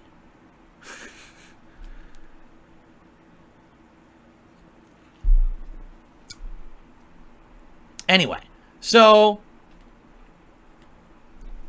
we're gonna act normal. What else can I say, right? We're gonna try to act normal. What can you do? If you're a viewer and you like my content, what can you do? Honestly, the best way to approach this is just to act like everything is fine and just business as usual. That's all I can say. The best way to get through this is to be like, all right, yeah, is it upsetting? Of course it is. We don't want to see 15 years of work be deleted off of YouTube or suspended for any period of time, correct? But at the same time, what can we really do about it right now? You know? Honestly, what can we... This is pig whistling, by the way. This is legitimately pig whistling. It's not just financial pig whistling either. Like, you know, hey guys, you know, all you guys can do is come to the streams and support and tip and all this shit. He's literally kind of doing a call to action in a kind of a really slimy sort of way. I don't know how many people are going to end up picking up on it on his side of the fence and actually act upon it, but that's kind of what this is. This is actually pig whistling. It's not very good, but it's not very good. He didn't build the story up well enough because, like I said, it's just a bunch of empty calories, but god damn. Hurtful. Not much. And so, you know, it is what it is. Move forward positively, hope for the best, and just pretend like nothing's different, right? Please come enjoy my streams. Please come enjoy my on-demand videos. Please, if you can, support them like we always do. You know, if it comes to the point where I am taking extra steps, and let's say, for example, yeah, I'm going to hire a lawyer to do work for me, to handle this, I will let you know. And if I need financial help with that and we do a legal fund kind of a deal, I will let you know. Right now, we're not at that point yet, but I'm working towards it. All right. So, you know, that's where we are. I don't want the attitude to change around here. I don't want people to think, oh, we have to rally and do this. There's nothing you can really do. Honestly, just enjoy. Enjoy the content while it's here. Enjoy the content and hope that it doesn't go away, because I don't want it to go away. It shouldn't go away. You know, honestly, legally, I'm in the clear here. I'm in the right. I've done nothing wrong at all. So let's just continue forward as much as we can and hope for the best. All right. And that being said, it's now time to do the schedule for the week. All right. Today, we're about to try the Street Fighter 6 demo on Xbox Series X. All right, I've downloaded it. I essentially heard that he face fucked himself in the creative character part of it for about an hour plus. Sounds about right. And then he ran around the open world part of it for about an hour, and that was probably the end of that. Nothing to write home about, apparently. And we're going to do character creation, and I'm going to take a while. All right. A while to create my character, because this is a character that's going to carry over to the final game in early June. So I want to make sure the character is what I want, you see? So we're going to take a bit to do it. It's not going to be, oh, Phil does it for 5 minutes and jumps into the game. We're going to take a while creating this character, and I'm going to do it interactively, and I know you guys are going to talk, and we're going to hang out. We're going to have a good time doing it. All right? And then after that, we're going to jump into the game. For what I understand, there's about an hour of content in the demo. Not a lot, but about an hour. So we're going to enjoy that hour of content, whatever it may be. If there's extra time, all right, then after the fact, we will do some Q&A or relax or whatever we want to do. But that's the main stream today, is the Street Fighter 6 demo. All right. Now also, coming up in May, my special Street Fighter 6 Hype Event Marathon is coming. This is an idea we came up with the other day. At some point in May, I think we had said roughly it was going to be like the 21st. I'm not exactly sure because now I've forgotten the date again. But it's going to be one of those final weekends of May on a Sunday. Probably May 21st. I'm looking at it right now. All right? It's going to be a special all-day-long event where I'm going to be doing a variety of content. There's going to be special challenge runs in old school Street Fighter. And you're going to pick the characters that I'm playing in those games. There's going to be tier maker rankings, where we're going to be doing fighting game themed tier makers. Perhaps we'll be rating fighting game franchises. Maybe we'll be rating Street Fighter games within Street Fighter franchise. Maybe we'll be rating characters in fighting games. I don't know. But we're going to do tier maker stuff that's all related to fighting games. My wife is going to actually make a few recipes out of the Street Fighter cookbook. All right? And she's going to be putting those recipes, well, making those recipes for that day. And I'm going to be eating those on the live stream and taste testing them for you guys. So Street Fighter food related to the different Street Fighters and their cultures and stuff. Okay, that's kind of neat, right? And all right, so let me get this straight. So on the 21st of May, he's gonna have a Street Fighter event. Now, I don't know jack shit about this tier maker thing. I just heard it was really, really bad, and I believe who told me it. So that's all I need. Okay, he wants to do this on the 21st. May 21st, that's a Sunday. The game drops the game drops that following Friday. So that's essentially, well, then that don't make no sense. Why doesn't he just do it on the 30th? Matter of fact, why doesn't he just do it on the 27th and the 28th? Whatever. I'm not going to give this asshole any more fucking good ideas. Anyway, so he's going to have an event on the 21st where basically it sounds like filler type bullshit, and then we're gonna do a tier maker on our favorite fighting games, which seems like a waste of fucking time. Is he gonna actually get online and play anybody in old school Street Fighter? Because if that's the case, he's kind of telegraphing, or he's asking people to come out there and headhunt him. So I guess that's a thing. Wait a second, am I wrong? I'm sorry, is that a Friday night? Let's see here.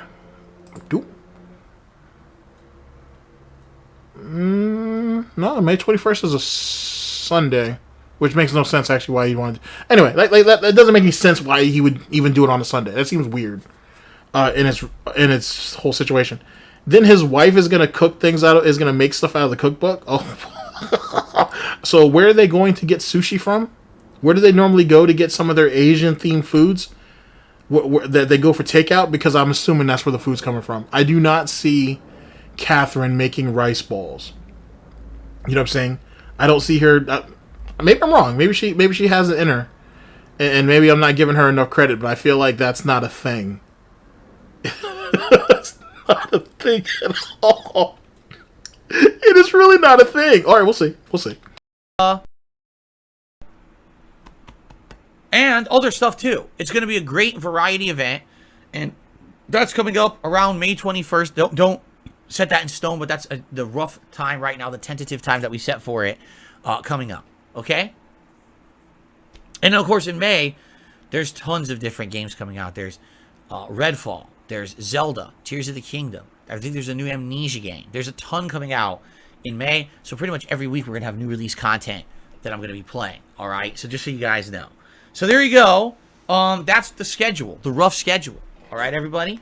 I hope that sounds good. Again, this is all tentative, dependent on this channel working, dependent on my other YouTube channels working. All right? What I would like to do, once again, I'd like to clear up a couple of common misconceptions, questions that people have been asking. For example, some people are like, well, I heard that, like, LTG and Keemstar were banned on one YouTube channel, so then they went to another YouTube channel and made content, and then that channel got banned too.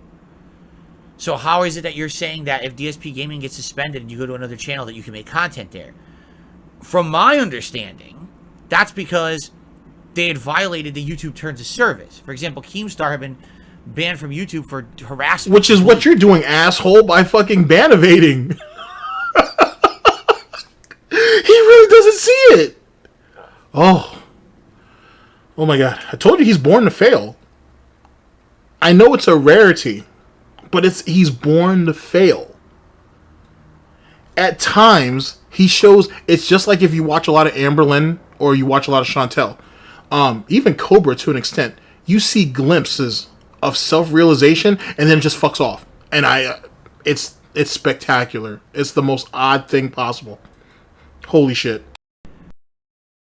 I don't know actually what LTG was doing. But apparently he also was a terms of service violation, and that's why he was removed. And it's different. If you're breaking community guidelines on YouTube, all right, YouTube sees that as, you've broken our rules, that's offensive. You're not allowed to make content on the site at all. If you're hit with copyright issues, like false strikes, as long as apparently you're in a dispute against those, like if you're doing the counter notices, you can dispute community guideline strikes too. Matter of fact, the community guideline strike is one of the fastest ways to get screwed over in demonetization. But that's neither here nor there. But you're making assumptions. You said that you don't know what LTG did, but you're purposely trying to box him in such a way to fit your narrative, and it's pretty obvious. You don't want that shit coming back on you, Phil. Especially over this false flagging over claims. It's essentially what that shit is. You got hit with claims. Supposedly you're supposed to be able to make content on other channels. Now, I don't know if it's true or not. I'm telling you what YouTube told me in that chat. But who knows? Maybe they don't even know. You know what I'm saying? So if that's the case, if you're acknowledging that this is what YouTube told you, but you're not sure they may be wrong, why would you gamble on this? I'm telling you, ladies and gentlemen, DSP's stupid. He's extremely stupid. But he's not that stupid. If he really felt threatened, right? If he really felt the bacon and the pork chops being cut off of him, he would have fled.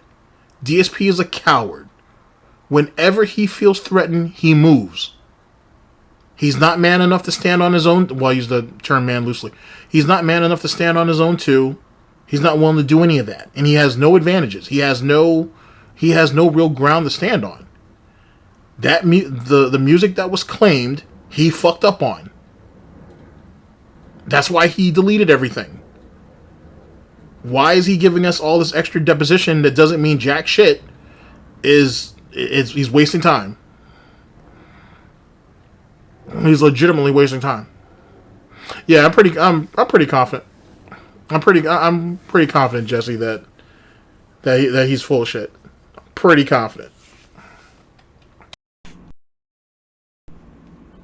So I don't even know what to say. That's what I've been told by YouTube. And again, people who I guess weren't listening earlier, they're saying things like, if you have copyright strikes against you, you can't stream and you can't upload. I'm telling you, that's completely false. That's not true. The truth is that if you get copyright strikes, you can still make content. I think what happens is if you receive a copyright strike against a particular stream, they will shut down that stream. Okay? And then you have to start a new stream or whatever. And maybe if what he's saying is even true, then why would anybody feel threatened by copyright strikes if you really think about it? Like, if you really think about what he's proposing, a strike doesn't mean jack shit. Like, why would you feel threatened by any of it if there's no repercussions? He's literally telling you, I've got 2 strikes, and I haven't lost my ability to upload, and I haven't lost my ability to stream. So then, what are you scared of? And if you're not scared, and if you're not being threatened, why'd you delete all that content? Why'd you delete all those streams, and why'd you delete all those pre-streams? Or a podcast, whatever the fuck you want to call it. Literally, his narrative makes no sense. Strike against a stream, then maybe you lose your ability to stream? I don't know. I'm just telling you. I thought that you would lose the ability to upload and stream. I thought that if you got strikes, but then last year during the summer, I told you I had those false strikes from a troll, and I was still able to keep making content. And I was like, well, I guess they've changed it, or it never was. It could have been it's just an urban legend, right? It could just be that it never really was that. I don't know. And see, this is this other thing I was talking about earlier on in the stream about feigning ignorance, which is what you're seeing him do right now. He's been on Machinima, or he's been under an MCN so goddamn long, he don't even really know what the process is. He just knows how he can abuse it. But he don't really understand how the system works. He just knows how to take advantage of it. Now he can sit here and feign ignorance and say, oh, well, I don't know. I didn't understand what the situation is. Even though he made a statement prior to that saying, that's not how this works. This is how it works. But then he followed that up saying, oh, well, I'm not really quite sure. I'm not sure. This is what I was told.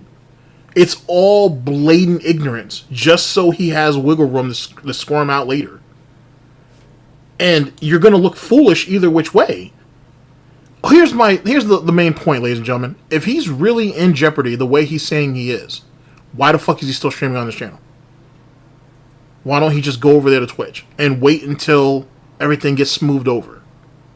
Why would you risk it? What's the point of it? You already said that he's already admitted himself that the channel's been jeopardized because he had to delete all those videos and all those streams. So what? You just want to see the SS, you know what I'm saying, Snortanic just go down? You're willing to be the captain of it? Make that make sense. I really have no clue. But I'm telling you, I'm here right now streaming. I'm here right now uploading. And there's 2 strikes against this channel that are in, the counter notification status. So,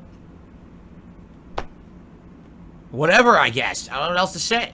And that's the evidence right there, right? Anyway, that's that. Now, what else are we going to do on today's podcast? Yesterday was my day off, all right? Let me tell you guys something. I am so happy yesterday was my day off. Really. I needed the day. Because with all this shit going on, like really, with all this shit going on, I needed to be away from all the drama and stress of the internet. And I'm glad that I was able to step away and have a day separate from all of it and just relax with my wife. Not to say that it was a relaxing day. It was a very hectic day for us. We had a million things that we had to do yesterday. And so we were out and about for most of the day. But what I can tell you is I was with my wife pretty much the entire day. And we had a good time together, which is really what it's all about. It's not really about what you're doing. It's who you're with. And it was a really meaningful day. I don't really have much to say about the day because some of the stuff was private stuff that you don't need to know about. But what I can tell you is that we had a nice meal out. We went to a ramen restaurant.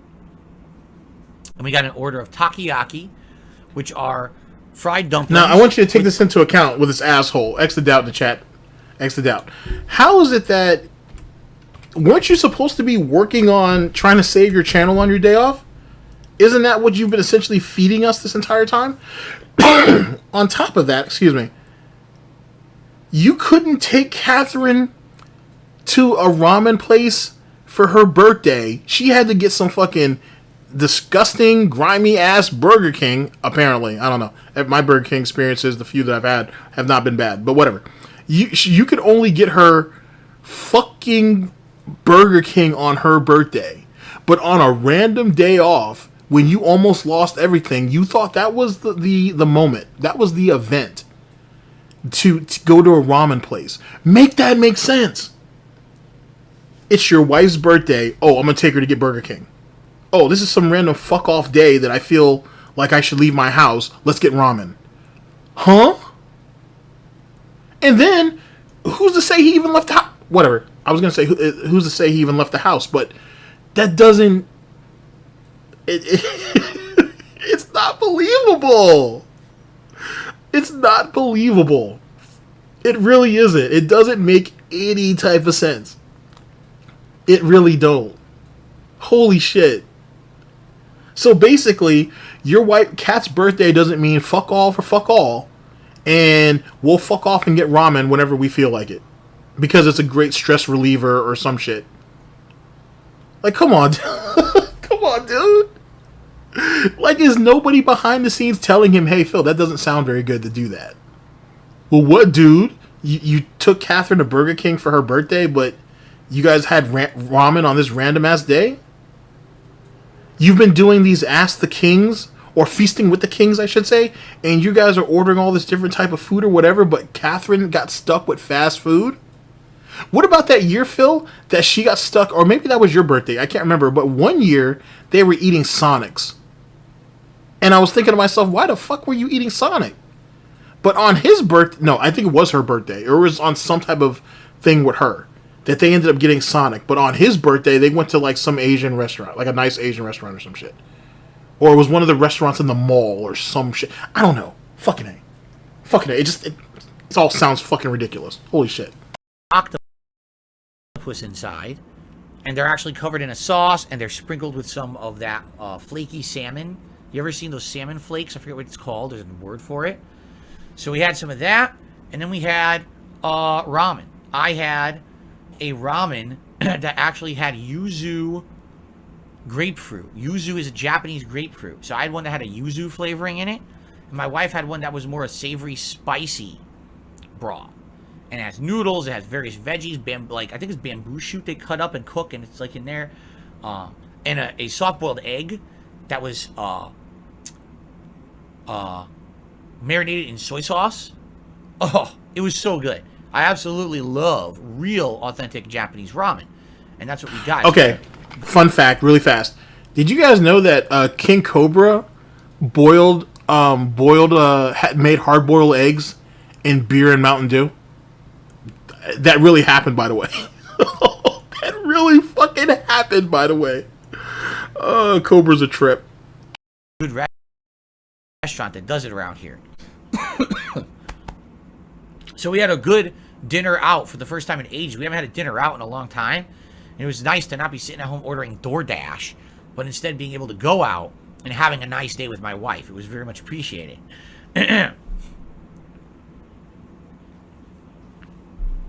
But outside of that, not much else really to speak of. It was a very busy day. We were out most of the day. You know. But what I can do this is I can tell you, these things affect stuff. They absolutely do. So we had plans of something. We've been planning to do something for a long time. And now, as a result of these false strikes hitting the channel and the fact that this channel could get shut down. Here's the real concern with this channel getting shut down. All right. I have 15 years of content. Well, I take that back. I have 13 years of content. This channel was made in 2010 on this channel. And even though I make the majority of my content today, and this is what makes me money, correct? My live streams, your support on the live streams, this is primarily where all my income comes from. It's memberships, super chats, super stickers, tips. This is where my most of my income comes from. But there's still money that I make on the back end on ad revenue, on the absolutely tremendous body of work that I have put onto this channel in the last 13 years. There are residual ad revenue that I get from people watching my videos, okay? If this channel gets suspended... Wait, didn't DSP say on DSP React that, didn't he say that he doesn't make a lot of money off DSP React?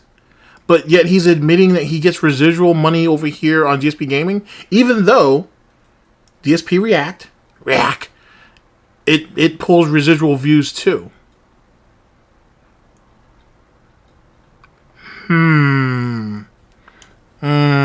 Okay. Then, sadly, I lose that. You understand? Like, could I keep streaming on another channel? Could I keep streaming? Could I go to Twitch? Could I go to Kick? Yeah, I could. And yes, those streams, obviously, I'll still be making some money on, and that's good. Obviously, I'll still be able to have some income. But I'm not going to get any credit or any additional views or ad revenue on any of the content on this channel while it's suspended. And that could hurt me very dramatically, because that's background stuff that I earn every month, that I've earned with the big body of work that I've put out, and it could just be gone in an instant if this channel is not visible anymore. And that's not fair, right? So that's really the major concern with the whole suspension deal, is that I lose my income. A big chunk of it will be going away, okay? Oh, excuse me. And the thing is, again, I keep telling you guys this, like, I'm so appreciative of how much you guys support me and my content. I really am. I hope you understand that. I don't want to sit here and be asking you guys, oh, by the way, so now because DSP Gaming is suspended, please support me even more. No, I don't want to do that. You guys are supporting me so tremendously much as it is to allow me to do what I love for a living. I feel like you can't get blood from a stone. You know what I'm saying? I like how he said that you can't bleed. Phil, I wish you had finished that sentence. Yeah, let's see if we can get you to bring some of that back. So that's really the major concern with the whole suspension deal, is that I lose my income. A big chunk of it will be going away. Okay? Oh, excuse me. And the thing is, again, I keep telling you guys this, like, I'm so appreciative of how much you guys support me and my content. I really am. I hope you understand that. I don't want to sit here and be asking you guys, oh, by the way, so now because DSP Gaming is suspended, please support me even more. No, I don't want to do that. You guys are supporting me so tremendously much as it is to allow me to do what I love for a living. I feel like you can't get blood from a stone. You know what I'm saying? You were going to say you can't bleed. I can't bleed you anymore. Phil, you should have finished that. Come on, Phil, be honest with yourself. You're right. You can't bleed them any more than you already have. But Jesus Christ, you could have finished that sentence, Phil. You could have done that. Oh, well. Womp womp. Like, you guys are already supporting me so much. For me to sit here and make it about, oh, I need your support. Why? Why? Why is it you? It's not you. That's the problem. You guys have been so amazingly positive and supportive in my life. It's not fair to ask for more. You know what I'm saying? It's just not. And yet you're going to do it anyway. For more. What's fair is that YouTube abides by the law. What's fair is that people don't commit crimes against me. That would be fair. But that's the concern, because I know that's what some people are wondering. Well, if you can just go somewhere else, then what's the big deal? That's the big deal. So anyway, the reason I'm bringing this up is, like, we had plans that we were going to do something yesterday, or at least get something going that we've been planning on do for months. But it costs something to do, and we can do it. And now we don't know when we can. Again, it's like our life is on hold again. For what? Wait, what did I do? You were planning something for months, and now you can't do it because of this situation here. So where's all the money that you put aside to do this said event? Like, think about what he's saying. We had an idea to do something. We've been planning it for months. Now this thing happened. Now we can't do it. But why? So what are you going to do with the money that you've been saving to do this event? Sounds like another bullshit sob story. Sounds like more pig whistling. How, if he has the money put aside, what's the problem? See, now now we're getting into a bit of a quandary. We got a quagmire type situation going on here. Because he's wanting three things from you. One, he's going to potentially ask for money to fund his legal expenses. X the doubt on that. Two, he needs you guys to up your support because now he's fucked himself over with the channel, and now he's not going to be able to collect the ad revenue that he used to get. And then three, he's going to demand pity. He's essentially asking for pity bucks because him and Catherine can't have nice things, and he needs you guys to come through and support to make up for that deficit. But here's the question. Where is the money that he was supposedly saving up so him and Catherine could go out and do said thing? Are we talking about going to the animal zoo, Phil? Are you telling me you don't have $50 or whatever it costs to take her to the animal zoo? Or petting zoo or whatever the fuck? You weren't planning a vacation. You weren't planning a honeymoon. You already told us that recently about how your mother's mad at you because she offered you money for a honeymoon and you said, fuck that, I want the tax money instead. I don't know. I'm asking because it don't really make a whole lot of sense.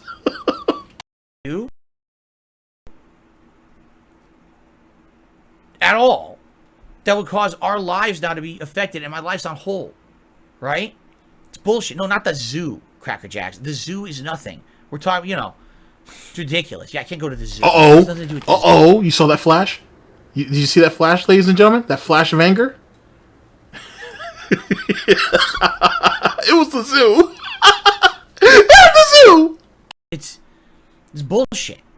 This is stuff that, stuff that no one needs to know about, private stuff. And now my life is supposed to be in fucking suspension mode because someone committed crimes against me. It's like bullshit. I'm tired of this shit. I'm tired of our lives being affected so negatively. when we didn't do anything, you know? It's just not fair, and I'm tired of it. So, it sucks, because, you know, I would have loved to tell you good stuff. If nothing had happened this week, I probably would have had a nice story to tell you this week. I have nothing to tell you, because it was us running around doing busy work shit all day and basically not doing what we wanted to do. You know, it's bullshit. So, it is what it is, alright? Alright. Anyway, that was our day off. It was essentially running around all day, but at least we got to spend time together, and we did have a good ramen dinner. Okay? Good.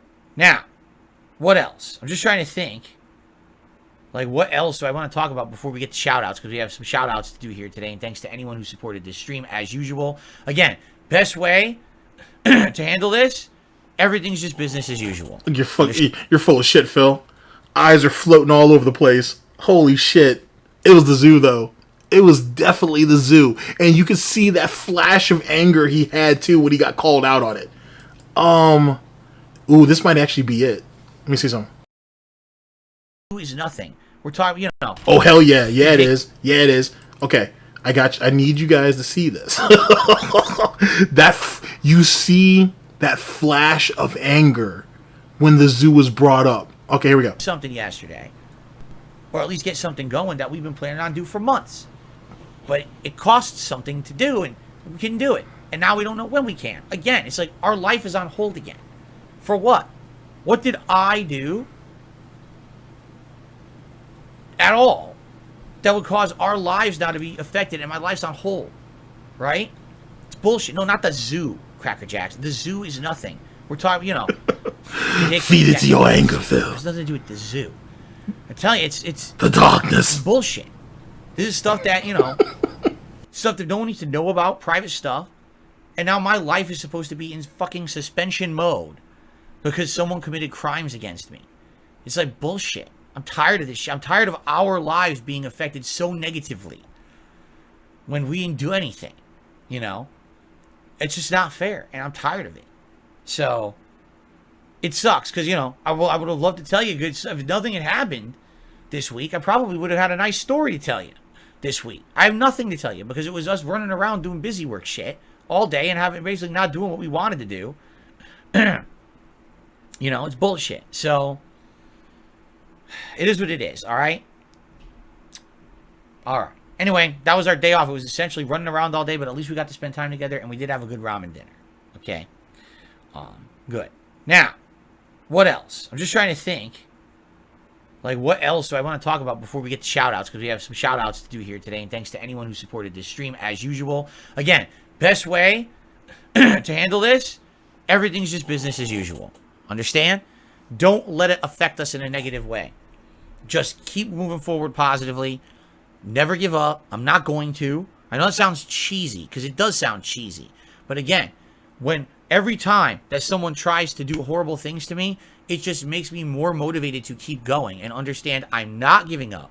I'm not throwing in the towel. I'm not going to stop doing what I love and what you guys tell me has meaning. Because people, for some reason, won't stop breaking the law to try to... See how his eyes are floating every time he has to try to describe the crime? Or the offense, or whatever he is? Full of shit. Absolute full of shit. And I would assume he's trying really hard not to implicate himself. God damn, dude. Eyes are floating all over the goddamn place. That shit is fucking hilarious. It'll come out eventually. I'm not going to let them win. And I'm not going to let this channel go away. It's going to come back no matter what happens. It will still be here eventually. Alright? Okay. Alright, guys.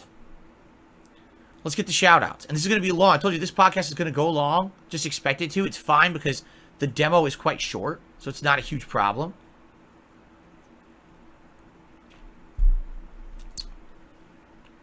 Okay. Let's start on the YouTube side of things. We have Fire7672 who re-upped their membership for 16 months. Says, Honda slammed them all, Phil. Ha ha ha. I wish. If only it was that simple. Okay, now we're going to kind of get into some of the silly shit and whatnot. It'll still kind of fall into place with our overall theme, but you're going to hear some of these shouts. Some of these shouts are kind of funny.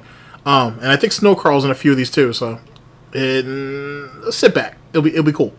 Put on adult diaper like Honda wears and walk in and just start Honda slamming everything around me, and that would solve life's problems. If that was that simple, I probably would do that, quite frankly. But it's just, sadly, it's just not that simple. Adult diapers just don't solve many problems, besides incontinence. Luckily, that's not a problem for me yet. Maybe someday. Alright, let's continue. Dragon Ball Raging Boner did a super chat and says, you shout on Twitch so much, now you're going to go back to it, laughing out loud. As I said, if I do go back to Twitch, it's just a temporary thing. It's not that I'm any intention of staying there. Their quality of stream is terrible. 6,500 kilobits is so inferior for what you would need to do in the modern day for gameplay streaming. And the fact that they have not improved shows that they don't care. Yeah, that same thing can be said about you. You haven't improved in 2 years since leaving the platform. Well, since, yeah, you left the platform. You haven't improved in 2 fucking years, and what's that say about your ass? On top of that, it doesn't matter whether you're going over there temporary or not. If a man says something, or a person says something, I should say, you should stand by it. You don't get to weasel your way out and say, oh, well, I'm only going there temporarily and that's it. It doesn't work that way. You're the one who said they need to give you a written and a public apology for their fuck up. They're not doing that. You're considering going over there because you have a lack of options. Temporary or not, you lose. It doesn't matter how you spin that or how you flip it, you still lose. Anyone is streaming on their platform, all they care about is the bucks that roll in while they do it. So it would be a very temporary thing until I got myself possibly set up on another platform. Like people are saying to try out Kick or whatever it is. I don't know. We'll have to see. Okay? Clyde Fan did a super chat saying, sorry you had to delete all that content. Well, thank you. Yeah, that's 10 months of work. 10 months of podcast that people should have been able to watch at their own leisure, at their own pace, over time, and enjoy. There should have been residual income from that, and it's all gone. And now those views are gone, those likes are gone, it's all gone. That's bullshit. You know? So, let's hope for the best, but, you know, it is what it is. Sepaternal did a super chat his opinion on Wings Boogie fight. Wings Boogie, just listen to this. Opinion on Wings Boogie fight. I'll listen to it in just a second, but what's up with all this ear digging? And, like, all of the grabbing behind the ears and pulling stuff away and whatever. Phil, there's a reason why you bathe daily. You can avoid stuff like this. This is the reason why you had all those ear infections. This is why you have all these skin problems. For Christ's sake. Soap is not that expensive, Phil. Fight being rigged. Wings Boogie fight. That's what you're calling it? Wings Boogie fight? It's not like Wings of Redemption versus Boogie exposition boxing match. It's called Wings Boogie fight. So, my opinion is I don't care. I have nothing to do with it. I don't give a shit. Snow Carl, re-up the membership for 11 months as I hope you defeat the boss. I hope you defeat. I don't know why I said boss. You defeat the boss. Hope you defeat the trolls. Thank you. Monk, re-up the membership. He looked at boss as trolls. Or he looked at trolls as boss. That's hilarious. What are you doing, Phil? What is wrong? I have seen Phil have slip-ups quite a bit. I'm sure all of you have too. Some of this shit is really fucking funny. A little bit out of place, but funny nonetheless. For 9 months, just keep going, Phil. How is your family? Well, I mean, how do you think? Let's be honest here. What do you think? Stressed out, right? We're tired of this. We are tired of our lives being put on hold and having things negatively affecting us that we didn't do. Again, it's not like this is someone, you know. That's gross. A few things, Phil. One, I understand that you guys it's a marriage. It's not a marriage. It's fucking arrangement. It's fake. It's all fraudulent, but whatever. Whatever. I understand it's supposed to be a marriage. You guys are in this together. Yada, yada, yada. You making your problems her problems is still kind of fucked up. I don't give a fuck about anything else. It's still kind of a fucked up type of situation. All of this shit could have been mitigated if you weren't an asshole about this. And yet again, this This gouty ear mining we're doing is nasty. Stop. It's gross. Please wash your fucking hands. Something horribly wrong, and now it's time to get punished for it. This is a blatantly false accusation. There's 2 seconds of research show you that the whole thing's false. The song in question isn't being used in my video. The company supposedly claiming the song isn't the company that owns the rights to it. So, how on earth can you say that this is a legit claim? It's just not fair. And we had plans. We had things that we had been planning on doing for a while. And yesterday was the day to do them. And now we can't do them because of this going on. Well, that's quite the... I'm sorry. This shit is really starting to trigger me. It's really fucked up that all of a sudden he had a big plan for his day off. Excuse me. He had big plans for his day off. And because he got copyright strikes, all of a sudden those plans just completely get fucked over. Now, as some of you in the chat are saying, you shouldn't put your problems on your spouse like that, especially in an unneeded situation like this. So, yet again, either the money wasn't there, this is for sympathy bucks. This whole situation is probably just a bullshit lie anyway. For the most part.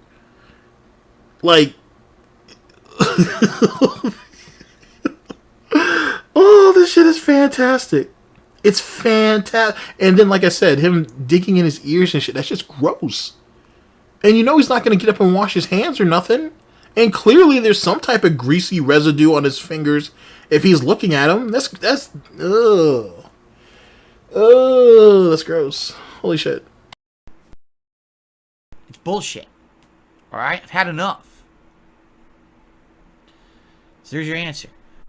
Skylar Dark, who apparently has re-upped their membership, but I don't think so. I think that was just they had gotten a gifted one recently, and they clicked the thing to do it, because there's literally no new members today, so none of these have actually been new memberships today.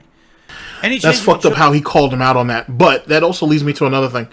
Because I've noticed other people do it too. Not everybody, but other assholes do it, let's say that. That people who are gifted subs or memberships or whatever are treated like absolute fucking dirt. Holy shit, is that Red? Oh shit, big ups, Red. I ain't seen you in forever, dude. Big ups to Gray Fox too. Big ups to everybody in the chat. The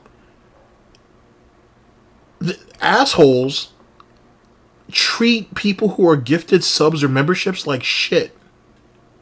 And that shit always kind of fucked with me, because why would you want to shit on a potential supporter? I never really understood that. And so DSP calling this guy out here, I don't care if he's got a gifted membership or not, whatever, it doesn't mean anything. Just answer the dude's question. Or the person's question, whatever. I don't know, I never really understood that. That just seems really weird.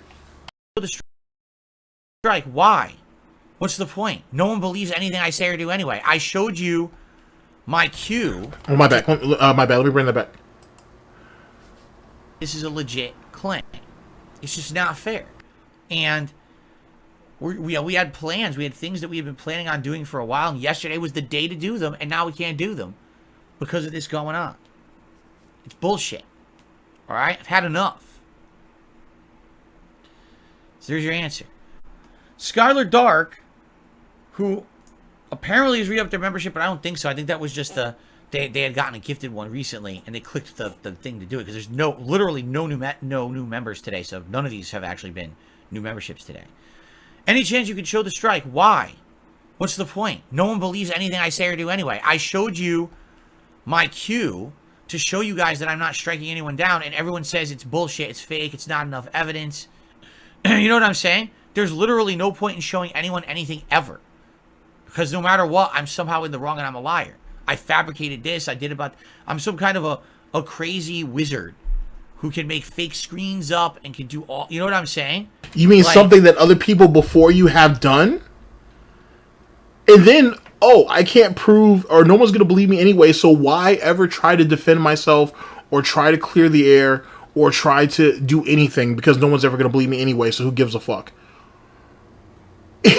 And you wonder why you get shitted on the internet like that. Matter of fact, Nick Rekieta went through something like this like 5 or 6 months ago. I'll be brief. He was negotiating his contract for Rumble, and there was all kinds of speculation floating around and everything like that. And I don't know how Nick, because as far as I know, Nick has never lied, at least about anything he's ever said on stream. But for whatever reason, the narrative was going around that Nick wasn't keeping things on the up and up. And so he was saying in some type of hot tub stream he was doing that, it doesn't matter how he initially addresses the situation, even though he did address it. People are going to peg him as a liar any which way, or people are going to believe that he's not telling them the full truth. And I always found that weird, because that's not a reason not to explain yourself, right? That's not a reason to not get that information out there.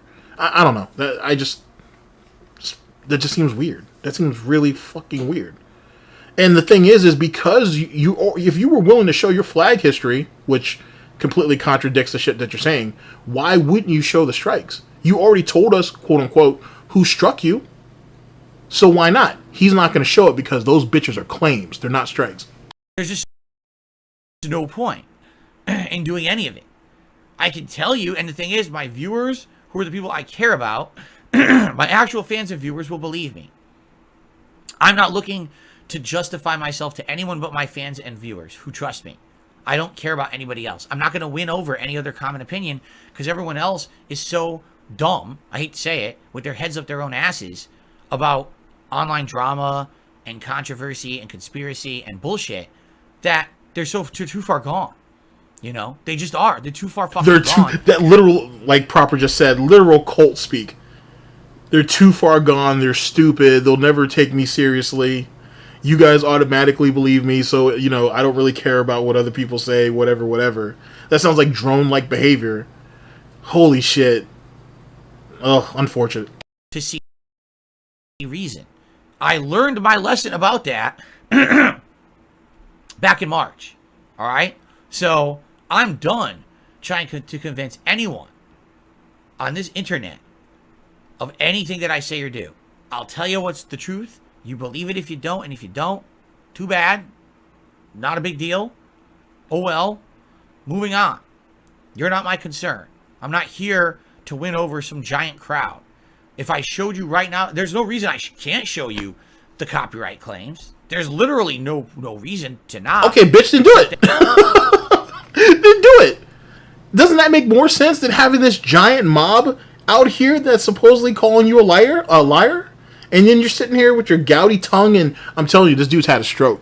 He's had, it might have been a minor stroke, a small stroke, a teeny tiny stroke, but he had to have something. A normal person's mouth don't look like that. And I know, ladies and gentlemen, hide the kids, that I have to show you this gouty tongue, but I need you to see it. It's not even a silver tongue, it's a gouty tongue. And that don't look normal. I'm sorry. That looks terrible. And just imagine, for the few ladies that are in the audience, or in the chat, or in the comment section at this point, imagine that is approaching you. Imagine that's approaching you. Holy shit. That's scary. That is scary. No, I'm not going to zoom in. But once I get that feature, though, well, It doesn't matter. It won't affect anything. My viewers already believe me, and other people don't, so it does nothing. Effectively, it's just do more work for nothing, right? Why?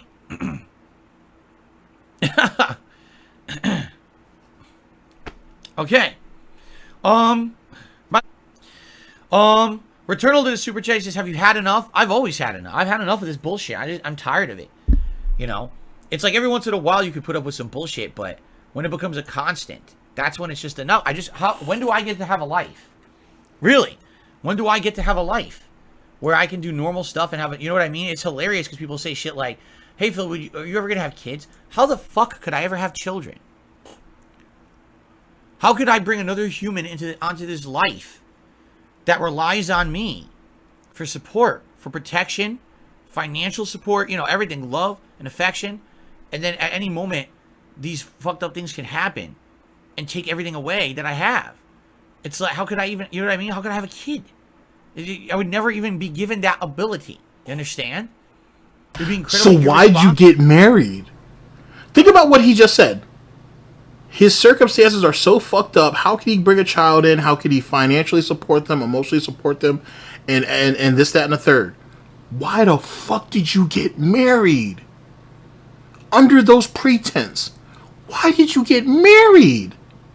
You knew you were in a batshit type of situation before you even started talking to Catherine. Oh, that's unfortunate. Yeah, DSP's not protecting anything. He can barely protect himself. He can barely protect himself. Look at how mentally fucked up he is. And then he's going ahead and inflicting that on Catherine. He's inflicting that on his audience. You can't win like this. Not under these pretense. God damn, that's unfortunate. That's unfortunate. And the thing is, truth be told, if you guys have been following Ethan Ralph for any period of time, and as you know, he's in California. Pantsu supposedly made her escape with the baby. If you see how Pantsu was kind of getting emotionally thrown around in that house, not physically, emotionally, you know, I don't want to call it abuse, but she wasn't treated well. And not to say that Pantsu's a good person, but that doesn't mean she deserves that. Because whatever is emotionally put on her is put on that child. So, I'm just saying. That's actually a very good point. A failed version of Peter Pan. That's a good one. That's a very good one. But this is the kind of things people don't want to talk about, right? Oh, no, it's fine. Just troll Phil. Yeah. He's not entitled to a life, I guess. To a normal life. Right. All right. Tips. Thinking of anyone who's tipped this morning. Let's take a quick look here.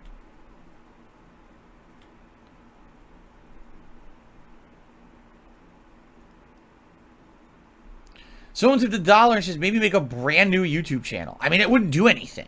I understand what you're saying. Like, they're saying maybe make a brand new YouTube channel and start over. But the thing is, it wouldn't do anything. Did I just see Peter Panhandler?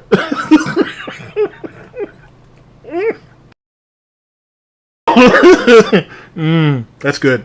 That's good. Okay. Let's go with Peter Panhandler. So we need one. We need something for Catherine, and we need something for Jasper at the very least. Even though that doesn't cover all the brothers, there's still one more brother that would be out of the loop. So I'll let you guys work on that one. But Peter Panhandler is a pretty goddamn good start. Like, the thing is, with the amount of people, right, on the internet who stalk me, who crap on me, like, I'll give you an example. I did that with KO Gaming. In 2016, my intention, absolutely, was that I was going to do something different from everything that I'd done up to that point. That I wanted to be recognized as a different attitude. That was supposed to be the channel where I edit content, right? The channel where it's going to be different. And the trolls found me within, you know, a day and crapped all over the channel. And of course, you know, shitty comments, downvotes, all of that. They will never give up. There's no point in creating a new channel when the negativity is just going to spill over to it anyway. That's not what killed that channel, so fuck you with that. First off, you took the channel from some kid. You took the channel name from some kid because he used machinima to pull rings. And then he tried to hide it in a very just stupid sort of way. Then he was putting content up there that was half-ass even back then, and he had one essential home run, one grand slam. Actually, I'll be generous about it.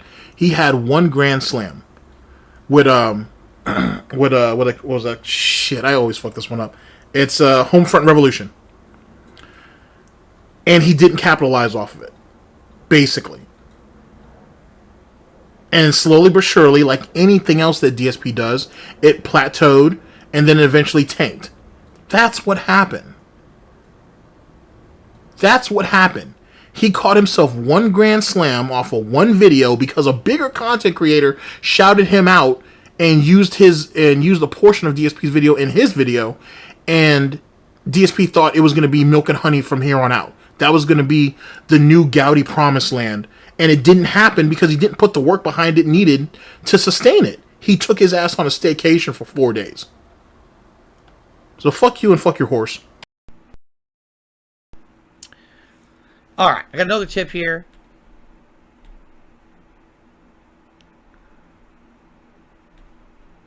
Did you get the screenshots I emailed to you? You have to understand that in the last 48 hours, I probably received a couple hundred emails. You know, some of which were supportive. Did that say Heisenberg?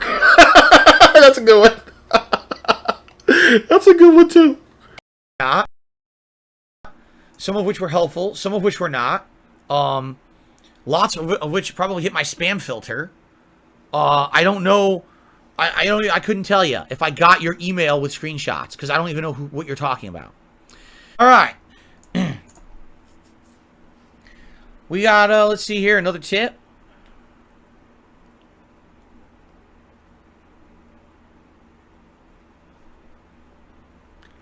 This dollar tipper says, you say you don't have aspirations to be a successful YouTuber. I didn't say that. I said I don't have aspirations to be a large YouTuber or a viral YouTuber. Someone who blows up in popularity. Wouldn't it help you and your family if you generated as much money as possible? Yes. Sometimes your family's well-being is above your pride. Comment on this. Yeah, it's not a matter of pride. See, Woo! What was that? No. Nah, you gonna give me that. Oh, I want all that back. What was that, Phil? You heard the word pride and you ain't lost your goddamn mind. What happened, Phil? No, you have to... I'm sorry, ladies and gentlemen. I was strapped the fuck in. Ooh, what was that, Phil? In the United States, there's a business. The business is called Walmart. All right? It is a ginormous chain business. Okay? And this business... You have to understand that in the last 48 hours, I probably received a couple hundred emails. You know, some of which were supportive, some of which were not, some of which were helpful, some of which were not. Lots of which probably hit my spam filter. I don't know. I couldn't tell you if I got your email with screenshots because I don't even know what you're talking about. All right. Sorry about that. I think we're right where we need to be now. My apologies. But yeah, I want to hear this because he shouldn't have stumbled like that. Uh-oh, we must have struck another nerve. We got, let's see here, another tip.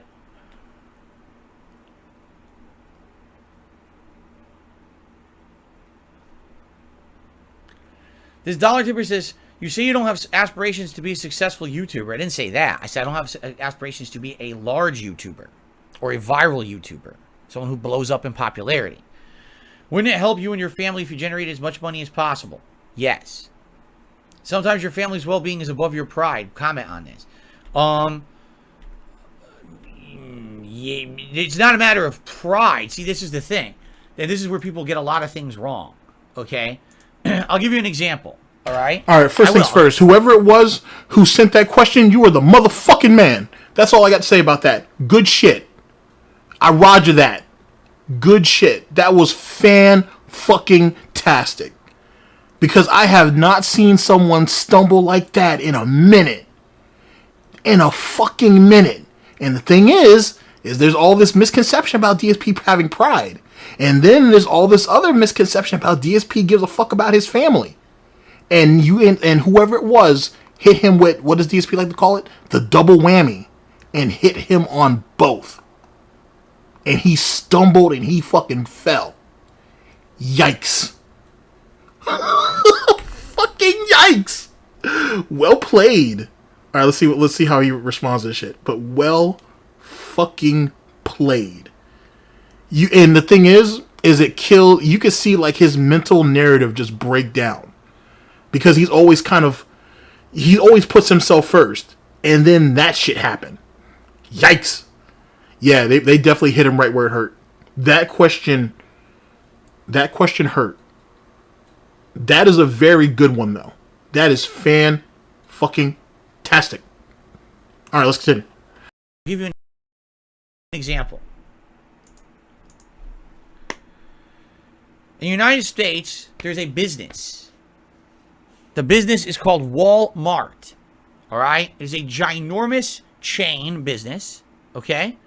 And this business is incredibly cheap to shop at because they have... they call it affordable, not cheap. What the fuck does Walmart have to do with anything? Ugh. The best deals with suppliers, but they also get a lot of low-grade products. But essentially, if you go to Walmart and you shop for your house or you shop grocery shopping or whatever, likely you will spend less money at Walmart than you will at any other store in your local area. Okay? It's just kind of proven. They have the best prices. The problem with Walmart is that they destroy local business. Because their prices are cheaper, all the other businesses in the area end up getting negatively affected. In a lot of cases, they just go out of business because they can't compete. In addition, the grade of products at Walmart is lower than what you could usually get at a local store. So even though it's cheaper, you're getting lower grade stuff, unhealthier foods, lower quality food. How the fuck does this have to do with anything about you doing better for your business and for your family and putting your pride to the side? What the fuck are you giving me empty fucking calories for? I didn't ask for turkey bacon. Well, I kind of fuck with turkey bacon, but yeah, I fuck with turkey bacon actually. But I'm not asking for that. Actually, we'll just call it empty calories because I like turkey bacon actually. It doesn't beat real bacon, but it's good bacon. Why the fuck are you giving me empty calories right now? That does not answer the fucking question. The fuck are you going to Walmart for? Or at least talking about that? That means jack shit. That means jack shit. Alright. Products that break right away, so you pay less, but you get less, you see? In addition to all of that, Walmart is infamously one of the worst companies in America when it comes to treating their employees with any kind of dignity or respect. It's been proven time and time again. They won't pay them enough. They won't give them the hours they need to have a living wage. They just basically mistreat their employees. Okay? This has been documented. The reason Walmart gets away with it is because they're such a big company. They're so big, they're almost immune to any kind of repercussions for wrongdoing. So because of that, they get away with all this stuff. Okay? And so many people say, we don't like Walmart, we don't agree with Walmart, and then they go shop at Walmart. Alright? I'm the kind of guy that doesn't shop at Walmart. I haven't. I think in the entirety of my life, I maybe have bought something at Walmart twice. Once I actively went in there and did buy something, normally, many years ago. That was probably, no exaggeration, 20 years ago. And then the other time was when I bought a couple of joysticks during the era of Street Fighter 4. They were selling these joysticks you could buy online, and you could have them shipped to the Walmart store. And then I got them. Is this some type of like narrative jungle or some shit where you're trying to get this guy so fucking lost that the narrative, that he forgets what his question is or whatever? What is this? This doesn't say shit. Are you saying that you're a large corporation and no. Are you saying that you're the little guy and you're forced into a situation because larger streamers and or content creators, i.e. the Walmarts of YouTube and Twitch, keep you not bogged, that's, even though it's kind of funny, they keep you boxed in or they keep you bottled up so you can't move? I might legitimately get mad over this. Joysticks that I modded with my friends. Okay? The only reason I bought them at Walmart is the only place they were available. We couldn't find them anywhere else. They were sold out everywhere else. Okay? And it just so happens the 2 times I went to Walmart, I had a horrible time. It was just horrible. The place is a mess. No employees that are there to really help you. Why? Because they don't hire enough people, nor do they pay them well. So I don't blame the employees. I blame the business. People acting like fools. When I went there to get the joysticks, all right? We go to the area, the desk, where you're supposed to get online pickup. There's nobody there. So I'm there. There's no one there. I have to go to the other parts of the store and grab employees. Does anyone work over here? You know, I need to get something online pickup. It took about 20 minutes to get someone there, and it wasn't the person who was supposed to work there. She's like, I have no clue who the person who's supposed to work there is, but I'm going to try to help you. It took her about an hour to go to the back and find the joysticks that were there, but no one even understood the process. So finally, I got my joysticks. Online pickup? Does he mean layaway? I am genuinely confused. I'm genuinely confused. I don't know if they had online pickup back in the day like that, but maybe they did. But was it back there where layaway was? What the fuck is what's the point of the story? What the hell the point of the story is? Holy shit! An hour and a half. It should have been something that should have been 2 minutes. That's Walmart in a nutshell. Okay. So the point I'm making here is, are there means by which I could get ahead? Yes, absolutely. There's many means by which I could get ahead. I could try to monetize so many different things. I could try to monetize the toxicity, the hatred, and the negativity that's tossed toward me. You already did! You already did! You did that multiple times. Jesus Christ, you double tapped Wings twice. You weren't man enough to go after low tier God, and he was already banned off of YouTube at that time, and yet you still played bitch and won't go over the low tier God story. So don't sit there and try to act like you're above the bullshit when you're right there in the mud, in the trough. Fuck you. I could try to make my trolls into a $sign. I could do that. But it would mean changing my content. It would mean that instead of being someone who I feel makes meaningful content that's positive for the internet and for the world, instead I'm making shit. I'm making handfuls of shit that I'm throwing all over the internet and just making it a worse place to be for the fact that I can make some money. In addition, there have been many... You mean like what you're doing now? No, what it is he doesn't want to show detractor content because he knows they have better... Well, most of them. I don't. But he knows that most detractors have better quality than he does. And then he's going to have to start explaining shit. Well, hey, if this guy's just a mentally ill idiot, how come his content's better than yours? How come his camera's better? How come his mic sounds better? How come his layout is better? He's using a green screen, or she's using a green screen. Why can't you do what they're doing? That's what the real problem is. That's what the real situation is, and why he doesn't want to showcase to anybody. Fuck out of here. Over the years that I've been offered sponsorship opportunities. Usually these days I get offered them by indie games, mobile games, that kind of stuff. They want you to play their game on your stream and do a paid advertisement segment to advertise their game, and they pay you a set amount for it. All right?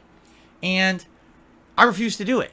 Why? Because as you know, I'm someone who prides himself on being able to be believed when it comes to what I say about games. When I play a video game, all right, you know... Wait, okay, I'm sorry. There's so much fuckery going on. You would place your value... You place your value higher on people... on... Whoa, let's reword this. You think there's more value in your opinion about video games and what people believe... or what people believe you saying about such games over your actual word on how you conduct your business or how you conduct your life? Let's remix that shit. You're telling me that there is more value in what you say about video games than what you say about your actual real IRL life? How fucking sick is that? How fucking sick is that? And then, ladies and gentlemen, he still didn't tell me what the fuck that Walmart story had to do with anything. Literally. Word salad, empty calories, some type of fucking... some type of communication jungle that he tried to pull with that bullshit. That made no goddamn sense. It really don't. That shit is scary. I'm telling you is my honest opinion. Because I don't have to be beholden to anyone. No one is paying me to say this or say that about it, right? You know what this is? If any of you guys watch Chantel, you know what this means. I'm not lying. I just changed my mind. That's what this is. This is literally the definition of it. I am not lying. I just changed my mind. That's the reason why. It's a stupid reason, but someone please tell me, or someone please make this make sense. That is weird. That is literally weirdo shit. And then, tell me what the point of that Walmart story was. So you know it's honesty. I have no incentive to say something's good because I don't benefit by saying something's good. No one's going to pay me and give me a kickback for saying it was good. I have no incentive to say something's bad because I don't I'm not going to get viral popularity on YouTube for crapping on a game. You know what I'm saying? Like, either way doesn't benefit. So, you know, when I'm saying something, it is my truthful opinion about it. See? So, that's one of the major reasons why I still have a positive viewer base that comes by, right? The only way that really I could get ahead in the modern day right now would be absolutely positively to sell out. You know what I would have to do? I would have to take that 50 grand from Keemstar, all right? Be on a fucking dumbass LOLCOW podcast where essentially the show is going to be probably us just making fun of ourselves and each other, embracing troll memes and troll culture, being toxic all over the fucking internet, right? And essentially ignoring the 15 years of great work that I feel I've done on this internet and throwing it all away. Taking a big trash can here, going just like this.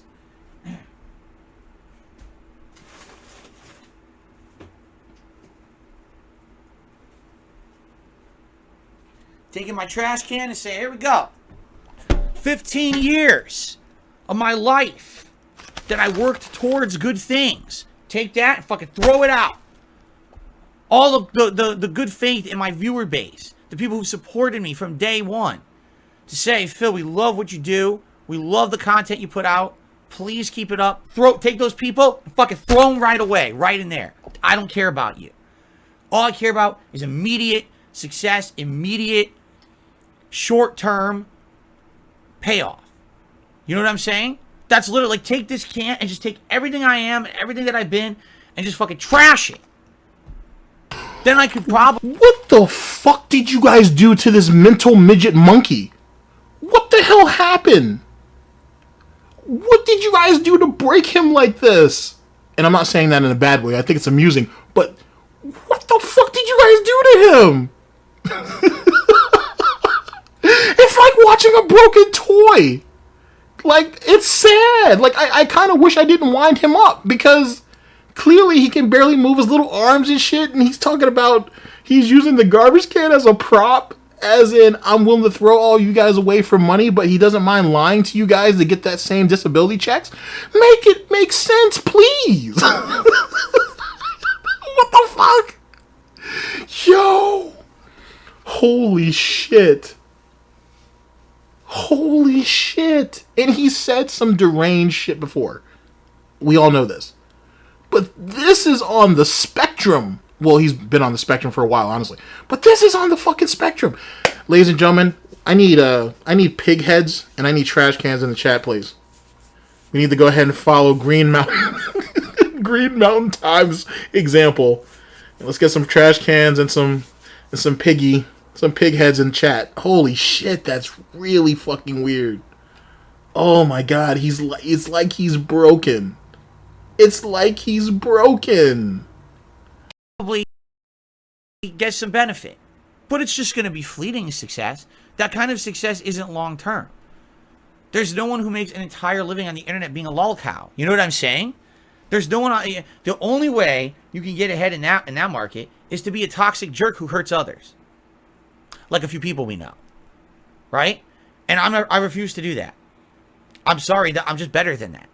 I am. I'm just better than that. I'm better than someone who will only get over by hurting others around them. I'm not going to be that person. I refuse. So, you're right. There's tons of opportunities that I could take that would make me and my family money. But it would basically destroy everything I've created, destroy any kind of good faith and relationship I have with a viewer base that I built for 15 years, change who I am as a person, and it will go down a road of immorality that I don't want to go down. It's ethics, man. It's not about pride. It's about ethics. It's about what you stand for, okay? I don't shop at Walmart because I know if I do, I'm hurting people. Legitimately hurting people by spending money at Walmart. So I'm not going to do it, all right? And there's some people who are like that, and there's some people who aren't. And I'm not going to be a part of that toxic circus that is YouTube. I refuse, all right? I hope you understand that, okay?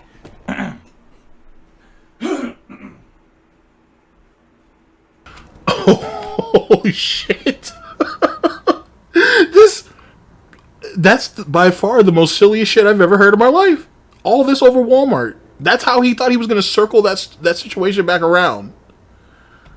I am flabbergasted, to say the least. Oh, let's continue. All right. More tips are coming in. That's wild. I received a $10 tip from Tarantula. Tarantula MS says, "Hey, Phil, how's it going, Tarantula? I hope you're doing well. I welcome you to the stream, and I thank you for a $10 tip of support. Thank you so much, Tarantula." Okay. I received, hold on, a $1 tip from Snow Carl. "How can people believe you copyright struck all those videos? You showed your claim history on DSP Reacts and DSPGaming. What's the explanation?" There is no explanation. I've heard, here's the thing, there's no logic. Okay, let me try that again. There's no logical explanation. Okay? There's no logical explanation for it at all. Because essentially what we've proven is that there is a loophole, there is a big problem with YouTube's copyright system where someone can impersonate anyone, a company, a person, whatever, with very basic info. And there's absolutely nothing whatsoever to prove that anyone really truly submitted that claim. And these people know that. The trolls know that. Because I've been hit with false claims too, and they've done it to me. Over the years, You've been hit with false claims? I almost let you slide. Chat, I need to apologize to you. Because for the briefest of second, I was going to let it go. I was going to be like, hey, he's saying claim. Well, you know what? Let me let him slide. Because I've already been beating on him for like damn near 5 hours. Holy shit. So I was like, you know what? I can let his ass slide. Fuck it. And then something told me. Something told me that no, he's bacon and he needs to be hunted to his last fucking snort and cut up. And I had to do it.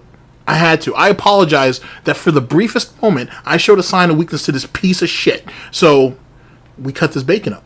DSPGaming, what's the explanation? There is no explanation. I've heard, here's the thing, there's no logic. Okay, let me try that again. There's no logical explanation. Okay? There's no logical explanation for it at all.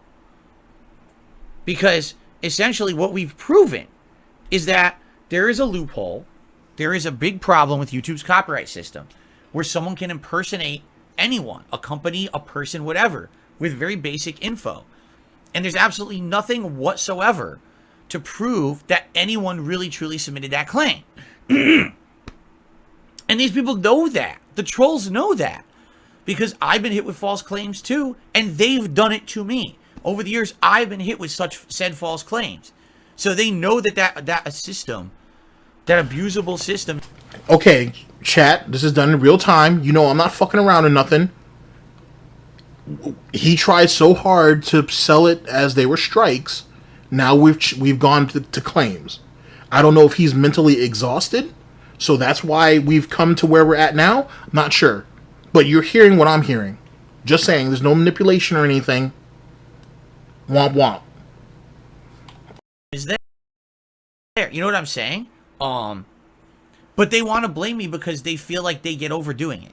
If there was no personal benefit to them, right? Then they wouldn't blame it on me. They feel like blaming it on me just creates more drama and more of a circus, which is what they want. They want this drama circus on YouTube. And so they will keep continuing their slander and their defamation as long as they can, because it gets them over. It gives them more content. It gives them more things to talk about, you see? If they didn't get anything out of it, they wouldn't do it. So even though there's literally no way you can say, hey, there's evidence Phil did it, there can't be. Here's what I've heard. Oh, Phil did it on other channels. What does that even mean? I did it on other channels. Like what? Like I used KO Gaming to issue a strike for DSP Gaming? How the fuck did I do that? It's a different channel. It wouldn't even be in the queue to issue a strike. Like, what are you speaking of? What does that even make? Doesn't even make sense what you're saying, right? How does that make? Oh, the evidence is there. He just won't show it because it's on another channel.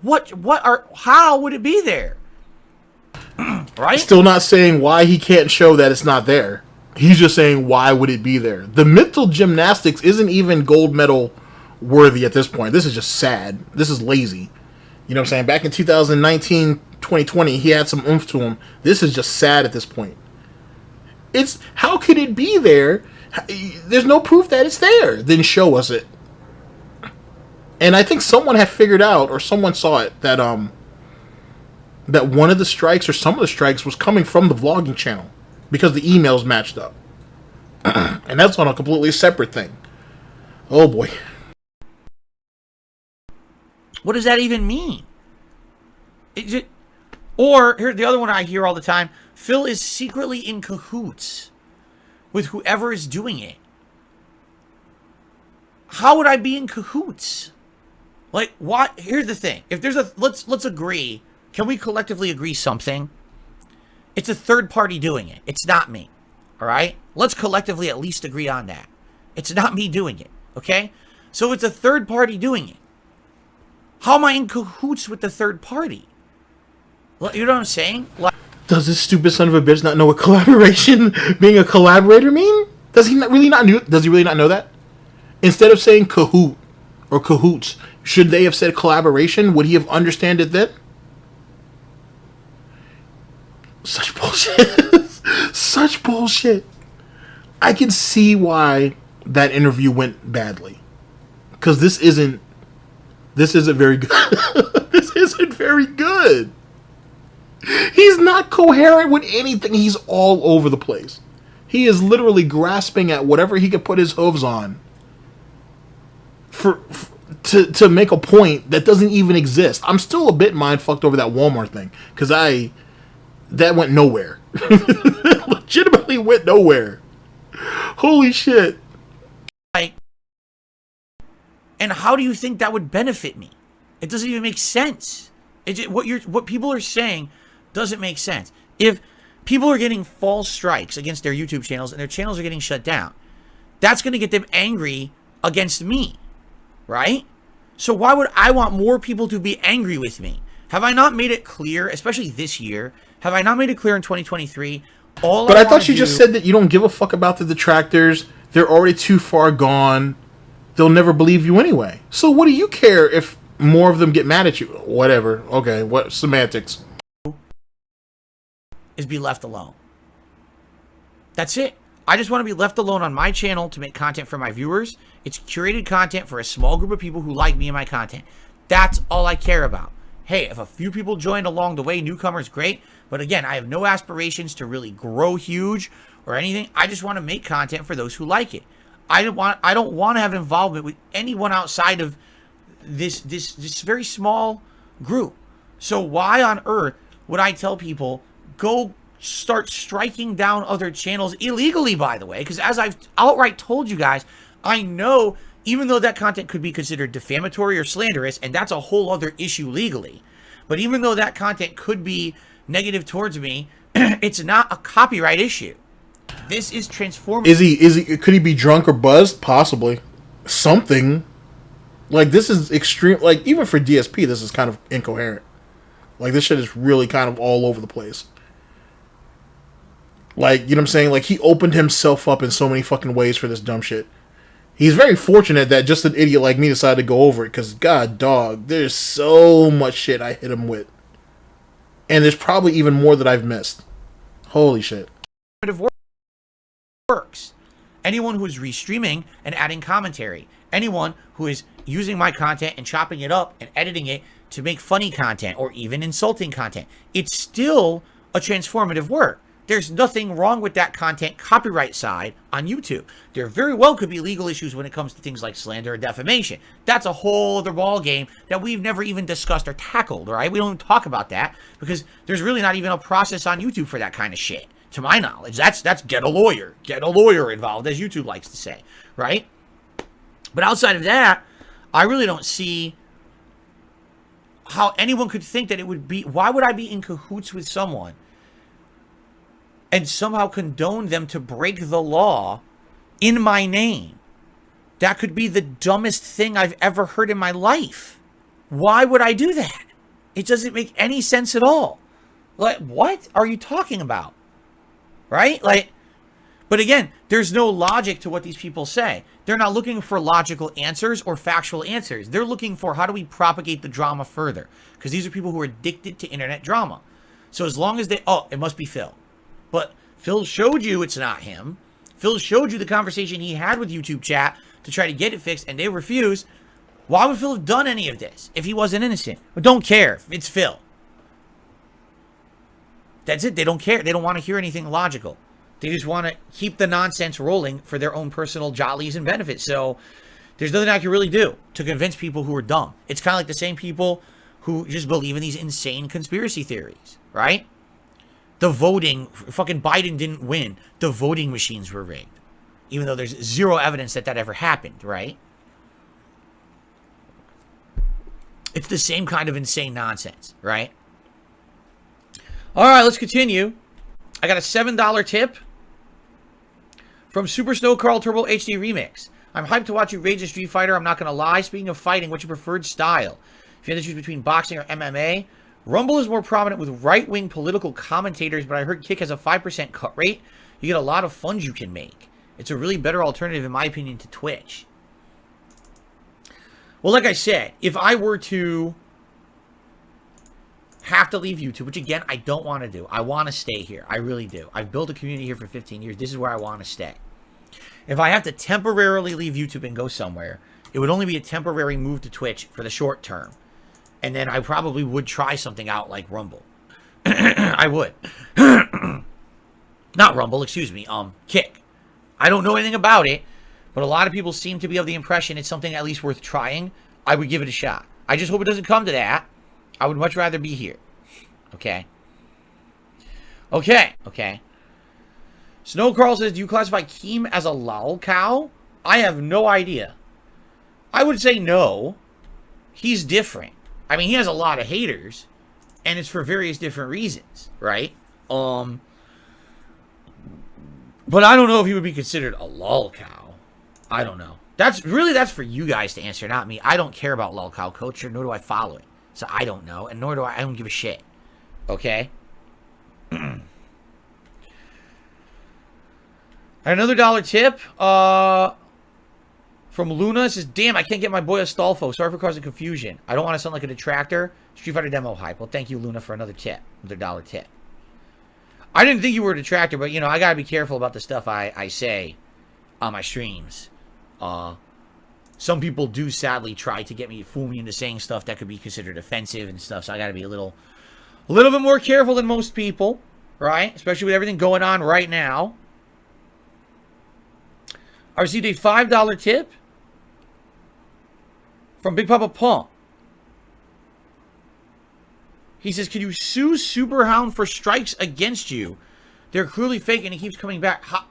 Superhound? Like, how did this guy even come into the discussion? How would you even know that? Oh yeah, Phil, what was the last thing you said to Superhound? When he took you down on Twitch. You said, oh, no you didn't. I'm going to find you. You threw some veil threat at his ass. Yeah, you probably don't want to be bringing him up. That might have been the play. Because the last time I checked, you threatened that dude. I'm actually surprised he did. I mean, he did kind of clap your cheeks after that, but it could have been much worse. It could have been much, much worse. It was him. Like, what are you talking about? This is really one of the major problems with YouTube's system. If someone's lying and giving you a fake copyright strike, you don't know actually where it's coming from, right? You don't, like. So I don't think it's him. I don't know. It could be, but there's no evidence in any direction that anyone is the person doing this stuff. You know what I'm saying? That's probably one of the major problems with it, is that there's no evidence of anything. And anyone who even claims credit, how do you even know that it's the same person at this point? You don't. That's the problem with the system. There absolutely should be 1,000,000% vetting of these claims, and there's not. YouTube is of the impression that unless you're a giant YouTuber, right, that has, like I said, that has this system in place that shouldn't be in place. They shouldn't be just because you're big or rich that you're protected. Now, see, the thing is his hesitation with the Superhound situation is just like the hesitation with Keemstar. They can hurt him. Like, you know what I'm saying? Like, they can, like they've already hurt him, I should say, and whatnot. He'll overlook his detractors for bigger predators when the opportunity makes itself available, which is what you're seeing here now.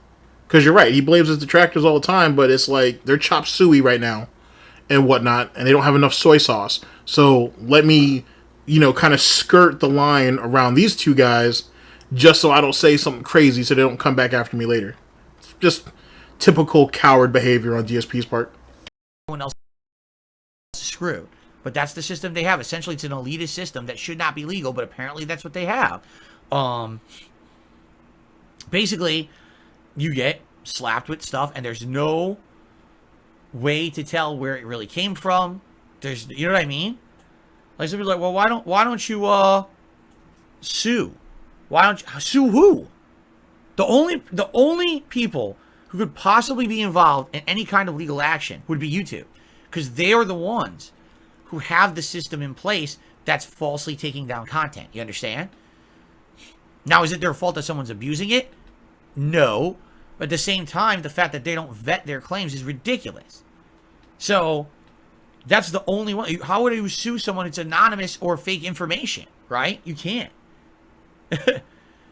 Right? Just think of how ludicrous this could be. If someone tried to sue me for the false claims, the first thing that the lawsuit would have to do, the lawyer would say, well, we have to legally prove that this person did these claims in order to sue them. How do you do that? Go to YouTube. And now YouTube would have to say, well, where's our proof? What's the proof? Well, they used Phil's name, address, and phone number. But that's public. It's on the internet right now. So what actual proof do you have that Phil issued these claims? None. Therefore, any legal action taken can only be used against YouTube. That's it. There's no vetting of any information. And with no evidence, no one could ever actually be sued. That's the problem. Okay. So how would you sue YouTube or sue anybody if your channel went down? Like, how does that really make sense, to be honest with you? And then, more importantly, if the court did decide to go to YouTube and say, hey, we need to know if any of these channels has ever struck our client, YouTube's going to cough it up, whether you try to delete it or not. You do realize that, right? So then there becomes a problem in itself. I don't think you thought that one out, but all right, fair enough. Whatever. And then you don't even want to get into the situation with Discovery, where things get really, really scary. You know what I'm saying? That's when they really get to go back and they get to vet through like years upon years of shit.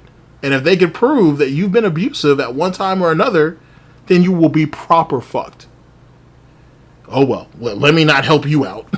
I received the $5 tip. I told you this podcast was going to go long. This person's name is I Like to Stub My Toe. All right? And he said the following. Hold on. They said the following. Uh-oh. The page is lagging. There we go.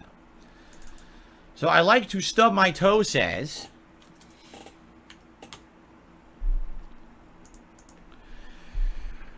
this is so stupid. Why would anyone strike your channel? Then they won't have any content to make fun of if the channel shuts down. I hope that YouTube fixes their shit. I mean, that's what I've been saying. I think that's what it is. All right. In reality, could it be one of my detractors or trolls? Yes. It absolutely could be. It could be just illogical. I've seen people illogically saying stuff like, well, since Phil's hitting us with false strikes, just hit him back. It's like, but there's no logic behind what you're doing. First of all, there's no evidence it's me. It's not. But there's no evidence it's me. And by taking me down, now you have no content. Right? So how does it make any sense? I've seen some people say like... Let me clarify this real fast. Excuse me. DSP, for all intents and purposes, is essentially your gateway LOLCOW into the LOLCOW verse. Now, I've heard plenty of other people be given that label and called that, but truth be told, it's DSP. You can literally start a channel, right, from the ground up, right? Put out some decent content, put out some good content, put out some creative content that really expresses you, and you can build a following in a decent amount of time, and then you can move on to whatever else you're doing. If DSP falls tomorrow, there are other LOLCOWs to laugh at. There's a lot of just unique people on the internet to laugh at. But even more important than that, there are archives upon archives of DSP's bullshit to laugh at. You could literally go through his life twice and still make some pretty funny content or whatever the case may be. DSP falling does not stop anything. It really don't. So let's go ahead and just push that bullshit off the board right now. If DSP falls, There are other people to laugh at, or you go back through DSP's history. And trust me, it's available. So let's just make sure we got that all squared away before DSP tries to sell it on people being the end-all, be-all of lolcows. Scorched earth. Like, well, since we can't make content because our channel got destroyed, now we'll take down Phil too. But I didn't do it. And doing this isn't helping the situation. It's not getting anyone what they want, you see? My real guess here, it's one of two things. It either is a third party who literally gets their jollies from hurting people and seeing them flex. Like, they're feeling like, look at the flex, because I got over on all these troll channels, right? And no one can catch me because YouTube essentially is protecting me, right? That's really what it is. Like, this person's like under the impression YouTube will protect me no matter what because YouTube's system is broken. So I'm completely immune to any kind of repercussions for what I'm doing. And it gives them a feeling of empowerment to do this. Okay? That's what I would think could be someone like that, right? And they could just realize, look, it's working, so keep doing it. Right? That's what I would think. Now, maybe the other situation could be, it really is a detractor, but they're doing it to other detractors on purpose to cause chaos. Maybe for some reason there's someone who's part of that community who became an outcast, who people like don't like anymore. Or maybe they tried hard to be a part of that community and then failed. Like, maybe they tried to do a channel, no one cared about it, and like, well, why should this guy get popularity on YouTube for making fun of Phil, but I can't? So then well, such pathetic reasoning. You can't do any better than that, Phil. You can't do any better than that. Really? Oh, maybe he was an outcast. Maybe he was someone who tried to make a channel and tried to get into their Discords and tried to get into their Twitter chat conversations or whatever, and they outcasted him. They said they didn't like his content, so now he decides to go ahead and wage a one fucking detractor war against detractors. That's what it is. That's what's going to cause the great fucking purge. That's what's going to be the great cannibalism and shit. This is the fall of Goutopia. That's how it all started, Phil. Because of one disgruntled detractor.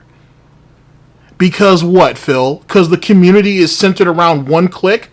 Is that what someone told you?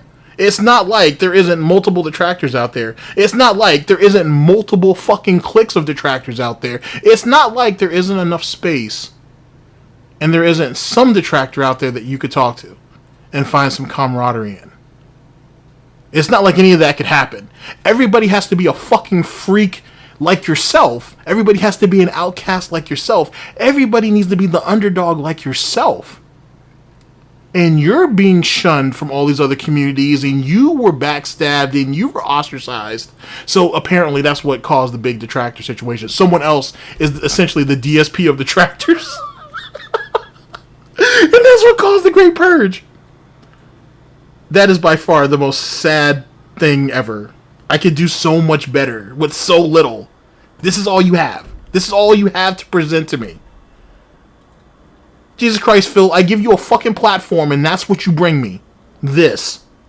You bring me 15-year-old Greece and tell me that this is a reasonable... This was reasonable.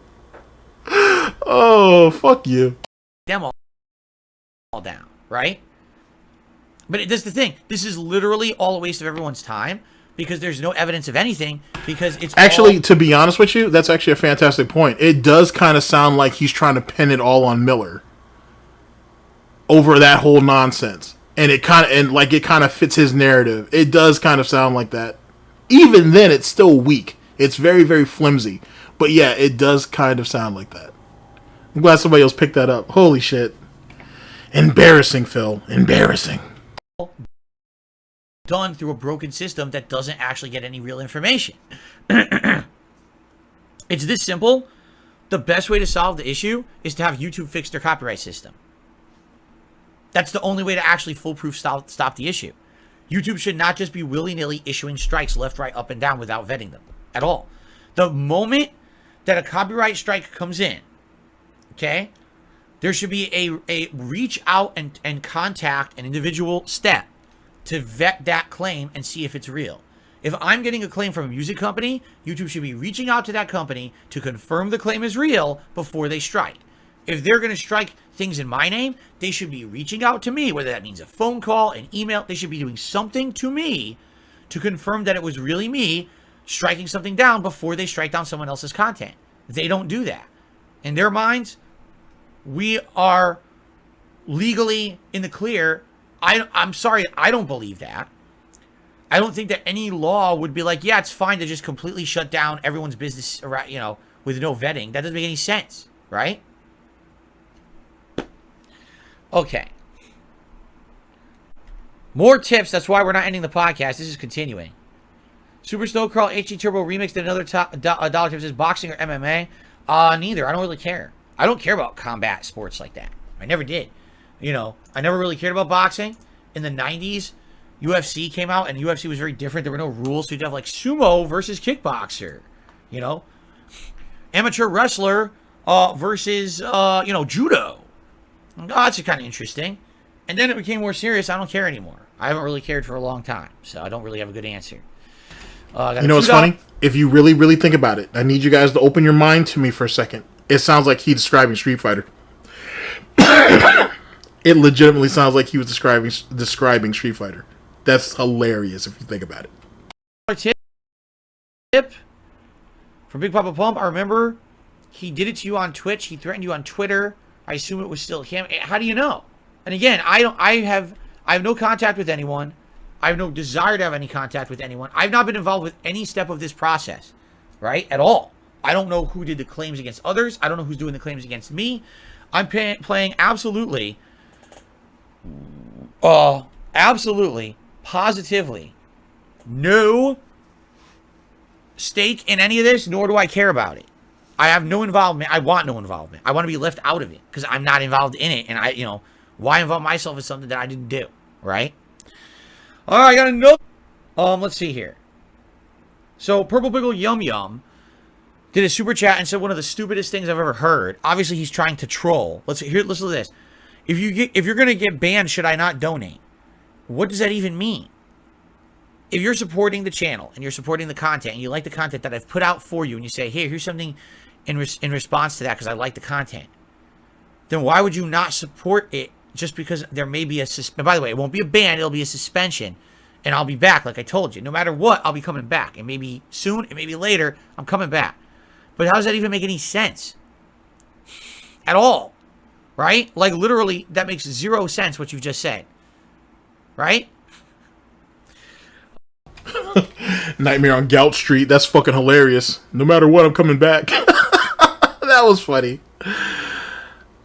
Ladies and gentlemen, this has been quite the journey. Fucking sakes. Okay. This has been quite the journey. Holy shit. Okay, so thank you guys very much for sitting through all this nonsense with me and allowing me to pick through every little bullshit that I found. I'm sure there's so much more that I didn't catch, but still had a lot of fun, to be honest with you. Had a great time. Enjoy your weekend, guys. You know what I'm saying? I'll see you, hopefully pick this back up next week. Like I said, I want to go over I have like 2 whole situations set up. It'll possibly be 3. So, you know, I'm not saying you're going to get 3 streams next week or even 2, but I'm just saying I got stuff planned out. So much mindfuckery. So much mindfuckery here that it was really hard to come to terms with that. I don't even know where to really start. There's just so much bullshit. So much bullshit. Holy shit. Anyway, like I said, enjoy your weekend, guys. Thank you guys for showing up to the stream. I'm sure there's somebody out there restreaming. Check them out. Big ups and whatnot. There's like a raid feature on this, yeah? Like somewhere? I'll check, or I'll talk to some people and whatever. I'll see if I can get that figured out.